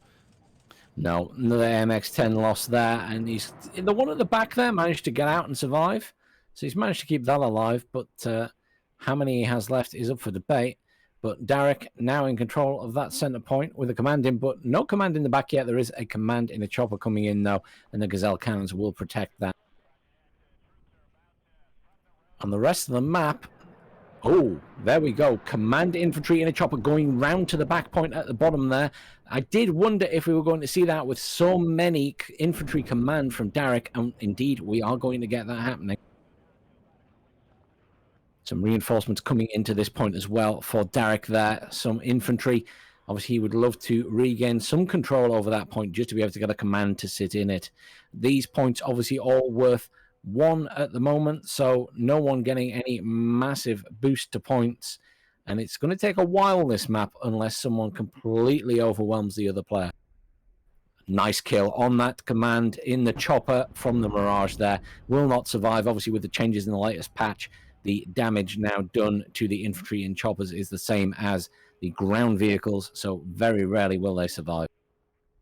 Mirage 200 flying around. TRM 2000s moving around there as well. Grenadier Voltigeurs moving up in the rear. Mistral moving forward. A lot of TRM 2000s there, but there's no Gazelle swarm at the moment over here because they're all clumped up in the bottom. They look really funny on the minimap there as they were hunting down the enemy CV. And they were making sure that there was nothing around there anymore. Spreading out now. The B swarm really activated. But the hunters are out now. TRM 2000s, Mistrals, they for sure will not leave any room for these Mistral Gazelles if they get close to them. Especially the Mistral can snipe all of these little helicopters from quite far away. And we have a good amount of Jaegers here now, rolling forward. Yeah, Derek determined to get back into this point as well. As I say, just to get a command in the edge of the point to contest it more than anything else. And then at least he's ticking up by +1 again. Interestingly, I'm surprised Tiberius still bringing quite a lot towards that central point. I wasn't sure if he was going to try and pivot to take one of the back points, but he's trying to get back in there. Yeah, a lot of Jaegers moving forward. Commandos sitting in the north. MX-10 RC moving around. Roland 2 coming up as well. Green Berets rolling in. Gazelle Cannon will for sure get up into that, trying to find a spot where they can do some harm again. Their damage has been heavily reduced since the last patch, so and everything deals more damage to them, so they are a bit harder to use for sure. Now let's see if they can find another victim. Mirage 200 in the skies again. Airmobile here. trying their best to stop the enemy. F4F and Mirage 2000 on the other side, though. That is not looking good for the Mirage 200 here. It might be able to get the F4F in time, though. Not just yet, but the TRMs and the Mistral. Yeah, the Mistral finds the kill there. Mirage 2000 on revenge job now. Can it find the kill? Runs out of missiles. Will get its gun on target, but the Mirage 2000, that's its one big advantage. It's faster than the Mirage 200. It's faster than the Mirage 2000. Gets killed off just before it gets out of gun range, though. Jaguar HE here on the hunt now in return. Doesn't get its short missiles on target, though. Gets a decent bombing hit in, but has to be careful with the Roland too. Mistral against the Gazelle Cannon, TRM 2000s around there as well. As we have a good couple of AMX-10 coming around. Mistral under fire. F4F trying to come in there with the bombing run. Does miss completely though. And will pay for it on the way out. Mistral does not hit, but the Mirage 200, that one might do the job again. It's on the hunt here for sure. Mirage 2000 out of missiles, so it can't help much, but the F4F will make it home for now. Mirage 2000 gets a bit of damage from the gun of the Mirage 200, but both will part each other's way. Will move around again. AMX-10 on the ground. Green Beret hitting the Grenadier Voltigeurs down there. That should go for the Green Beret. They are the Special Forces units, whilst in this town here, the Milan ones will move forward. And certainly we're seeing Derek has made it back into that other point with those Jaeger. He's now called in a command as well, so he will at least neutralize it. But at the same time, Tiberius coming in with those Grenadier Voltigeurs and the VABs putting down a lot of fire on these aeromobiles. And I think he's actually going to overwhelm the aeromobiles here and be able to make it back into this point, which I'm surprised by. I thought it would be heavily reinforced by Derek by this point. AMX-30 coming around. Will try to deal with the AMX-10 most likely. Bombing run here on the Roland that is out of ammo. Roland obviously did a good job so far, but it's completely out of ammo here, so it couldn't defend itself against that one. Jaguar HE gets hit by the Mirage 2000, but won't be hunted down. Another Mirage 200 still around here, which is in for another fight. Airmobiles, Gazelle Cannons all going down. Derek losing a good amount of forces here on the front line, and he gave up the center zone for all of this. The one on the forest, on the tree cutting side there. But the AMX-10 RCs here, really the last line. He has all three around, but there is an AMX-30 on the other side. There are a good couple of Grenadier Voltigeurs. I'm surprised that we don't have any Gazelle Hots on the side of Tiberius Rancor yet. But more AMX-30s coming onto the battlefield, and that will make it tougher and tougher for these AMX-10s to keep this position alive and running for Derek. More of those aeromobiles coming in for Derek as well now, obviously trying to hang on to that point and make sure Tiberius can't break into it. But there's plenty of air defense at the other side. It's getting riskier and riskier to bring in those reinforcements in choppers. And Tiberius is in the point. Good use of VABs for that fire support against the aeromobiles at both sides of this point. I think he's going to push Derek right back here, especially once those tanks come in. Yeah, Super Puma getting killed off there. Mirage 200 lying around. Mirage 2000 really trying to get the kill there once more.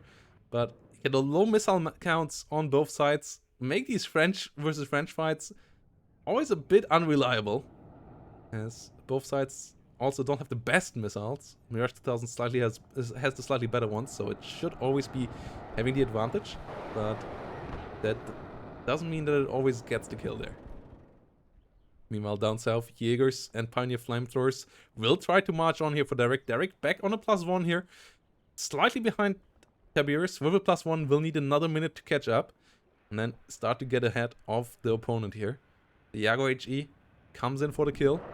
Jaeger getting bombed here, getting wiped out. Grenadier Voltigeurs still around. More Jaegers moving around. And yeah, M40A1 coming around. Mirage 2000. Trying to get the kill here. Gazelle. Oh! Mutual destruction. I believe one of the one hit the other with the same missile and then got caught in their own blast. I believe that what happened over there, but that's a trade that is okay for Derek, as he has more fighters in his deck. Jaguar HE here though, hunting down the F4F HE on the way out, but the AA version is coming out to help its brethren, so the Jaguar has to get the hell out of there. iHawk on the way in there for Derek as well to provide some more anti-air cover, as obviously both players really utilizing their air force here. But Derek making good progress in this point. His bomber did take out a couple of squads of infantry, and although Tiberius is bringing in some reinforcements, I think the reality is Derek has slightly more in that point now, and the Green Berets sneaking around the back to cut off the reinforcement route. Yeah, AMX-30 fighting here. The tanks under fire now. Ooh, AMX-30 getting blown up there. VAB goes down as well. Really important kill here on that CV. Burning down in these trees. Getting completely murdered by the enemy AMX-10 there. That AMX-10 is in a sneaky spot. Down to 2 hit points, but it's still alive and kicking, and that's the important part there for Derek. The other 2 AMX-10s in the middle still alive as well. The AMX-30 did bite the dust, and that is a bit of a problem here for Tiberius now. As Derek, in the next 2 seconds, will take over from Tiberius in the point lead. And in the tournament rule set, that means he is now the one that would count as the winner of this game. So, pushing it in the south. Tiberius will have to get back in there. More AMX-30Bs on the way there. A lot of tanks coming in here now. And the tank game is something that Derek can't directly mirror. So he will have to find different solutions for those AMX-30s, for sure. Yeah, he's going to be relying on ATGMs potentially to deal with those. Obviously, the Cannon Jagdpanzers are helpful, but they're not going to make a huge difference against a lot of AMX-30s, especially up at this point here where the tanks can provide some fantastic fire support from outside the range of a lot of infantry in the building. And the voltage is moving around. Commandos with Super Pumas trying to get through there again. The Roland 2 is reloaded though, I believe. So that Super Puma is getting into some gnarly danger there. iHawk is ready behind it as well. First missile does hit the target. Second one does miss. Can the iHawk follow it up? So far struggling with finding the kill. Super Puma's trying to land. iHawk finds it and blows that Super Puma to smithereen. Second one still comes around, but the commandos are out in the open. AMX-10s opening a fire on it. Roland gets the second Super Puma hit out of the skies as well. So a lot of kills there. AMX-10 Subclean goes down. Finally, this AMX-10 here in the bushes got dealt with, but it's a really bloody assault here for Tiberius Rancor. I'm not sure if it's worthwhile. That F4F is running really deep into enemy lines though. Yeah, Mistral finding the kill there. F4F going down. Mistral's pushing forward. AMX-30B now retaliating on the AMX-10. AMX-10 really low. Jaguar HE bomber coming in, getting the AMX-10 even lower, and the AMX-30 finally finds the kill. But one of the Milan ones gets the hit on the other side, and this is an insane match, no? Yeah, absolutely crazy. I mean, we were expecting a really good fight on this map, I think, and once these 2 decks were out, the amount of aircraft we've seen, Derek making a lot of progress here. Those Pioneer Flams pushing up against the Grenadier Voltigeurs, and it's difficult for Tiberius to get reinforcements in here with those Green Berets covering the road, because any vehicles that come up there are going to get popped, and I don't think that Tiberius realizes they're there at the moment. So that is going to be nasty if reinforcements do head that way. AMX-30 Back to the center. You're looking really like they need to recover, but AMX-10, oh, that's the next one down. Kanonjak Panzer on the other side, can it find the kill on return? AMX-30B, not the most armored target there, and the Kanonjak Panzers have its solid rate of fire, but their accuracy is absolutely terrible. So they need to get a bit lucky there, but they find the kill finally. One of the Kanonjak Panzers pretty low as well, VAB under fire. Alouette flying around on the other side. Whilst we see down south, Grenadier Voltigeurs under attack. Airmobiles coming around. Infantry. I mean, that +2 now for Derek, really helping out and push those points up. It's slow, but it's helping. Alouette coming around. AMX-30B2, PC coming up. AMX-30B. And all of that stuff moving forward. And the +2 for Derek here is quite nice. Still no attempts again at getting around the back from either player. I'm surprised by that. We have seen on this map quite a lot of attempts to get around to the back points. Some bombing runs there by the Jaguars, not doing enough to dislodge Derek. And his command, actually, I think that command might be heading to the rear point at the bottom corner of the map. That Iltis rushing along there. Yes, indeed. It's going right around the back of the map, and there's nothing there protecting that point. Yeah, that is a ballsy way of using a CV, but it might pay off quite well. AMX10P moving the other line. The Alouette is trying to spot stuff, but I don't believe it found the CV there. It will see a lot of other things when it flies into them. Might not survive for long there, though, if it runs around that much small arms fire. As that Alouette already down to 2 hit points. Survives for now. But now goes down to the plane. Mirage 2000 coming in. AMX-30s, though, they are around in numbers now. And the Kanoniak Panzers, for sure, not their equal. As long... Like, what I see lacking here for Tiberius Rancor is recon units. We have a lot of Grenadiers. We have a lot of AMX-30s. We don't have any recon units. There's one in the south, the Dragon Para. That's the only one that we have on the battlefield at the moment. It's in a great spot, but the second one of them around the AMX-30s to help out spotting something on the other side of the tree line, on the other side of that open field, would be really, really helpful in my eyes. Yeah, definitely. I mean, those AMX-30s obviously doing the business now, able to put down a lot of supporting fire. And the Milans are in now to try and deal with them. So this might be the turning point if he can be held back with those Milan. Milan 2 here engaging. Kanoniak Panzer under fire. A lot of missiles coming in. The Kanoniak Panzer.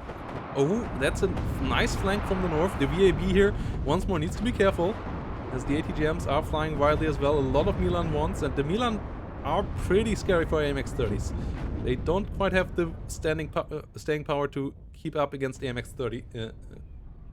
As the F4F AT, can that find a kill? Missile coming in. It misses for now. Mistral's trying to retaliate. Not able to do so just yet. One of them does hit, I believe, though. Yes, the F4F is damaged. But the AMX-30s here, a bit in a tough spot there, a bit between a rock and a hard place, as the Iltis leader comes around. +3 now for Derek, and it seems like Derek might be able to equalize at this game here. That series really might become a tense one. I mean, as they said, 50-50, whether they win a match or not. Could be going for the full 5 games here. All those AMX-10Ps coming in the center there. Aeromobile's trying to drop off, get absolutely rinsed in the sky there. But Derek, once again, in control of that center point. Back to +3. Yeah, AMX-10P and escorts coming back in there. And Derek even will go up to a +4 here now with this, as Alouette's trying to follow the Iltis leader in the north to at least try to kill that on the way back. But Derek also infiltrating the whole forest now with airmobiles and green berets. So that is going to be scary. Jaguar HE, will it be able to find a kill there? Bombs did drop, did find a kill there, so at least it won't be able to get out for free there. AMX-30B2 leader coming up for the north, but the center fight will still be then the most important here of all of this. And yeah, Jaegers coming around in good numbers. M48s, more tanks here on the way for Derek now. And this fight over the center zone will be wild. Yeah, I mean, the saving grace for Derek were those Milan 1s in the end, as we expected. He's bringing in some Gazelle Huts now, which I kind of thought we sort of expected from the other side at one point, but it's Derek that's bringing them in. M40 engaging these commandos down here. They're the only thing sort of guarding that side for each player, so once they're gone, it could leave that side open if one died. Yes, Jaguar HE here coming around as well with some bombs on both sides. Roland 3 leveling up the AA capabilities of Tiberius. It's that HE bomber. Yeah, we'll find that M48. And now the AMX-30B CV could push through that into the rear of Derek. That would be a wild play, but it could work out now, as Derek's northern flank is completely open. Lots of skirmishing still between the infantry in the center here. Those Jaegers managed to make it all the way up to the front, engaging on those Grenadier Voltigeurs. HE bomber coming in again, going for those Jaeger. Yeah, it's only one Eyehawk on the side of Derek now. There's no other AA outside of a couple of 20mm, but those don't deal much damage against planes. So the AA umbrella of Derek here really lacking lately, and that's a massive issue for him against all those Jaguar HEs that have come around. Developer here, yeah, good kill on those VABs, on those AMX 10Ps, I believe it was, with Yeah. some infantry inside. Mobiles there doing a fantastic job. Tiberius at least reducing it only to a +2, but on Black Forest, even a +2 does hurt you, because there's not that many points to go around on that map. So, trying to get that back onto the enemy will take a long while. 20mm here versus the Gazelle Hot 2 should be a victory for the 20mm if the Gazelle doesn't get out of the way. Yes, it does open up on the Alouette now as well. Good investment there from Derek to get that there. Prevent exactly this kind of play. Whilst in the rear, we have some Gazelle cannons trying to mop up the commandos. Also trying to prevent the MX-30B2 from getting through there easily. But TRM 2000s will come in here and most likely gonna help out with all of this. Does look like Tiberius is intent on trying to get that back point though, but could be that Derek puts a stop to that if he can manage to dodge any jets and take out the tank before any of the anti-air gets there. Back to the middle once again. Tiberius is back in. It's been an expensive assault. He's lost a lot doing it, but he still manages to get his command back in every so often. Iago HE coming up. His seed plane killed a couple of helicopters in the north. Roland 3 and Mirages. Mistral's trying to kill off the Mirages on the other side and the F4Fs. F4F does get hit by the Roland once. Mistral is out of ammo though, so it wouldn't be able to find a kill there. But two AMX-30B CVs moving into the south here, and that might be an interesting move for the southern situation here as well. There is a bit of defense there. The Kanonjagd Panzers could be quite frustrating to deal with, but let's see if something can get through here. Oh, HE Bomber is a bit off target.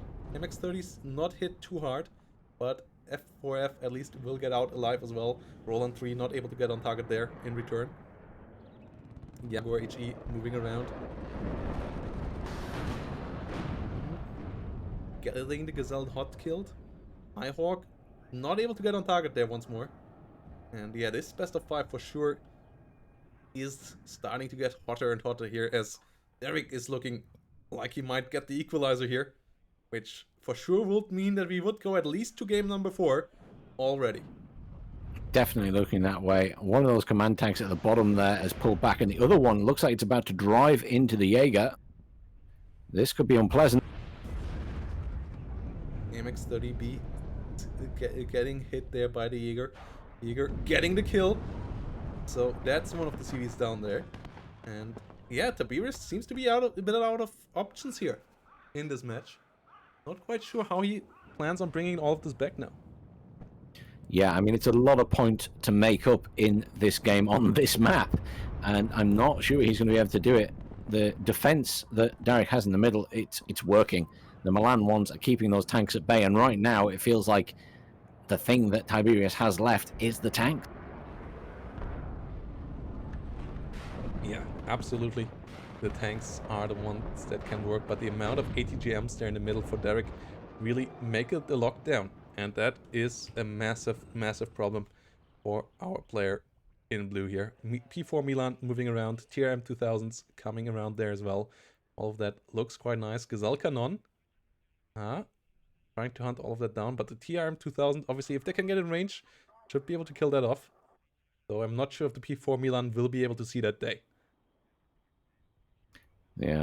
Unfortunately for Tiberius, although he is moving that command tank up, there's a command already in that point waiting, and there's multiple M48s coming in to defend it as well. Interestingly, another Iltis command maybe to move into Tiberius's point again once that AMX-30 is dead.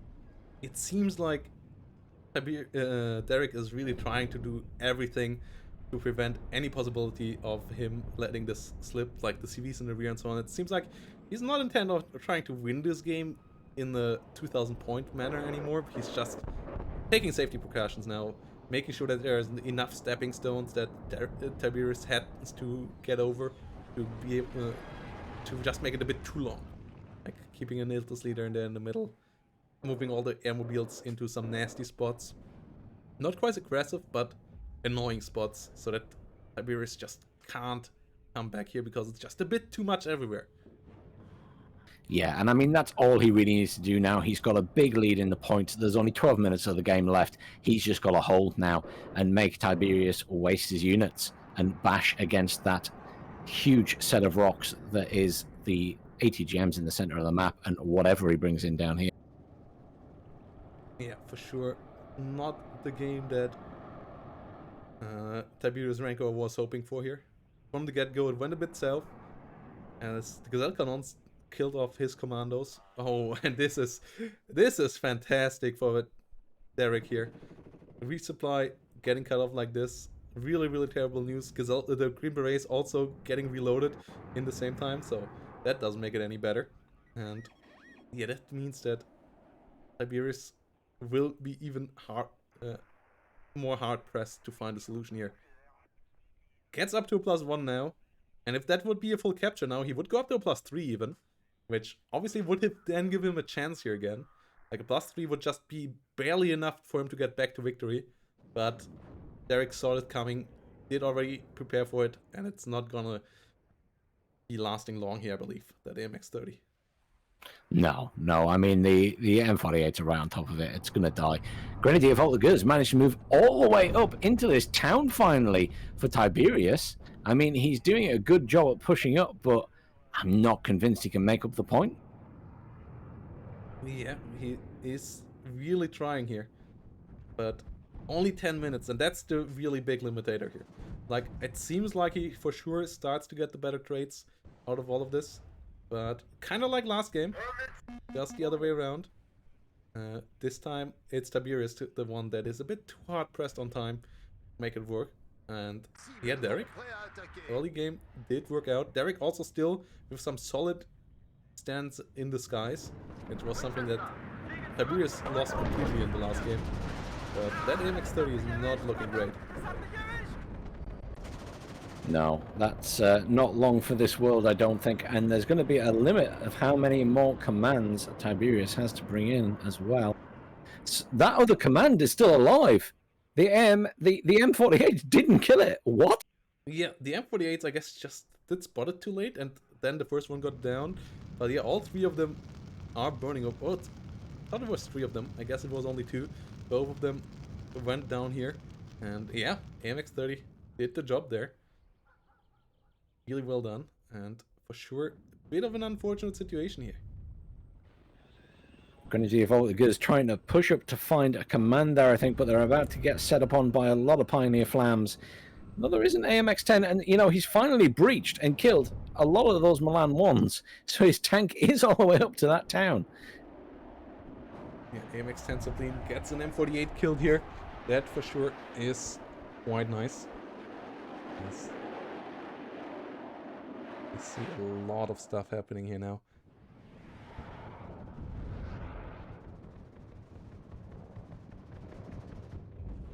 M40 going for that other command tank at the very top of the map there now.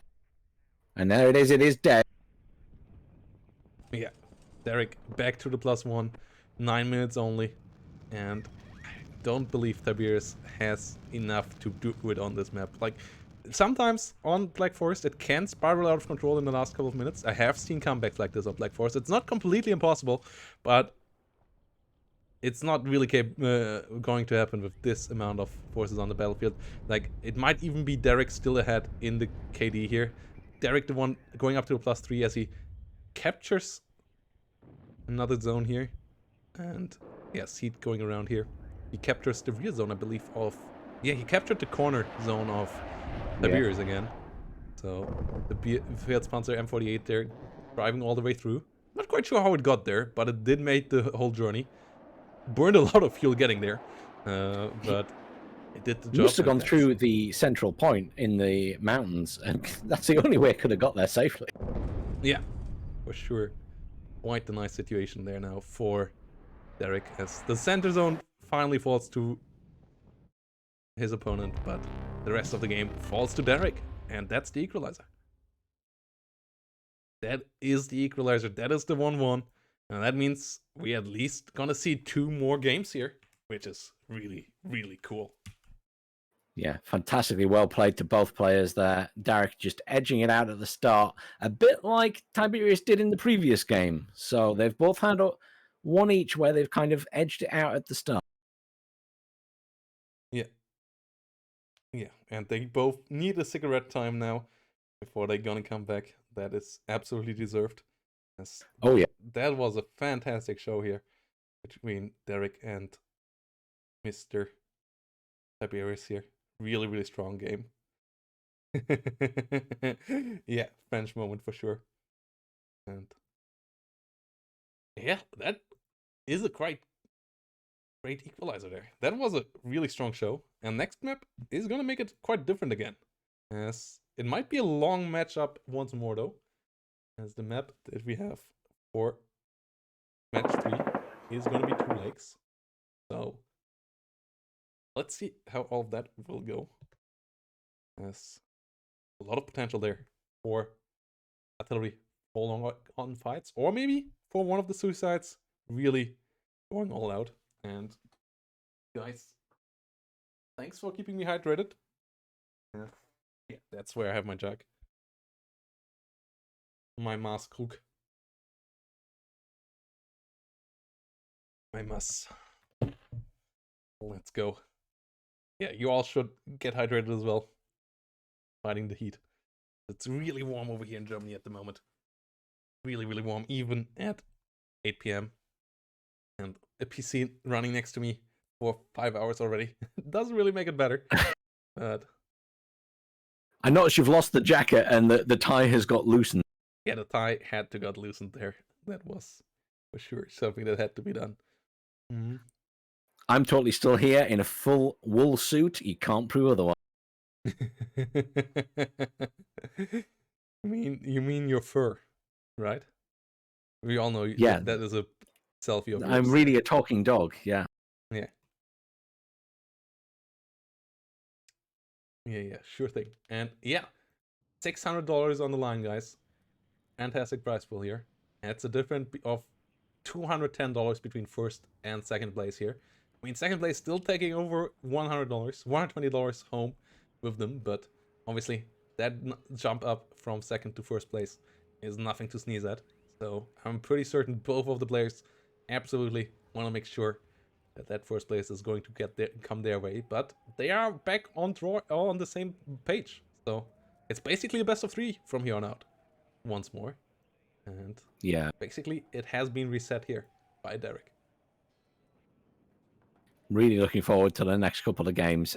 These two, as I said, certainly know how each other play, and it's showing, I think, in how effective they are being against each other. But we're seeing a lot of airplay in these games. Yeah, we see a hell of a lot of airplay there. This for sure quite interesting, as that hasn't been around the previous patches, but I believe that's mostly due to the reduction in AA killing power, which for sure beforehand was just a bit too much. I mean, we still saw, as I said, like a good amount of IHawk kills and stuff.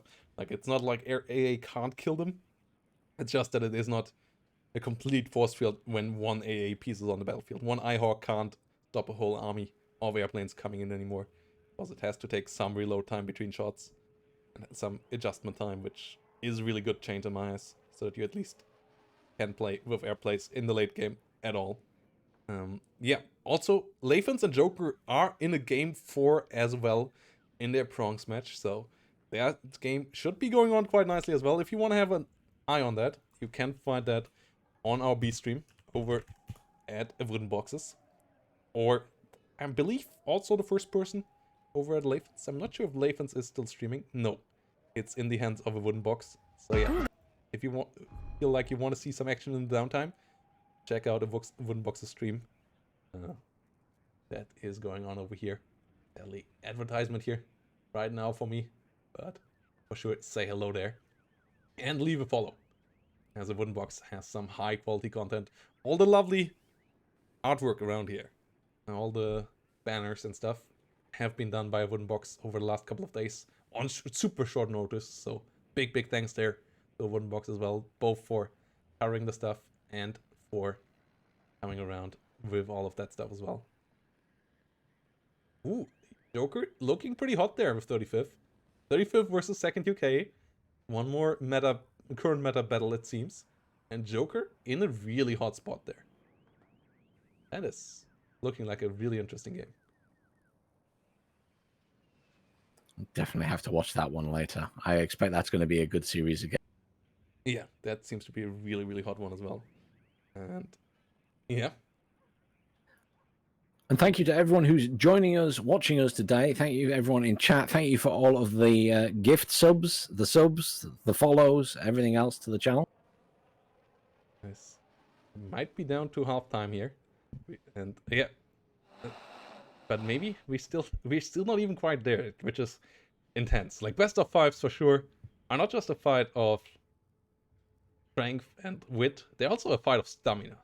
Like in any video game out there, like it's also about keeping that mental stability for longer, keeping that prowess up whilst the enemy might be whittled down in, and then just sometimes the last game of best of five is not the most cleanest, but the most enjoyable because both just start to smash each other with what is left in them mentally.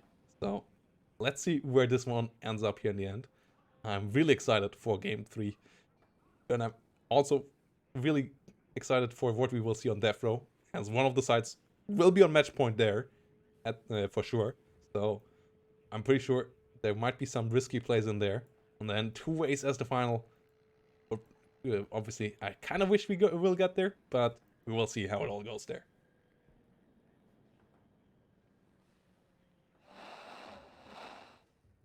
No, I think it'll be a lot of fun. Yeah. Yeah, Joker versus... And, yeah. Seems like the players are back. Ooh. And it's back to second UK. It's back to 8th US versus second UK. Okay. Okay. Second UK back in the hands of Tiberius Rancor. That on 2 legs. That can be really interesting. We haven't seen it work on 2 legs yet, I believe. So, yeah, the last time that we saw it was in the hands of George. If we have a look back here. And George didn't quite make it against Derek there. So, let's see if Tiberius can do it against Derek this time around. As, obviously, George was a good player here. Played really well. Did beat Hippie. So, that's that tells you something there. George, for sure, a really top player. But Derek was able to dismantle that quite nicely. Obviously, Tiberius might be a different caliber, though. So, let's see if Tiberius's second UK can do it better. As we have the deck of... the 8th US deck of Derek as well. We haven't seen Derek on 8th US, have we? I don't believe so, no.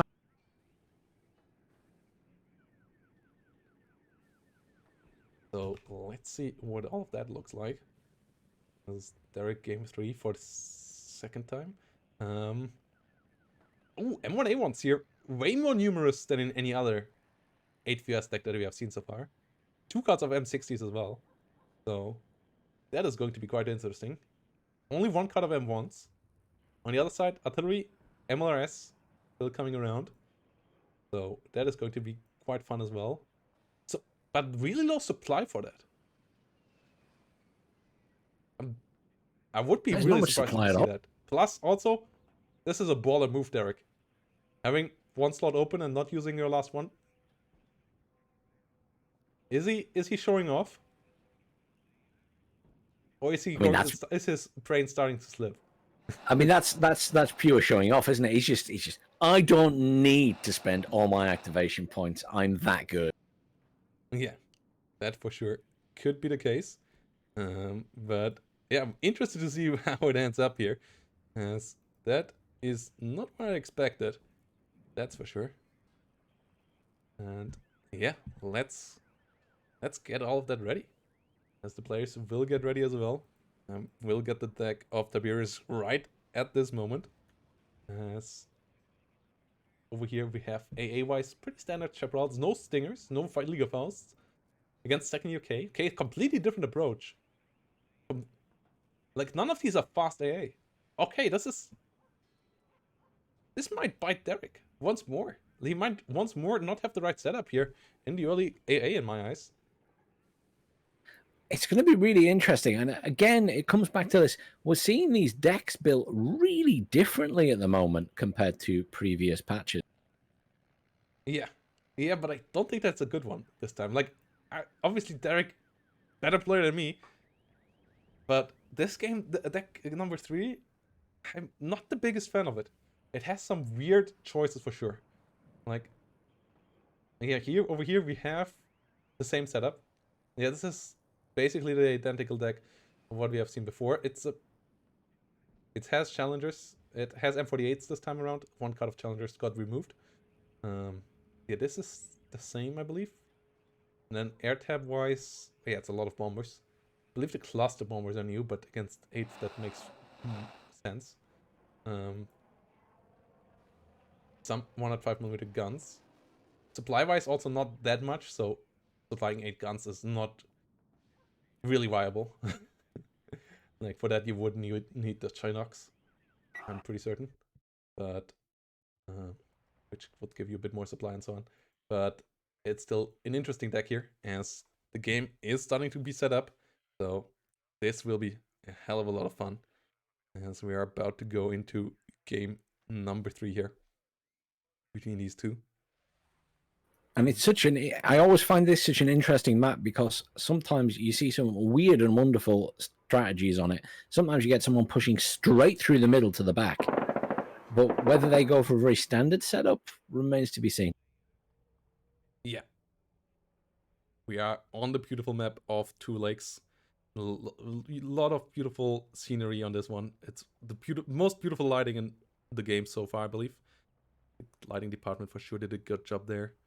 And like, a lot of the screenshots you see out there of this game have been made on this map, because it just gives that perfect lighting for the explosions, for all the tank battles. I for sure have done a lot of my screenshots on this map whenever I needed some for thumbnails. Same here. Let's go. Yeah, let's have some fun. And yeah, the technical issues all start up to some of us, our testing for this being the first time. It's the first time that we do all this in this way.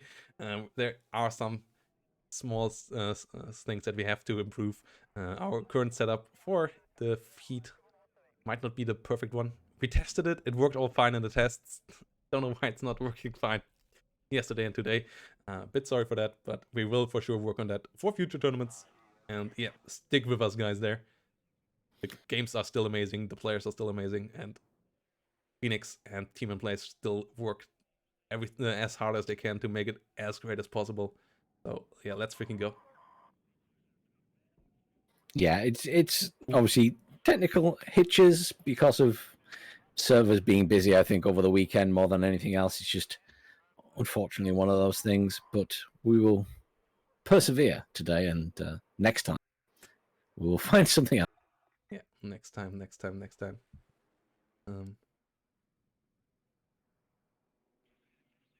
Saxon SAS going down straight away. The MVP of this entire tournament, SAS. Who dares wins?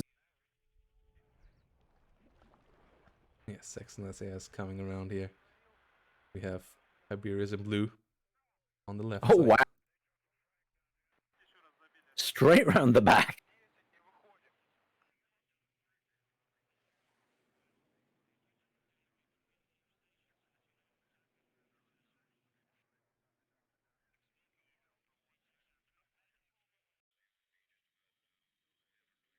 Yeah, we already have all of that set up. Like, we have planned it all out. We have tested it as well. It worked super fine on our test run. It's just a bit unfortunate that it doesn't work out this well this time around. We will have other solutions for the future. We tried to get it around for today. It's just, yeah, YouTube being not letting us do what we wanted to do for a second attempt there. But all of that will work in the future. But that is something for after this tournament. We will talk about that later tonight. We will talk about it in the Discord. If you want to jump in with some suggestions and so on, guys, feel free to use it. Use the Discord server for that. I'm absolutely welcome to discuss all of this. We also will, as I said, after this tournament is finished tonight, We'll be sitting around with you guys in chat as well and talk a bit on the Discord, on the Twitch chat a bit about the event in general. Maybe what to change in the future, what to add in the future, or what was great already. And yeah, what is great already for sure is the two players that we have in front of us, as Derek and Tiberius are bringing it up here. This is coming around really nicely now. Derek bringing in those scouts over at that side.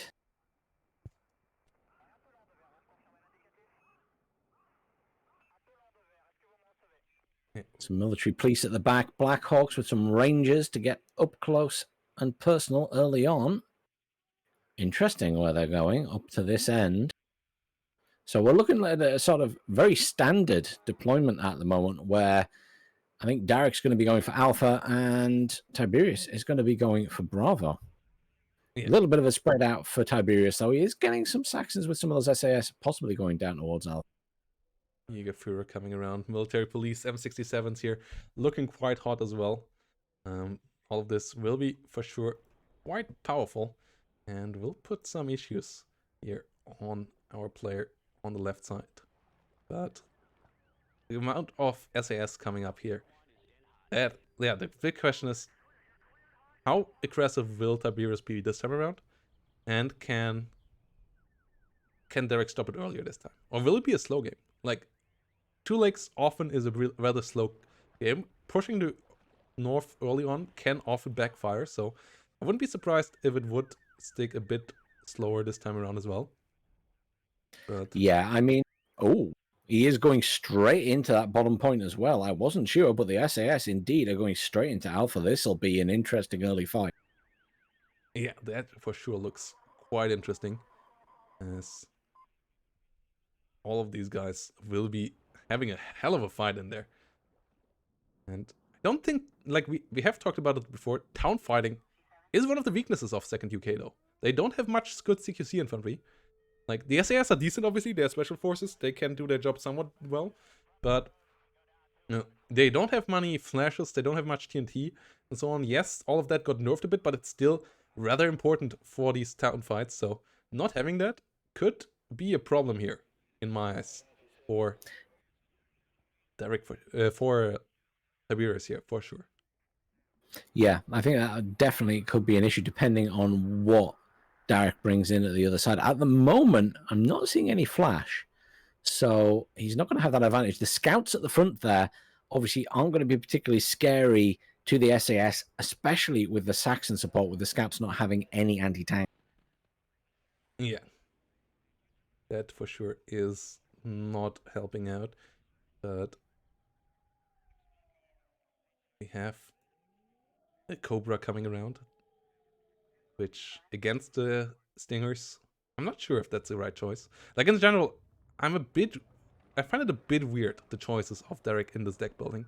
As I said, like, no Stingers, no Fliegerfaust against potential amount of a lot of Gazelles and so on is a weird one, but we're gonna see where all of this goes.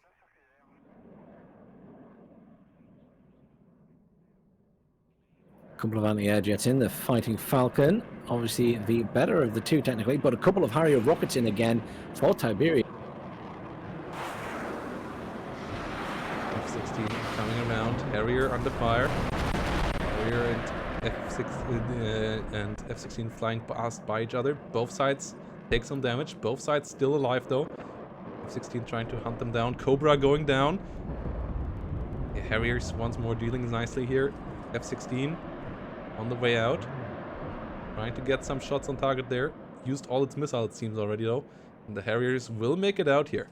They're actually not even that damaged, so that is really unfortunate news here for Derek in red.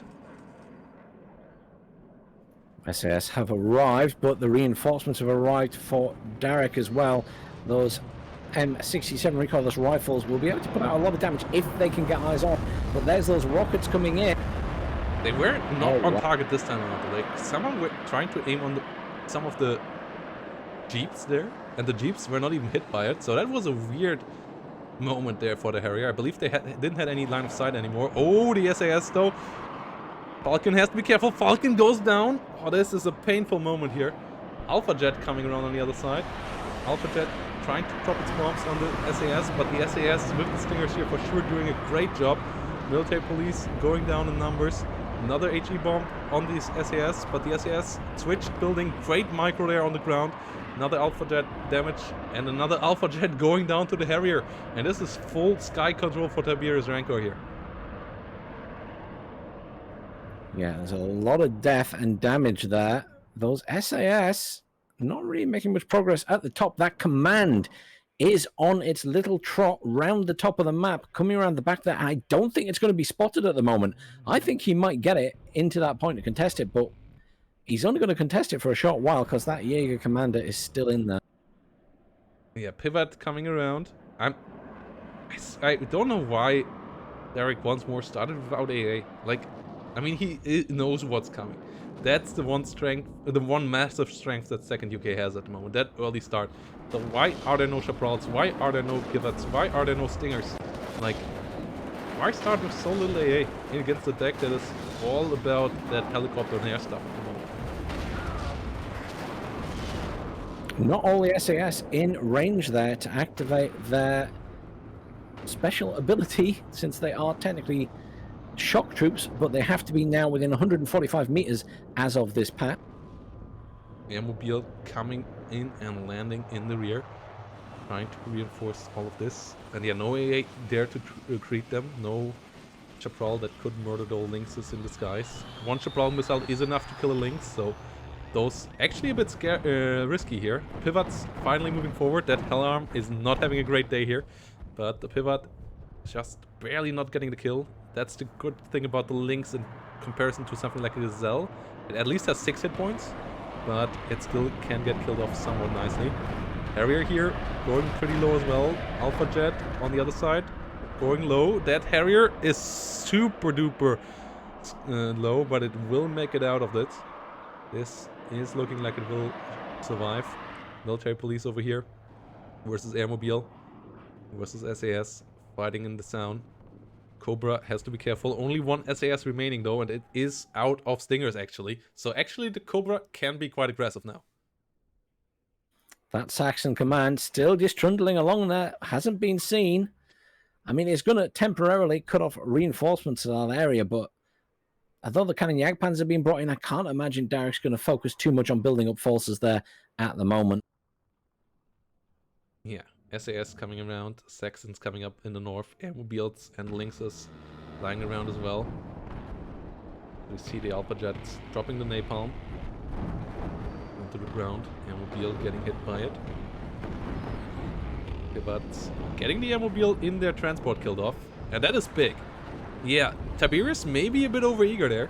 Has the +2 at the moment, but those were 200 points just getting evaporated there. And the other Airmobile also getting hit by napalm, not having a good time down here, and this is not Vertigo.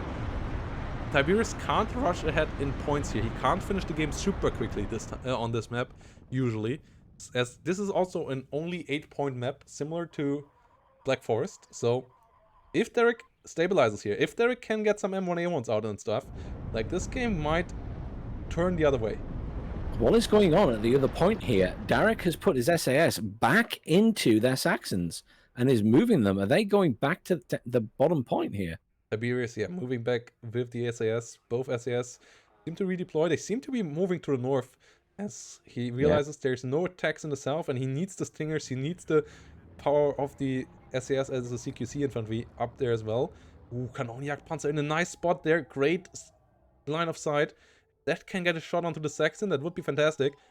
It will turn. It will aim. Will get a shot out. It doesn't get the shot out though. Does miss for now. And the Saxon's most likely gonna unload the SAS there in a second. Another shot goes out though. But Saxon still not getting hit. Kanonjagdpanzer suffering with some aim issues there. Meanwhile, the other Saxon still being obnoxious, but yeah, it won't capture the point. It will neutralize it, but it won't capture it. Derek is pushing in with those 2 cannon Jagdpanzers at the top there, but he will come up against the Wombats that are still there. But this is just an ongoing city fight, but he just cannot seem to dislodge those military police with the M67 recoilless rifles. And more reinforcements are slowly coming in for Derek, some machine guns coming in there as well. Now, for me, Tiberius should be winning this fight, but those military police are just not dying. Yeah, the military police with the supply are really in a good spot. Harrier coming in though, but pivots and F-16, will they be enough this time around? I mean, yes, they do. The pivots, as I said, really do good damage against such slow-flying planes, and they finish it off this time around. Cobras coming in nicely as well, but the SAS got resupplied there, I believe, so they might have some Stingers ready. Or did the supply truck just... No, it didn't arrive in time. But a couple of Stingers should be around on the SAS that came in from the north. Yeah, one of the Cobras does bite the dust. The second one still going around. Has to be super careful though. I believe it should just dive down now. Trying to take the fight with the SAS personally. Yes, pivots come around now as infantry support as well. Yeah, the range on the buff on the range of all the sparks really helping out. It's making them a dual purpose unit. As those airmobile gun groups who don't want to fight that fight. Oh, F-16 cluster. Did it get the hit? Oh, up against the Harrier now. Does go down. And I don't think it did much damage, so not a worthwhile investment there. Saxon, in the meantime, coming in from a really gnarly angle, will get Tiberius up to even more points, as Tiberius in control of both center zones now. And this is a +6 now. Can't use the spawn zone there on the side anymore. And Eric will have to react to this. He lost his Cobras though. I'm not sure if he has still one left. And without Cobra, trying to kill that thing in the north, gonna be frustrating. You can see he's got a scout heading up there, a scout chopper. Napalm bombers coming back in for this town. See if he can clear out some more of this infantry. One's down. There is a tractor up here though. The tractor up here getting a second hit. As the SAS try to get another one. They do miss this time around though. But the tractor up here for sure scary in the rear. One of the Alpha Jets went down. As the F-16 Fighting Falcon gets a Harrier. Tries to get a second one. Gets murdered in the sky though. And the Harrier number 2 might be able to get out alive. Yeah, that AA setup with the SAS, with the tractor up here now. Quite strong for Tiberius, and he's still up on a +6 here. I mean, this is an absolute mess in this town now. There is so much death in there. But at the top, we can see that Derek is finally pushing into this town with all those infantry, and there's only that Wombat really stopping them getting in there. The snipers at the back, but I'm pretty sure Derek is going to take this point. Yeah, he's still trying to find the CV in the north. Alpha Jet will have to get something. It's for sure frustrating for him that he can't spawn in units in that rear in that side spawn at the moment, as the Alpha Jets come in with some HE bombs. M113 under attack. SAS still getting some nice hits there, killing off the Alpha Jets. Yeah, the airplay of Derek is really not going well here right now. Gets the CV in though, moving in the Rangers in the north. OH Scout still trying to find a Saxon. Haven't pinpointed it yet, so that's a problem. But there are still Cobras. Okay, there are still Cobras around. They're coming in there now. Tiberius still on a +4, but Derek takes the other town now. Makes the old switcheroo. And that is for sure gonna lead to a rather interesting scenario, as Tiberius is completely overrun here. Yeah, I mean, this is now a case of if Derek can get Tiberius out of the other point, which I'm not convinced is going to happen because it looks like Tiberius still has a lot in there. They're just basically switching sides of the map almost. Yeah, Jägerführer coming around, but Warrior and M48s, oh my goodness! That's a lot of stuff. SAS under fire. Saxon, CP, finally getting hunted. Hellarm was on the hunt for the CV on the other side. If that would have found a CV vehicle there, that would have been doom for Derek. If that Sides one ever gets captured by Tiberius, the situation will deteriorate quickly. But obviously, now Tiberius has to be careful to not let that happen through the north to himself, as both sides there moving a lot of units around. Pivots coming in now to try to deal with the Gazelles and the Lynxes. Harrier coming up as well. Not really finding any great kills though, but it's on the hunt for the Cobras, I believe. There are 2 pivots up, and the Cobras might be able to dive now. Ooh, will they dive in time? Second one, just barely. And the pivot might be able to find the retaliation kill. Yeah, important CV there, moving up north. Yes, they do. Pivot doing fantastic there. Getting another kill onto another plane, but at the same time, the south got completely mopped up. The warriors here coming in really hot, really strong. The M67 police, military police not having enough ammo around anymore to deal anything about that. And this is a bad situation here now for Derek. But yeah, well, Derek losing both points now, and although he's got lots of infantry in there, his command is almost cut off because aeromobiles are between his infantry and that command. yes, not having any pivots here is an issue, and I believe that's Derek out of it. Yes, it was just a bit too much here. GGVP to Tiberius Rancor, getting another W here, and Derek is in hot trouble now, as that means Tiberius is on match point, and Derek will have to get the next map win, or he will be out of it. GGVP. And yeah, Good game, guys. Second Infantry makes it again. SAS. British power. SAS once more absolute MVPs here. And yeah, that's why they were back in the day, like on such a high price point. They really have all the traits. Now they really can shine in this strong infantry play. And this is going to be interesting. Yeah, I mean, really well played to both the players again there. Once again, loads of air combat in these games between these two. But I'm looking forward to seeing what happens next, because obviously it's make or break for Derek. And Tiberius is putting up one hell of a fight.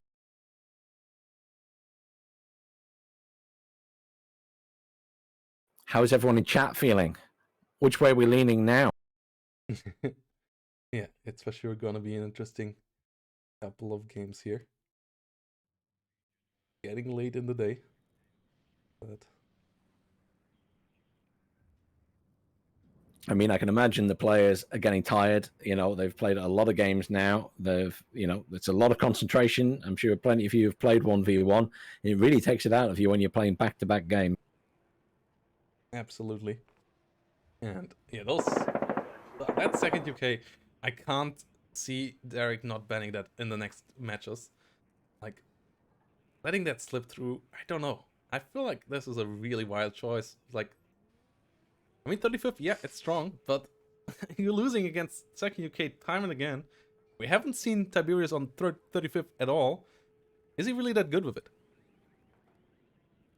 I mean, it's difficult to say. They're obviously really strong decks right now. It'll be interesting to see what comes up next. Yeah. Next match for sure gonna be interesting. And yeah, thanks for all the follows today, guys. It's insane to see that mini feed over here and see all the guys followed, all the gifted subs, all the new subs in general. Really appreciating all the love. 2 hype trains already. One up to a hype train level 8 yesterday. Another one to level 4, level 5 today. It has been a wild ride here with all of you. And yeah, let's see how it continues. As these two here now gonna go up to the next match. Gonna be good night here for sure, with a lot of hot action.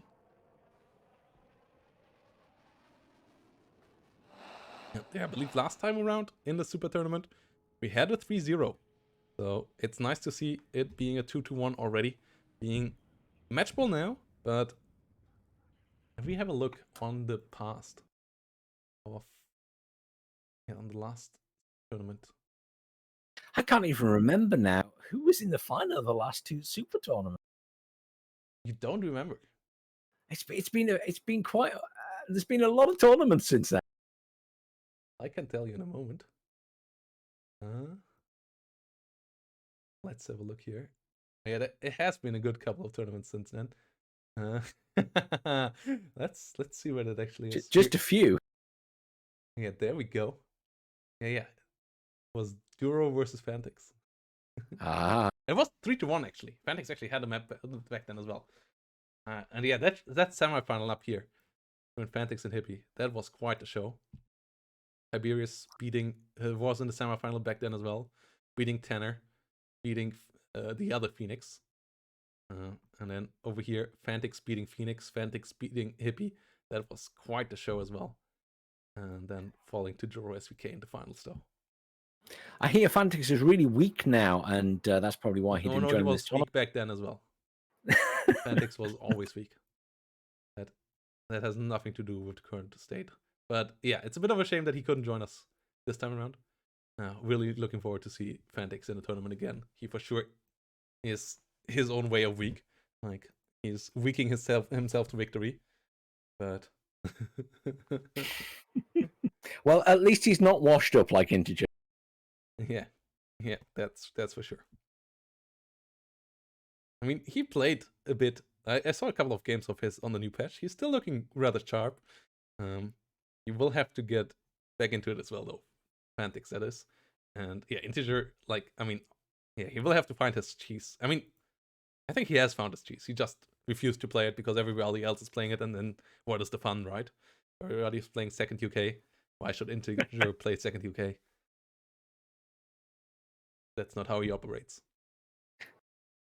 And I'd just like to clarify, everybody, Integer tells me I have to say he's washed up now. This isn't just me being cruel to him.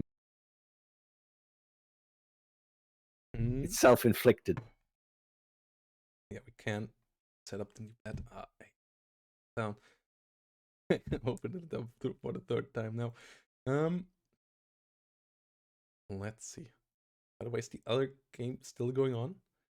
Seems like the third match game actually is in game 5.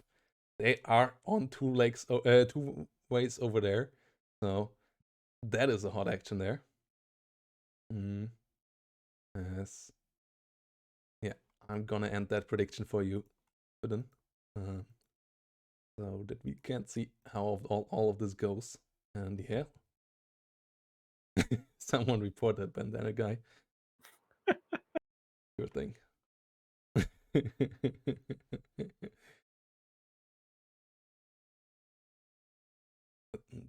That doggo is a nice emote.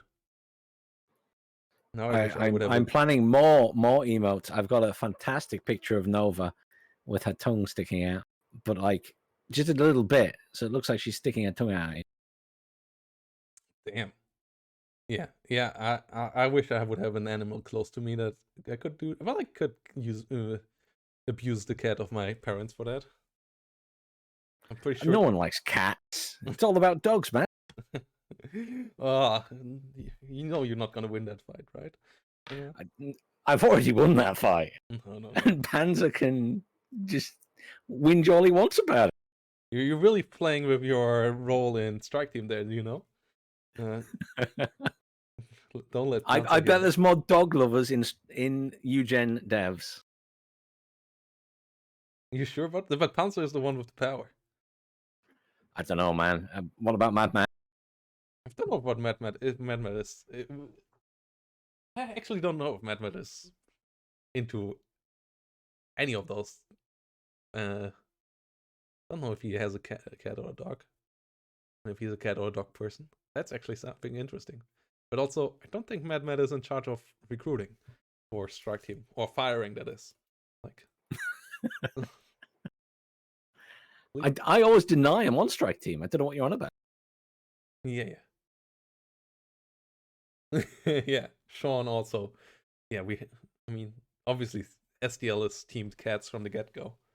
You even have a dedicated cat channel.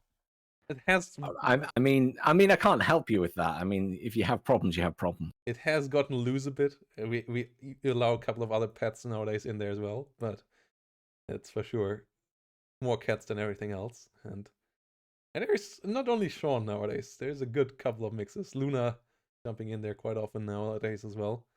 It's actually kind of a fight between the best cat pictures nowadays, which is quite entertaining. If you haven't checked it out on the SDL Discord yet, Sean's pet channel is well worth a visit if you need some endorphins.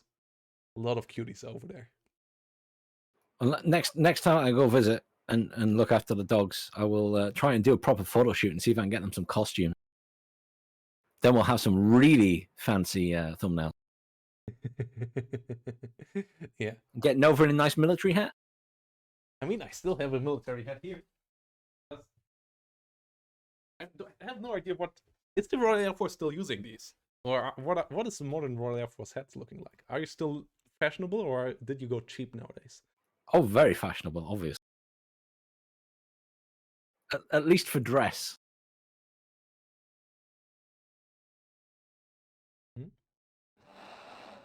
Is it still okay? Yeah, I guess you're still using these, right?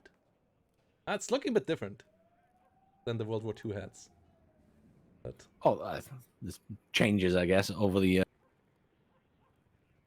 it still the same emblem though? same overall design. Yeah, I guess it's also still the same emblem, right? Yeah, yeah.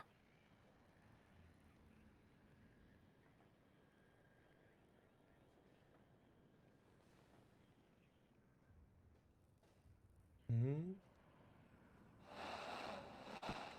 Well, this is the World War II version of it. Don't find any great images.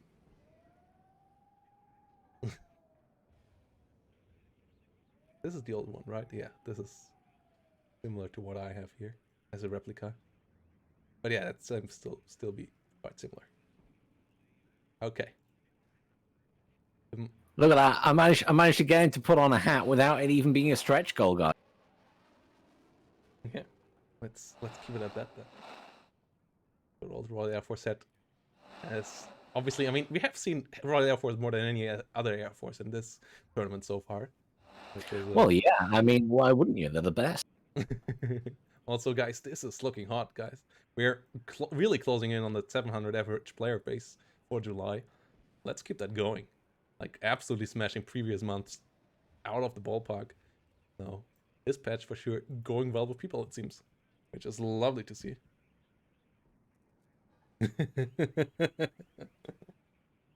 As we have... Oh, game 4. Gonna be 11 parachutists for team in place versus 82nd Airborne.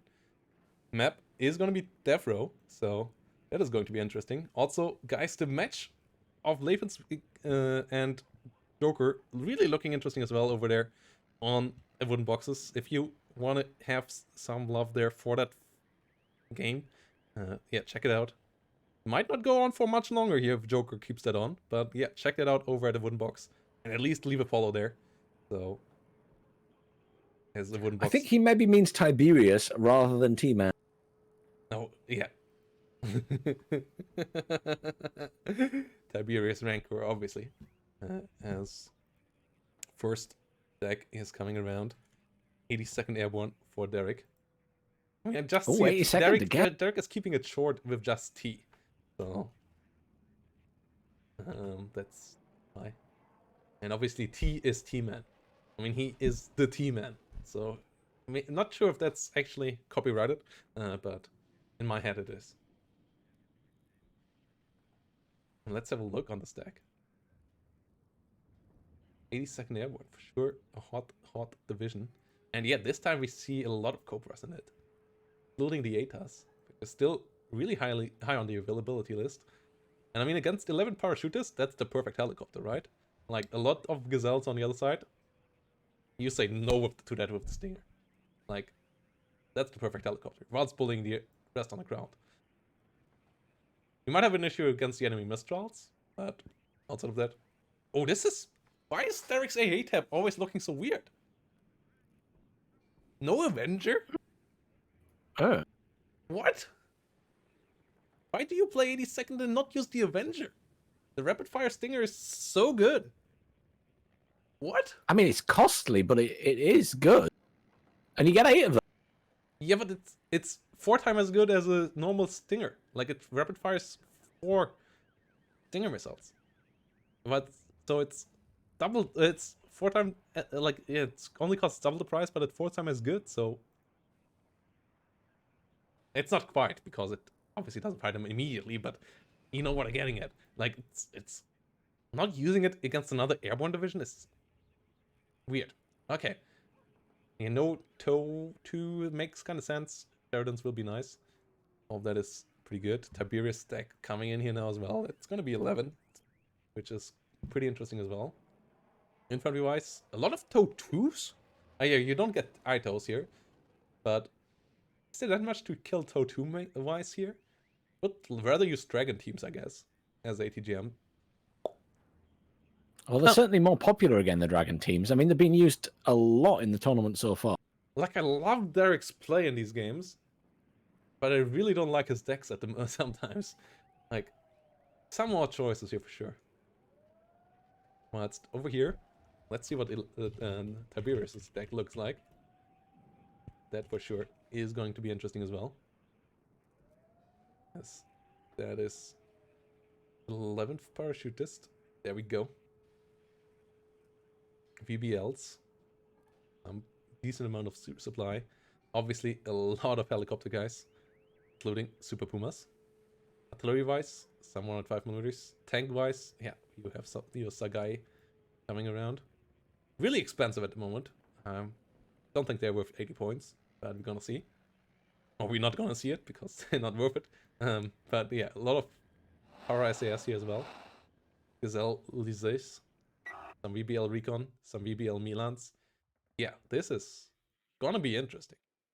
This match is getting ready. They are in the lobby, so we're gonna join them in a second here for this potentially final game. Tiberius only one map win away from victory. Derek still would have to do 2. So let's freaking go. Let's freaking go. Gazelle cannons here. No Gazelle Hots. It's all about the cannon swarm here. Okay, I think Tiberius has something in mind here. Yeah, I was going to say lots of cannons and the pirate. But like that's why I would love to see the Avenger. I mean, as I said, the ATAS perfect helicopter for this. So is the Avenger on the ground the perfect vehicle for this. Like that is a weird choice to not bring that around. As Tiberius up 2-1 now. Yeah, gotta let that change. Oops. Yeah, I'm curious how this is going to be deployed.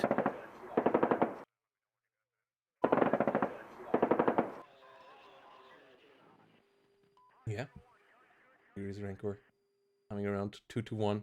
Let's see. Game number 4. Praying on the altar every day for. Yeah. Yeah, this guy for sure a bit expensive at the moment. But I mean 11th and all the other French stuff were really OP in the last patches, so making them even stronger, I don't know. But yeah, we have Derek on the right side. We have Tiberius Rancor on the left side in red, bringing in 11th. We have a lot of Humvee AGL. Ooh. It's starting. It's starting, Proton. The pirates are down. Oh, Tiberius is such... Oh, my... Oh wow. He is going to punish Derek for the lack of the stingers. Like, I really don't get how you not use the stinger. This is going to be brutal kind of thing. I mean, he's really all in here with those pirates. I think he wants to put prove a couple a of point. cannons down. I'm pretty sure he wants to prove a point.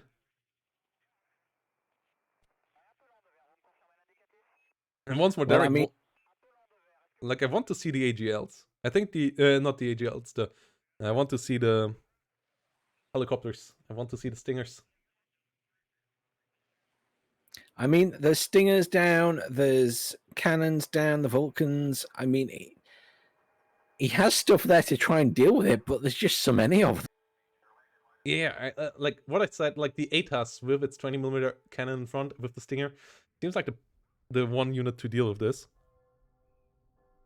But oh my word, that's still a pretty big swarm, yeah. They got nerfed. They got nerfed in the cannons. They got nerfed in a lot of other ways. Yeah. So let's see if they still work. Like I'm genuinely curious if he pulls this off. This is for sure the kind of cannon rushy kind of cheese that half of the universe, that always splits the universe. Like half of the viewers right now are just raging in front of their screens, I'm certain. And the other one is like either really curious, like me for sure, or like just absolutely cheering for that absolute dirty little cheese here to go home and bring it home for Tiberius. And Tiberius See- living for the role of the villain this tournament for sure. Yeah. I mean, I'm eternally torn. So, in one sense, I have my head in my hands right now. And in another sense, I know this makes for good viewing.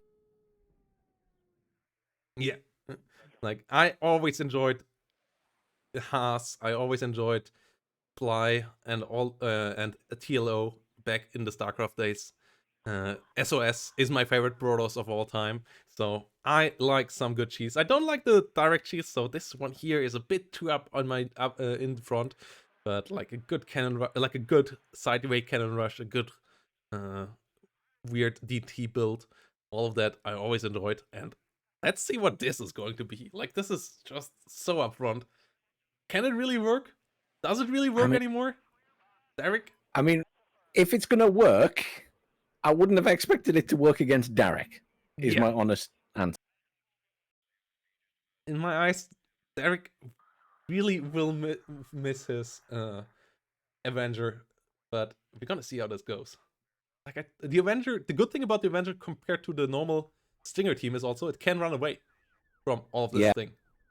Like, it is fast, it can move away, whilst the Stinger is just stationary once it starts, and oh my goodness, here we go. I'm just going to close my eyes. You let me know when it's over. Yeah. I wish we wouldn't have copyright issues with playing the Ride of the Valkyrie right now, because that would be obviously 100% fitting. But yeah, I'm also not good at humming that, so and I'm pretty sure even humming would be critical. Oh, probably these days. Well, I guess the original is not copyrighted anymore, but yeah, any kind of performance of it is, so I guess I actually could hum it, but I'm not gonna do that to you guys. As we have airplanes in the sky, F-16 napalm.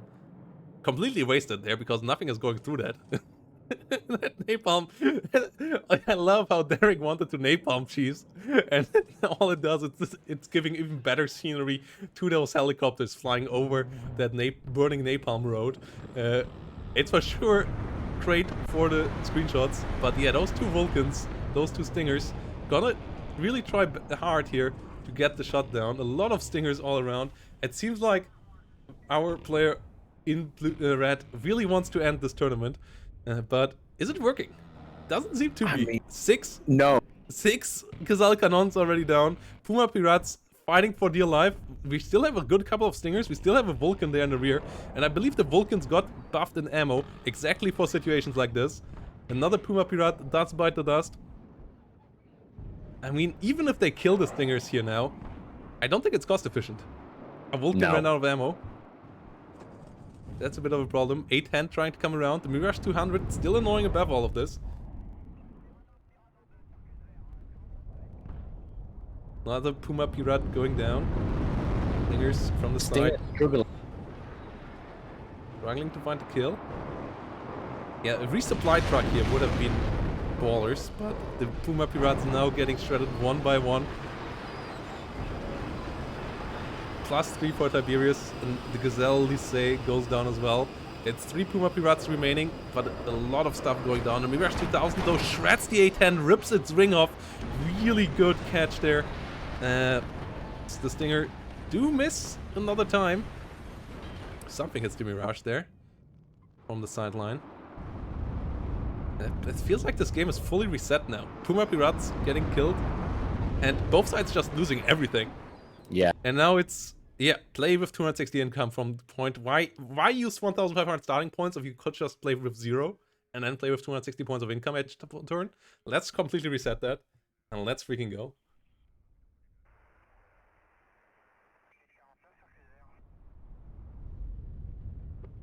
Just 2 pirates left. I mean, it was well defended by Derek.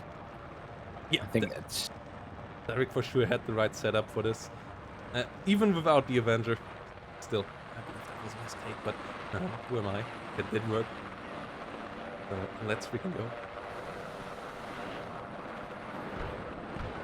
There they are. There we go. Yeah, I wanted to see them. Here they are. They really clean up the house now. ATAS have arrived on the battlefield. Beautiful, also beautiful catch there by our observer. Phoenix doing a fantastic work there. And oh my goodness, this was fantastic show here by Derek. Derek could quite easily sweep across this central point now and kill that CV. There's nothing there to protect it. Yeah, he might be a bit worried about planes though, and I guess he wants to keep his ATAS alive against any future helicopters. Though I mean, there might not be that many left here. And yeah, this looks like a game number 5, guys. Yeah, certainly looking in Derek's favor now. I mean, I wasn't sure what to expect with that helo rush, but very, very well defended. Those 20 mil cannons, the Vulcans, made a huge difference. Yeah, the Vulcans for sure really good. And the change of ammo on all the sparks also helping out there to make them last a good bit longer. As the airmobile here coming in gnarly though. Stinger charging for the command. Stinger getting this nice hit here. Can they find another one before that airmobile can land? Next Stinger missile should come out. Oh, just in time from the F-16, making it a big, big fireball. So ein Feuerball, Junge! To quote New Kids Turbo there. Airborne in a really, really bad voice. Oh my god. I can really feel that I cast it for it's nearly 6 hours now. Reservists coming around. Military police moving up. AGL coming around as well. And yeah, this looks over.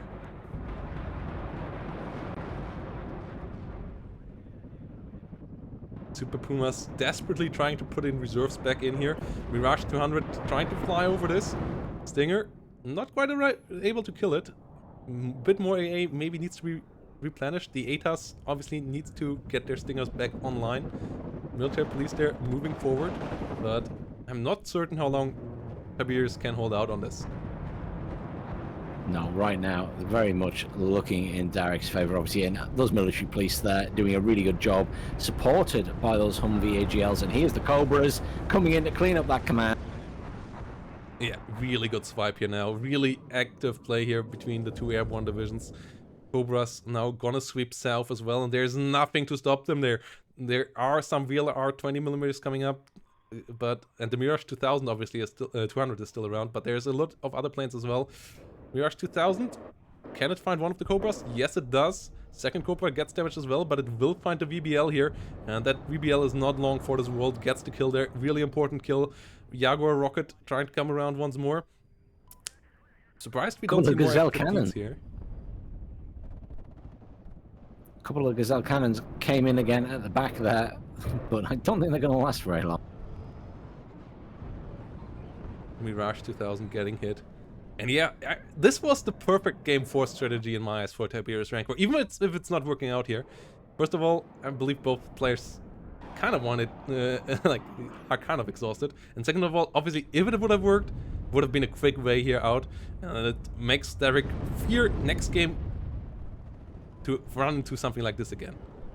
So Derek might be preparing next game, and if Tiberius now switches the strategy completely if we go into a game 5, then that obviously could catch up the enemy off guard here as well. So, in my eyes, it was the perfect way to go for it, but let's see how it goes out here. I mean, certainly, you know, Derek is now punishing him for that opening.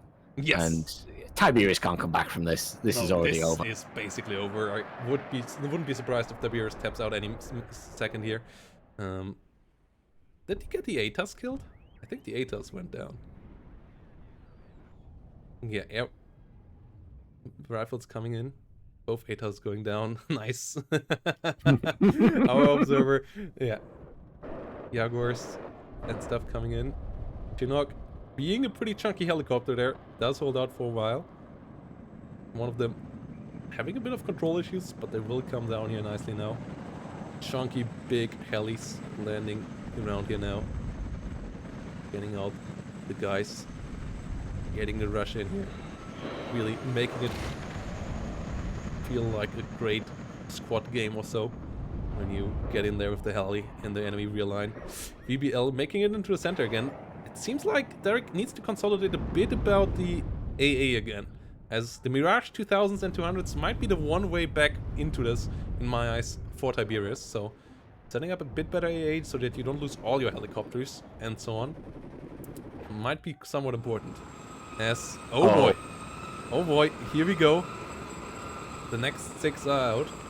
I'm not sure if there's any left after this. I don't believe so, as the number has been reduced to 6 per card. And they are quite pricey nowadays as well. They don't come for free.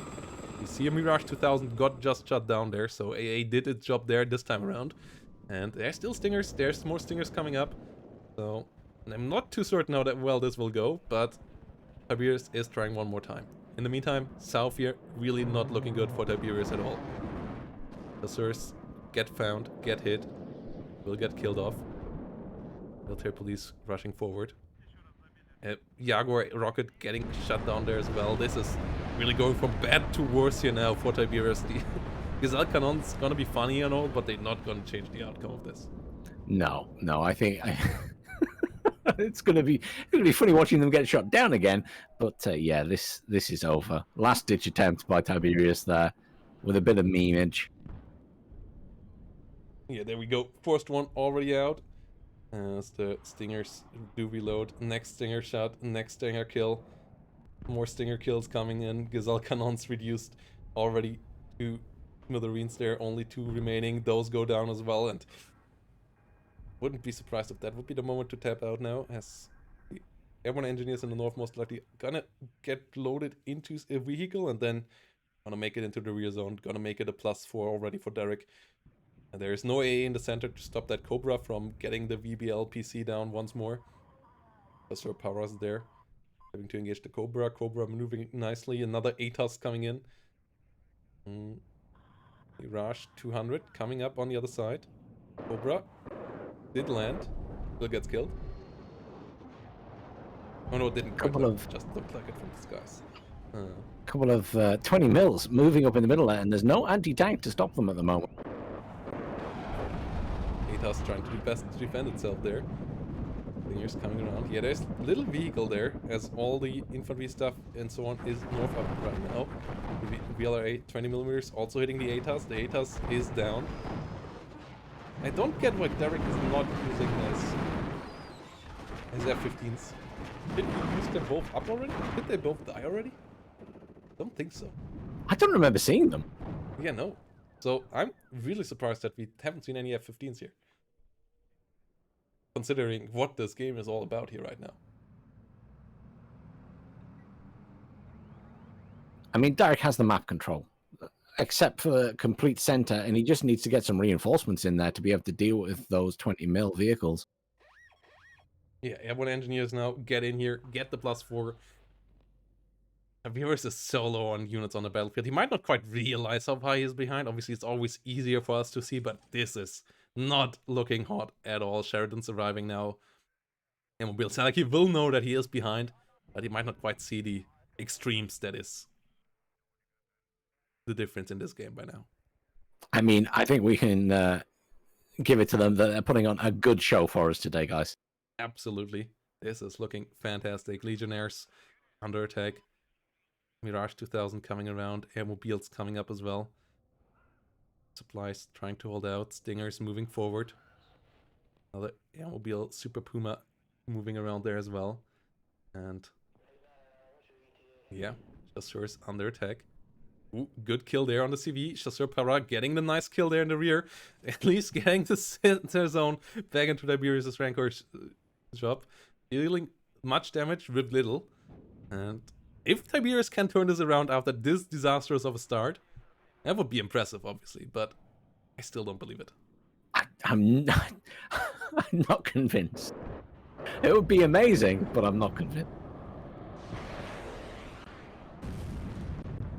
He's doing good harassment with these aeromobiles, though, and the Chasseurs Para.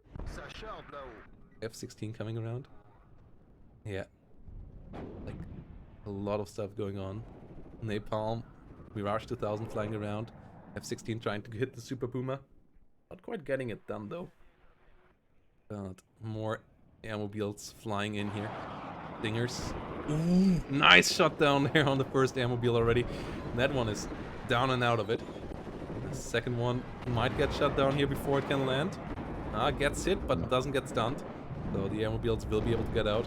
Super Pumas might not make it out back on the way home though. As the Stingers for sure will fire another time. Done down on the airmobile this time around. Yeah, one of the Super Pumas down. Airmobile's still over there. But getting eaten up from all sides. Sheridans have this as their killing field. And those airmobiles just not having the time of their day.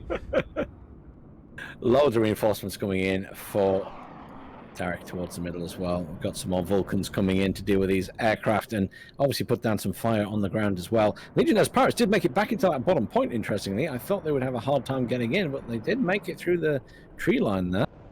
Yeah, the military police M67s may be a bit out of position there, as those would help out quite a lot with the HE damage.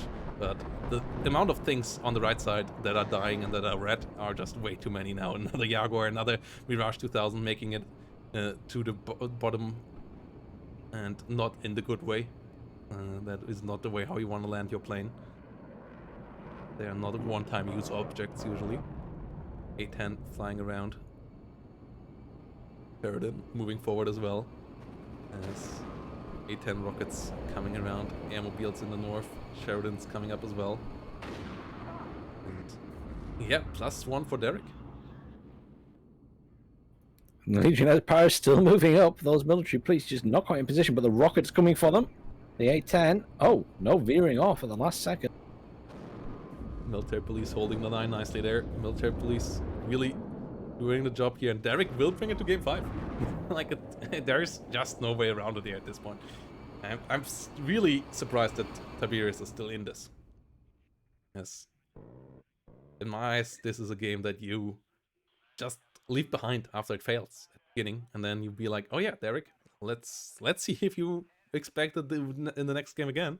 And then the big question is, does Tiberius double down on it? Or does he change his tactic completely, catching Derek off guard with a ground push or something completely different? Yeah, Actually, it's difficult to call, but there's the CV back in the center, back to +4, going to be +7. Yeah, the VBL a bit out of it. Can't really move in there as a lot of units staring down at where it is.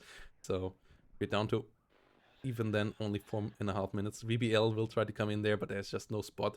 I'm not sure what Tiberius is trying to achieve here. Is he the one that has more stamina? Is he the one actually? If so, then this strategy was the wrong one. But I felt like he was the one that just wanted to end it here. So I mean, obviously he needed to win quickly, I suppose, to end it, but maybe he does have more stamina. Maybe he's trying to tire Derek out, as you say. It's really difficult, though. Jaguar flying around, but I mean, kills to losses here are obviously going to be significantly in Derek's favor. Yeah. 3 minutes and 40 seconds coming around. The command's back in the middle. F-16 coming around. Yeah, CV made it back in there, but it's a lot of stuff aiming at it. Mirage 200 there having a rough time, but might be able to get the shutdown on the F-16. Both sides relatively low there. Jaguar should be able to finish it off. It gets its guns on target, and it does. So Derek's still a weird play. Like with the F-15s and so on, where are they? I don't get it. Like, all I can think is he just doesn't want to spend the money on that and wants to bring in other stuff. I mean, they're not cheap, I guess. Sheridan's coming in, Napalm Bomber, and some more Stingers in a Humvee at the back there. Napalm for sure coming in hot here. Jaguar HE flying in as well. ATAS moving around. Yeah, a lot of good hits here. No kill on the command, though.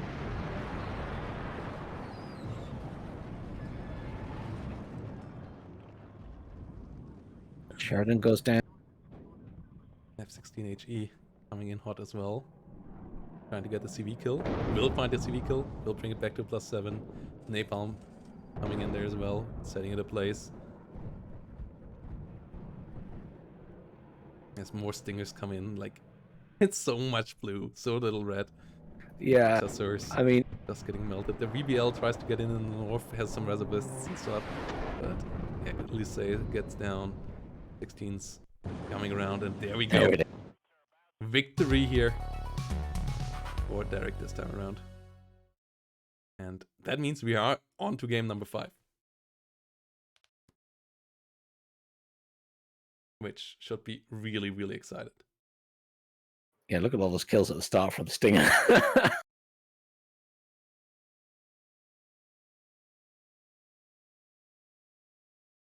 Yeah. Yeah, that was a weird game. That That was was. just. But I'm pretty sure a lot of people were happy to see that. The villain. Oh, yeah. And all We those wanted throughout. to see that shut down. Yeah. That was quite the firework for sure. Those Stingers doing a good job there. Simpson, May, Weaver, Larson, Bautista, Odea. All absolute MVPs. They all will get medals.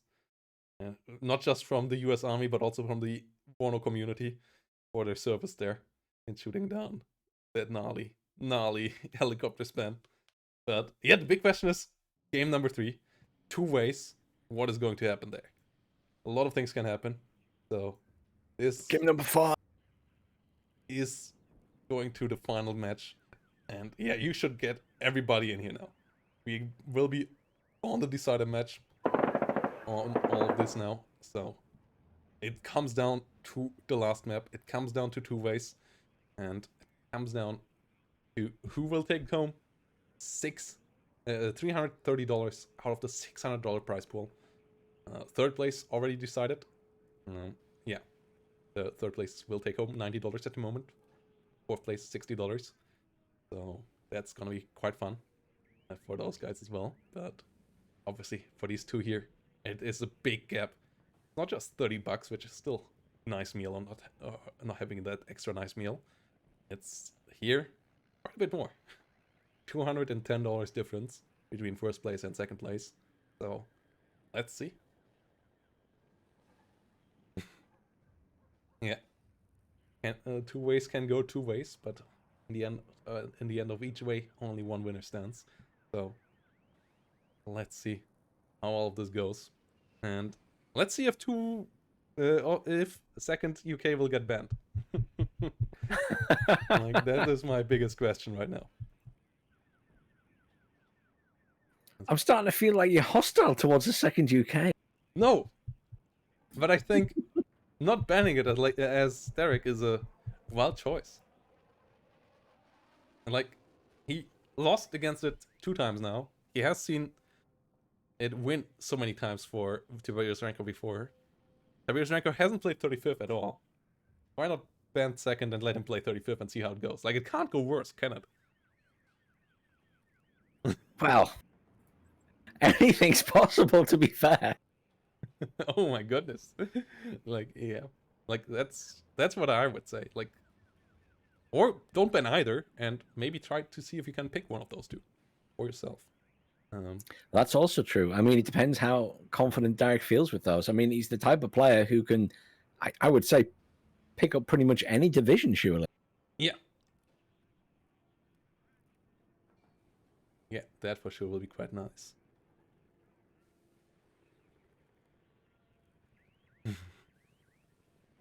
Never know. Maybe you'll get KDA finally. Yeah. Will be a lot of fun. KDA would be crazy. I believe TKS though. Like, if Derek doesn't get TKS bans against it, I'm pretty sure he will see TKS one more time. And TKS versus second UK is actually quite an interesting match as well in my eyes. But 2 ways sounds like a TKS map to me. I mean, it worked before in the semifinals for him. Don't know why he should change it this time around. Unless it's getting bad. That's the big question here. Bambalam, you're in Australia and I guess you're up again? Or are you still up? He's bonkers. He comes into my stream on a Wednesday at like 4 and 5 a.m.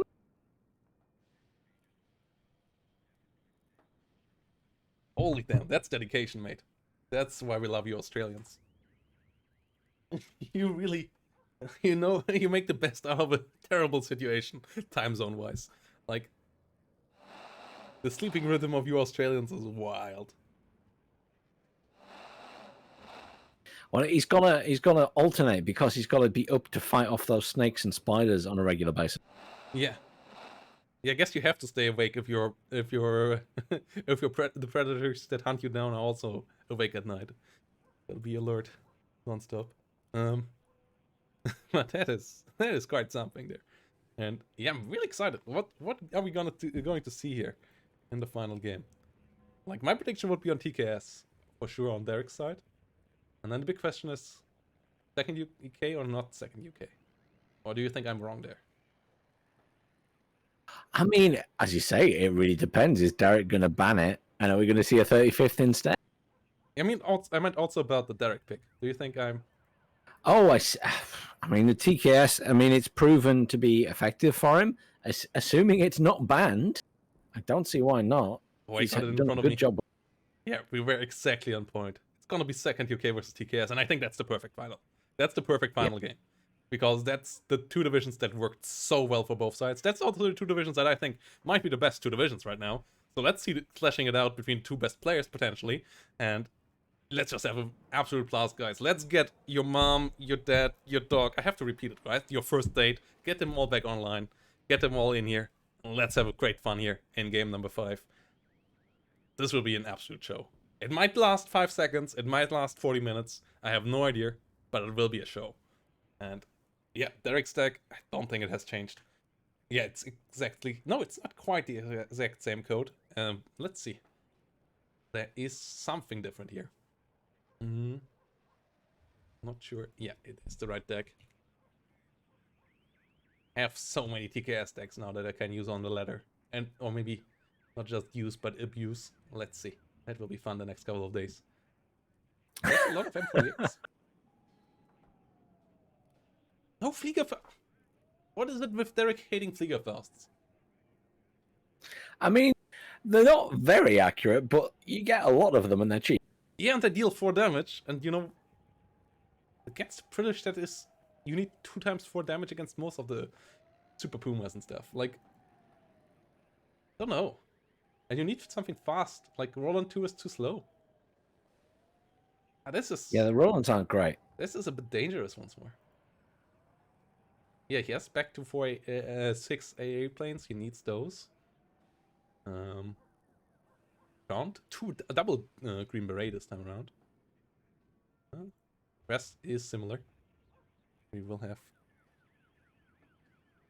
the opponent on the other side. Plenty of infantry commanders there, so we could see another attempt at a back point. Yeah.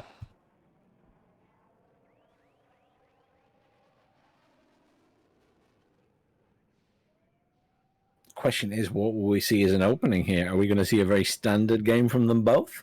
Or are we going to see an attempt to do something wacky?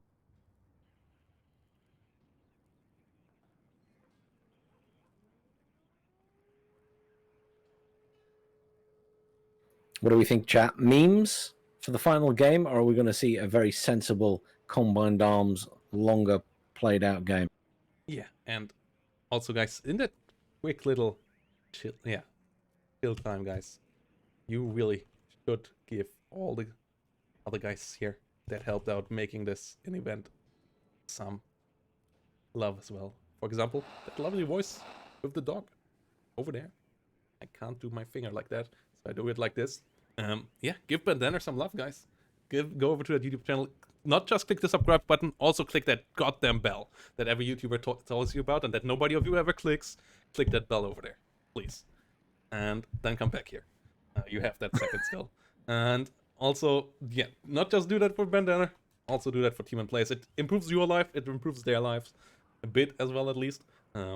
But yeah, give them some love for sure for all the lovely stuff they do here. Obviously, you have seen how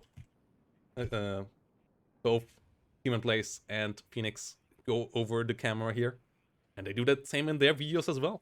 Especially Phoenix's lovely, lovely videos. They look so fantastic. So go over there and give them some subscriptions on YouTube as well. Maybe not just the subscription, maybe also a little donation there from Bandana. Yeah, you have left a lot here, but I'll leave some over there as well, guys. And yeah, let's go on, guys.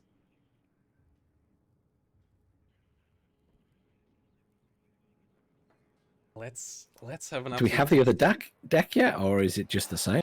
I don't have the second deck yet. Oh no, there we go. Just received it. It doesn't seem too different, but the deck codes obviously are always quite similar. Might be some differences here, so let's see what Tiberius is bringing around in Game 5. This Game 5 is another second UK. And yeah, no. Wait, no, he moves one Airmobile and Saxons now. That's a massive difference. That means he can't catch that long anymore. Why would he do that? No. Maybe he's learned his lesson. Yeah, Harrier AA, Harrier Assault, Jaguar Cluster? Not H... No HE Jaguars. Hmm? Why? I guess AMX-10 hunting? Would be I assume so. the only reason that I see for that. One Challenger, one M48 cards, so yeah, that makes sense on two ways. You want the M48s there. Yeah, a lot of 105 millimeters, so that's gonna be interesting. Whilst we're waiting for Eugen servers to let them create a map again. As it seems like currently Eugen servers are fully loaded. And yeah, thanks for that, guys, but like it's great to see you all playing the game, or at least a lot of guys out there playing the game. But it seems like it's Eugen wasn't even quite prepared for this, which is on the one side great, on the other side slightly annoying for us right now. But yes, a big thank you, obviously, to Protoss, who's organized all of this and set it all in motion. So we can't forget you either, Protoss. Thanks. And yeah, Hyoka out there coming in with a lot of great ideas, like a lot of outside intelligence on the esports stuff, on how to organize things. We tried to put it into motion here. We do our best. We will improve for the next time, but I think we did a pretty good first round here. And yeah, that obviously is down to everybody working a lot, really putting in a lot of effort. Green HD on the back end, doing a fantastic job through these 2 days to get the organization up there as well. And yeah, let's go. And obviously, a wooden box with his lovely artwork for all of the backgrounds and stuff here. A wooden box, Babayan, who wasn't himself super satisfied with the Stinger. He wanted to do more, but he couldn't quite get that done.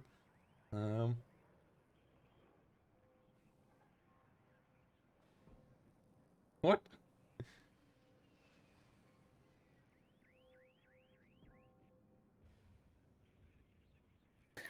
Thank you, Mark. Classic Twitch moment there. That was a really classic Twitch moment there.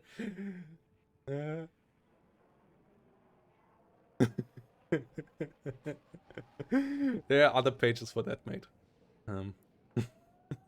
Twitch is not the place for it. At least, I mean, Twitch at tries least to not be this it channel. sometimes, but it also tries to not be. And this is not the right channel for this. Yeah, no. You want the hot tub section. Yeah, there are other sections on YouTube for that. Hello there, Joker. And yeah, this is going to be interesting. Let's see where the Grandfinals is coming up. Not sure. I will see myself if I maybe can do it, and then maybe can invite Derek. I guess it's just don't let him keep creative spectator on. Oh, it lets me.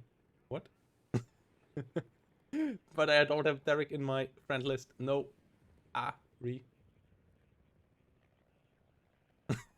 haven't just opened up spectator. You just stole the last slot.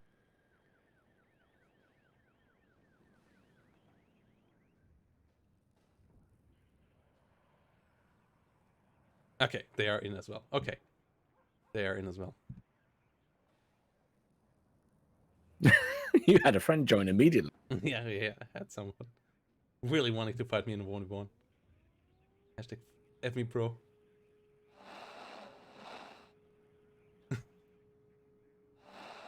Yes. Yeah, this is going to be fun. Tiberius PC needing one more last break here. I mean, better there's a little dip here in front of this game than in the game itself, so let's give it a bit of cooling time. As yeah, everybody was pointing out already, it's super hot all over Europe today, so Yeah. if your PC is not the most to date anymore, it might have some struggles. Yeah, grandpa PCs just suffering like real life grandpas under this heat. So yeah, maybe time to message your real life grandpa at the same time, whilst we're waiting for Tiberius, saying to them that they love that you love them, and then sending them a link to this Twitch channel so that we can relieve them of their suffering. Not not in that way. Oops, that sounded a bit wrong. But Someone clip that, please. oh no, we can take a bit of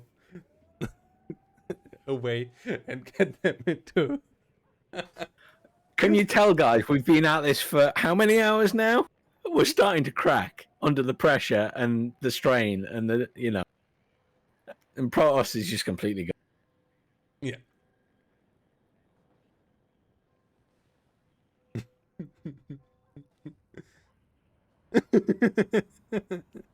That was for sure not quite what I meant to say, but yeah, it's what came out. Sorry, we don't offer that kind of service, but we will try to give them some entertainment. So yeah. Also, What was the name of that company in Switzerland? I'm not sure. I have no idea. I'm not either. But our stream is not sponsored by. Yeah, no, we ain't sponsored by that at all. No thing like that. Sadly, no sponsors there just yet, guys. But if you know a company, if you have a company, be up for that in the future. Perfect transition there. Yeah, if you own your own company, it's got something sensible that you'd like to promote. Get in touch. But yeah. Hope you're all having a great day out there, guys. I hope it's not quite as hot where you live as it is in my room. Or at least you have an aircon if that's the case. Because, yeah, Germany, we don't do that thing. I bought one when I was there. Like, we don't even do that in offices sometimes. Which is... That's horrendous in Germany, because Germany was really hot. Germany can be really hot, yeah.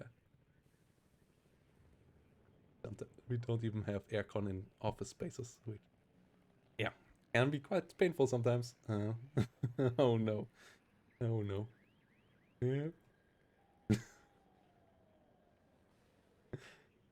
But yeah, let's see. Last game here. We're really building up the hype here. Thanks to Tiberius PC, which is beautiful.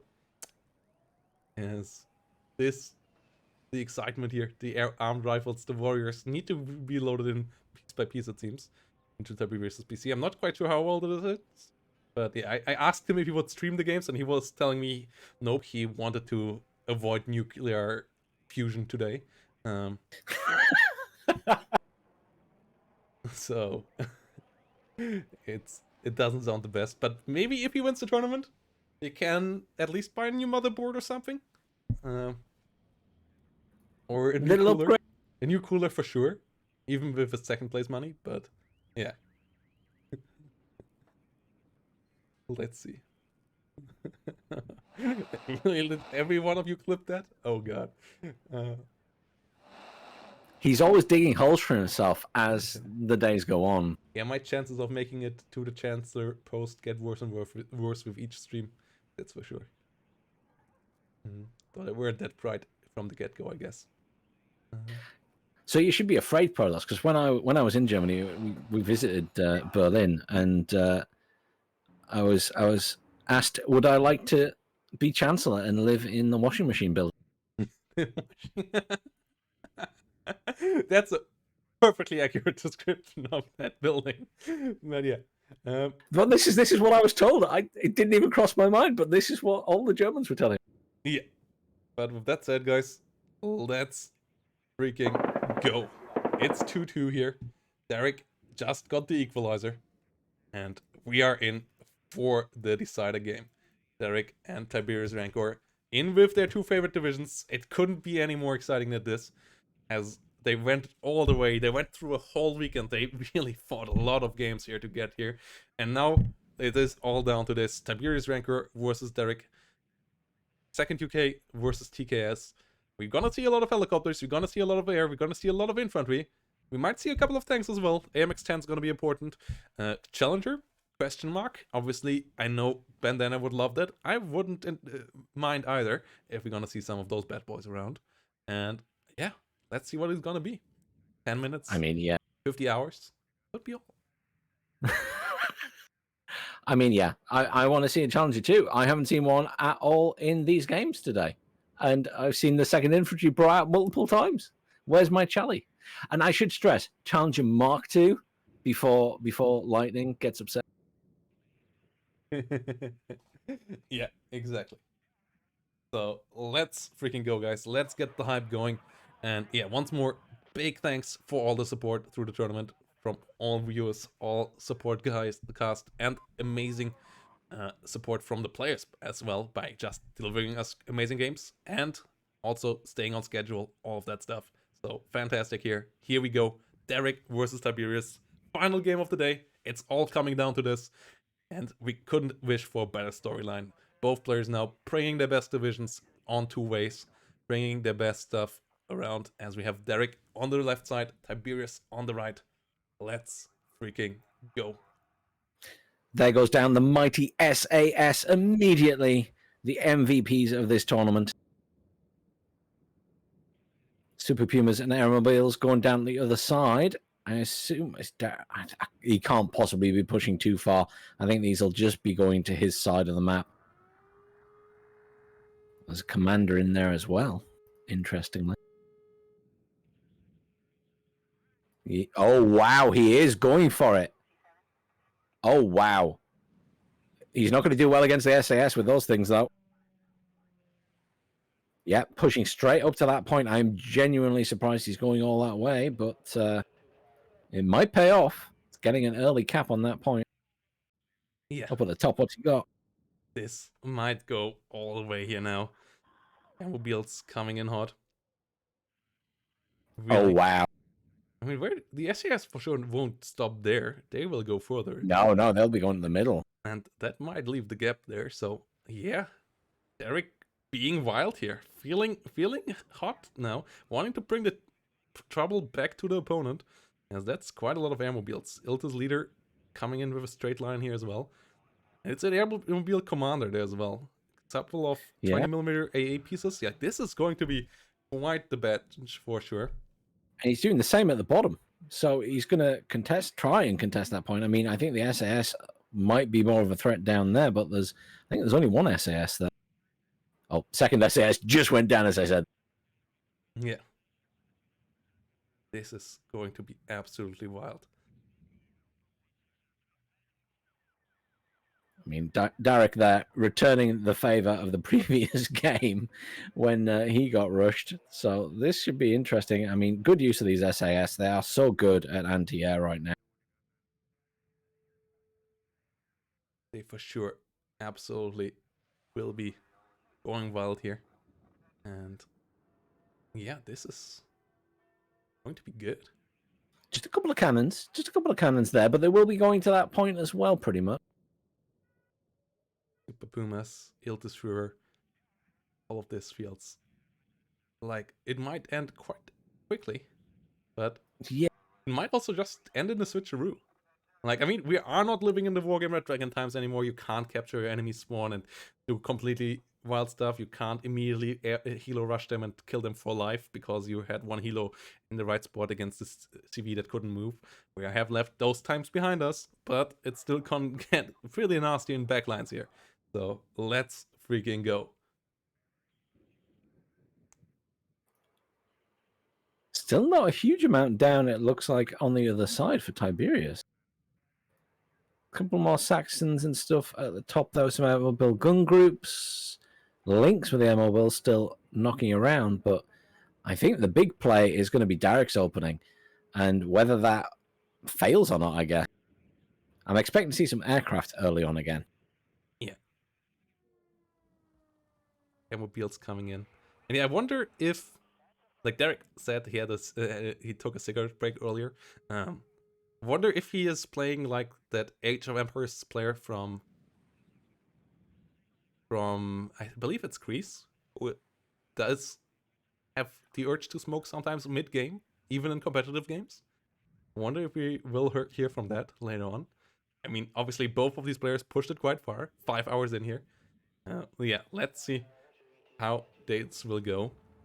Yes, obviously this would be the perfect moment to put a cigarette on before you start this game, whilst the helicopters are flying, and then just chill it out.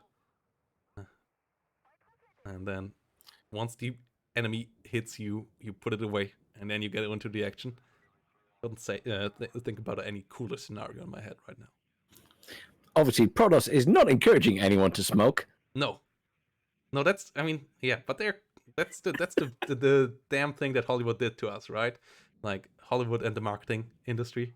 Like that's the reason why anybody still does that stupid thing to their lungs, because it stupidly looks cool, even though it is absolutely terrifying for your health and safety of your surrounding. But hey, let's go.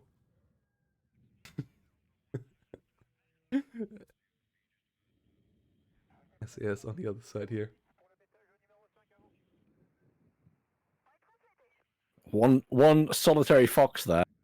Because, there's two. There's one on the other side as well. Well, the reason why we don't see Pact is because it's banned every single time. Like, both Berliner Gruppierung and 35th Air Assault was banned every single time here. So, that's why we got with the second best here, it seems. Like, 35th is still the biggest scare of Derek, it seems. He didn't want to play against it at all. So, that's why second UK was open all the time. And it still seems to be good enough to beat him so far, but he hasn't played TKS against it. His TKS so far has shown really, really strong results throughout those tournaments as well. So we are in here for an absolute blast. Yeah, this is going to be the final to end all finals. That is so cheesy. I love it. This is quite the setup here. This for sure is quite it. But the SAS on the other side coming in as well. Seems like both sides should be about ready. Let's see. Maybe some banter in the chat between the two now. Obviously, as they said earlier, they know each other. They said it would go 50-50. Both seem the opponent as their equal. So we ended up here in game number 5. Kind of like they predicted. Let's see who can just push it to the 51% and take it all over here. Take the $330 of prize pool home and make it their weekend.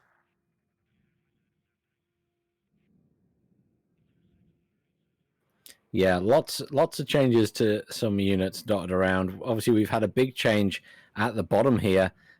Those original command and stuff that was going to the back point at the bottom, Echo, no longer there. And here we go, everybody. It is on. Gazelle Cannon, Super Pumas, one last time for this weekend. Going there, trying to get that prize money home for Derek. Let's see if they can achieve it. SAS on the other side will for sure try to say a word about that. And let's see, 2 F4Fs in the skies in the north. No helicopters on the side of Tiberius at all this time. He really got into the mind of his opponent there. And I love it. I love it that he went full helicopter last game. No helicopter at all this game. It seems to be the perfect strategy in that kind of sense to me. But the F4Fs here, hitting the Harrier quite nicely. Not quite getting the kill though. So it's not terrible for Tiberius, but still unfortunate for sure. Here we go. Gazelle Cannon's pushing across there, and the Green Berets getting pretty far forward. They're going to bump into the SAS soon enough. Airmobiles coming in, Super Pumas coming around, Green Berets everywhere. This is going to be an absolute show here. Gazelle Cannons coming around. SAS unloading. Under fire now by the Gazelle Cannons. Green Berets trying to get close to there. Green Berets obviously also quite strong force. The F4F stunning down one of the SAS. Hitting it pretty hard. Down to 2 hit points. Airmobiles there trying their best as well. Airmobile over here. We're able to unload. Gazelle Cannons getting murdered by the SAS though. AMX-10 has arrived as well. Airmobile's coming up. It's a +2 for Tiberius at the moment. That won't last for too long though. AMX-10 here. Getting a kill on the Fox. That is a nice snipe. SAS there in trouble as well. As this is a really interesting opener. 2 Harrier AA coming around. F4F's not having the best of days. As both Harriers still alive. One of the F4F's down and the next one might go down as well. 2 more F104s coming in. Coming in with the bombs. F4F does make it through, but both Harriers as well. The Starfighter's not really getting the kill, and that Fox there, that is a sneaky one. If that can find the Iltis leader, that would be big. At the meantime, though, the SAS up here, they should go down. One of them down to 1 hit point, but still alive. Obviously, every unit that is on 1 hit point can still make it out. And oh no, both Starfighters going down. Derek with the miss micro. Derek feeling the late day, getting exhausted, not on top of his micro, and losing both Starfighters there to SAS. This is massive. Looking pretty good in the middle here for Tiberius as well. He's managed to take out the aircraft. He's managed to take out the infantry. He's got the bigger force there. Just the MX-10 standing between him and completely controlling that point. Down here, though, the SAS against those Green Berets, surely the SAS are going to die. But the command is dead. The Fox has made the kill. And we have a GG. Tiberius Rancor will be the champion. As Derek does tap out here. 965 to 160 kills. Tiberius Rancor is our champion here, as he absolutely dominated that early game. And Derek saw no way back in here. What a brutal game. And GGVP here. Tiberius Rancor is our champion. 3-2-2 in the finals. The second UK once more prevailing here. And yeah, let's get him in here. Fantastic, Tiberius. Absolutely fantastically played to both players. Really, really good finals there. Yeah, and absolutely insane. And who dares wins? SAS again. Derek tried it with a new strategy here. Tried to be the aggressor this time with the helicopters. It didn't work out. The SAS once more did a fantastic job here. And yeah, let's see if we can get Tiberius for an interview. GGVP.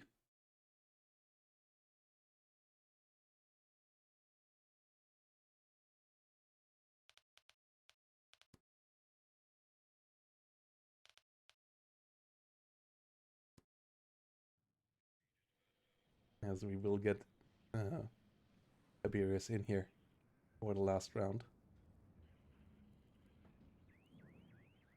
Oh, what an ending to the day. Yeah. What an end. Yeah, here we go. Congratulations to an absolutely amazing tournament run, Tiberius, and to a great grand finals as well, bringing it to the last match, but having it Thank here you now. very much. It was quite a tough final versus Darex. He played really well. He, how can I say? It was really tough because it was on 2-2. So 2 ways. I feel that the side decided who will win this tournament, but I want to say it again. He did really great against the division I used against him. Yeah, for sure. Well played there. Second UK. Why do you think Derek never banned it? Like, you played such a great tournament with it, obviously, but do you agree with him that 35th is even stronger than that? I do agree. 35 has more option for the late game, and I think it's what make it especially dangerous with a load of Metis P64. So I understand why he banned the 35. I think it could be ranked a bit higher than second UK, but as you saw, second UK has a really good option to deal with pretty much everything. With the aeromobile with 20 AP, loads of infantry, the SAS guaranteeing strong defense on the early game. It's a really good division. Yeah, it for sure is. And yeah, he really showed a lot of prowess there with the second UK throughout the tournament. And yeah, it was an absolute blast to see you throughout this tournament. And these 5 games absolutely were entertaining. I'm pretty sure the rest of the chat agrees. Even though a lot of you saw you as the villain for using that many helicopters. But But that fourth game brought a lot of joy to a lot of people's faces, I believe, Yeah, seeing that helicopter fleet I disappear. quite hesitated with an opener with so much Gazelle cannon. It was the expected move, but the idea was to do something so expected that he wanted to counter what I would probably do otherwise. And he played a normal game against 11 para, and he beat me just like that. Yeah, but it was I think it was a good strategy in front of game number 5, and yeah, well played there. Yeah, really good games for sure. And yeah, thanks once more for giving us that show throughout the tournament, and yeah, congratulations once more here. Thanks again, and thanks for this tournament. Well, a good enjoy your rest now after this pretty exhaustive day. I will do. Yeah. Congratulations, man. Absolutely outstanding games. Fantastically played today. Thanks again. And yeah, with that, guys, we are through this tournament. Tiberius Rancor is going to be our champion. He is going to take the $600 home. And yeah, we are at the end of our second WARNO League Super Tournament. The first prototype of a new kind of system for SDL tournaments. I hope you all enjoyed it as much as I did. And yeah, it's once more a moment for me to say thank you for all of the viewers. But a special big thank you to Bandana on my side, who was doing a great job next to me here all day and yesterday. Phoenix, who was waking up way too early for his usual schedule over in America here, and also helped us out with great analytic stuff throughout the days, and also an amazing finals on the camera there. And then obviously Team in Place on the camera yesterday and today at the semifinals. And Hyoka, Green, Team and Theoman on the organizational part. And then big thanks to all the mods in the chat as well who set up the predictions. And yeah, all you viewers. It was an absolute blast.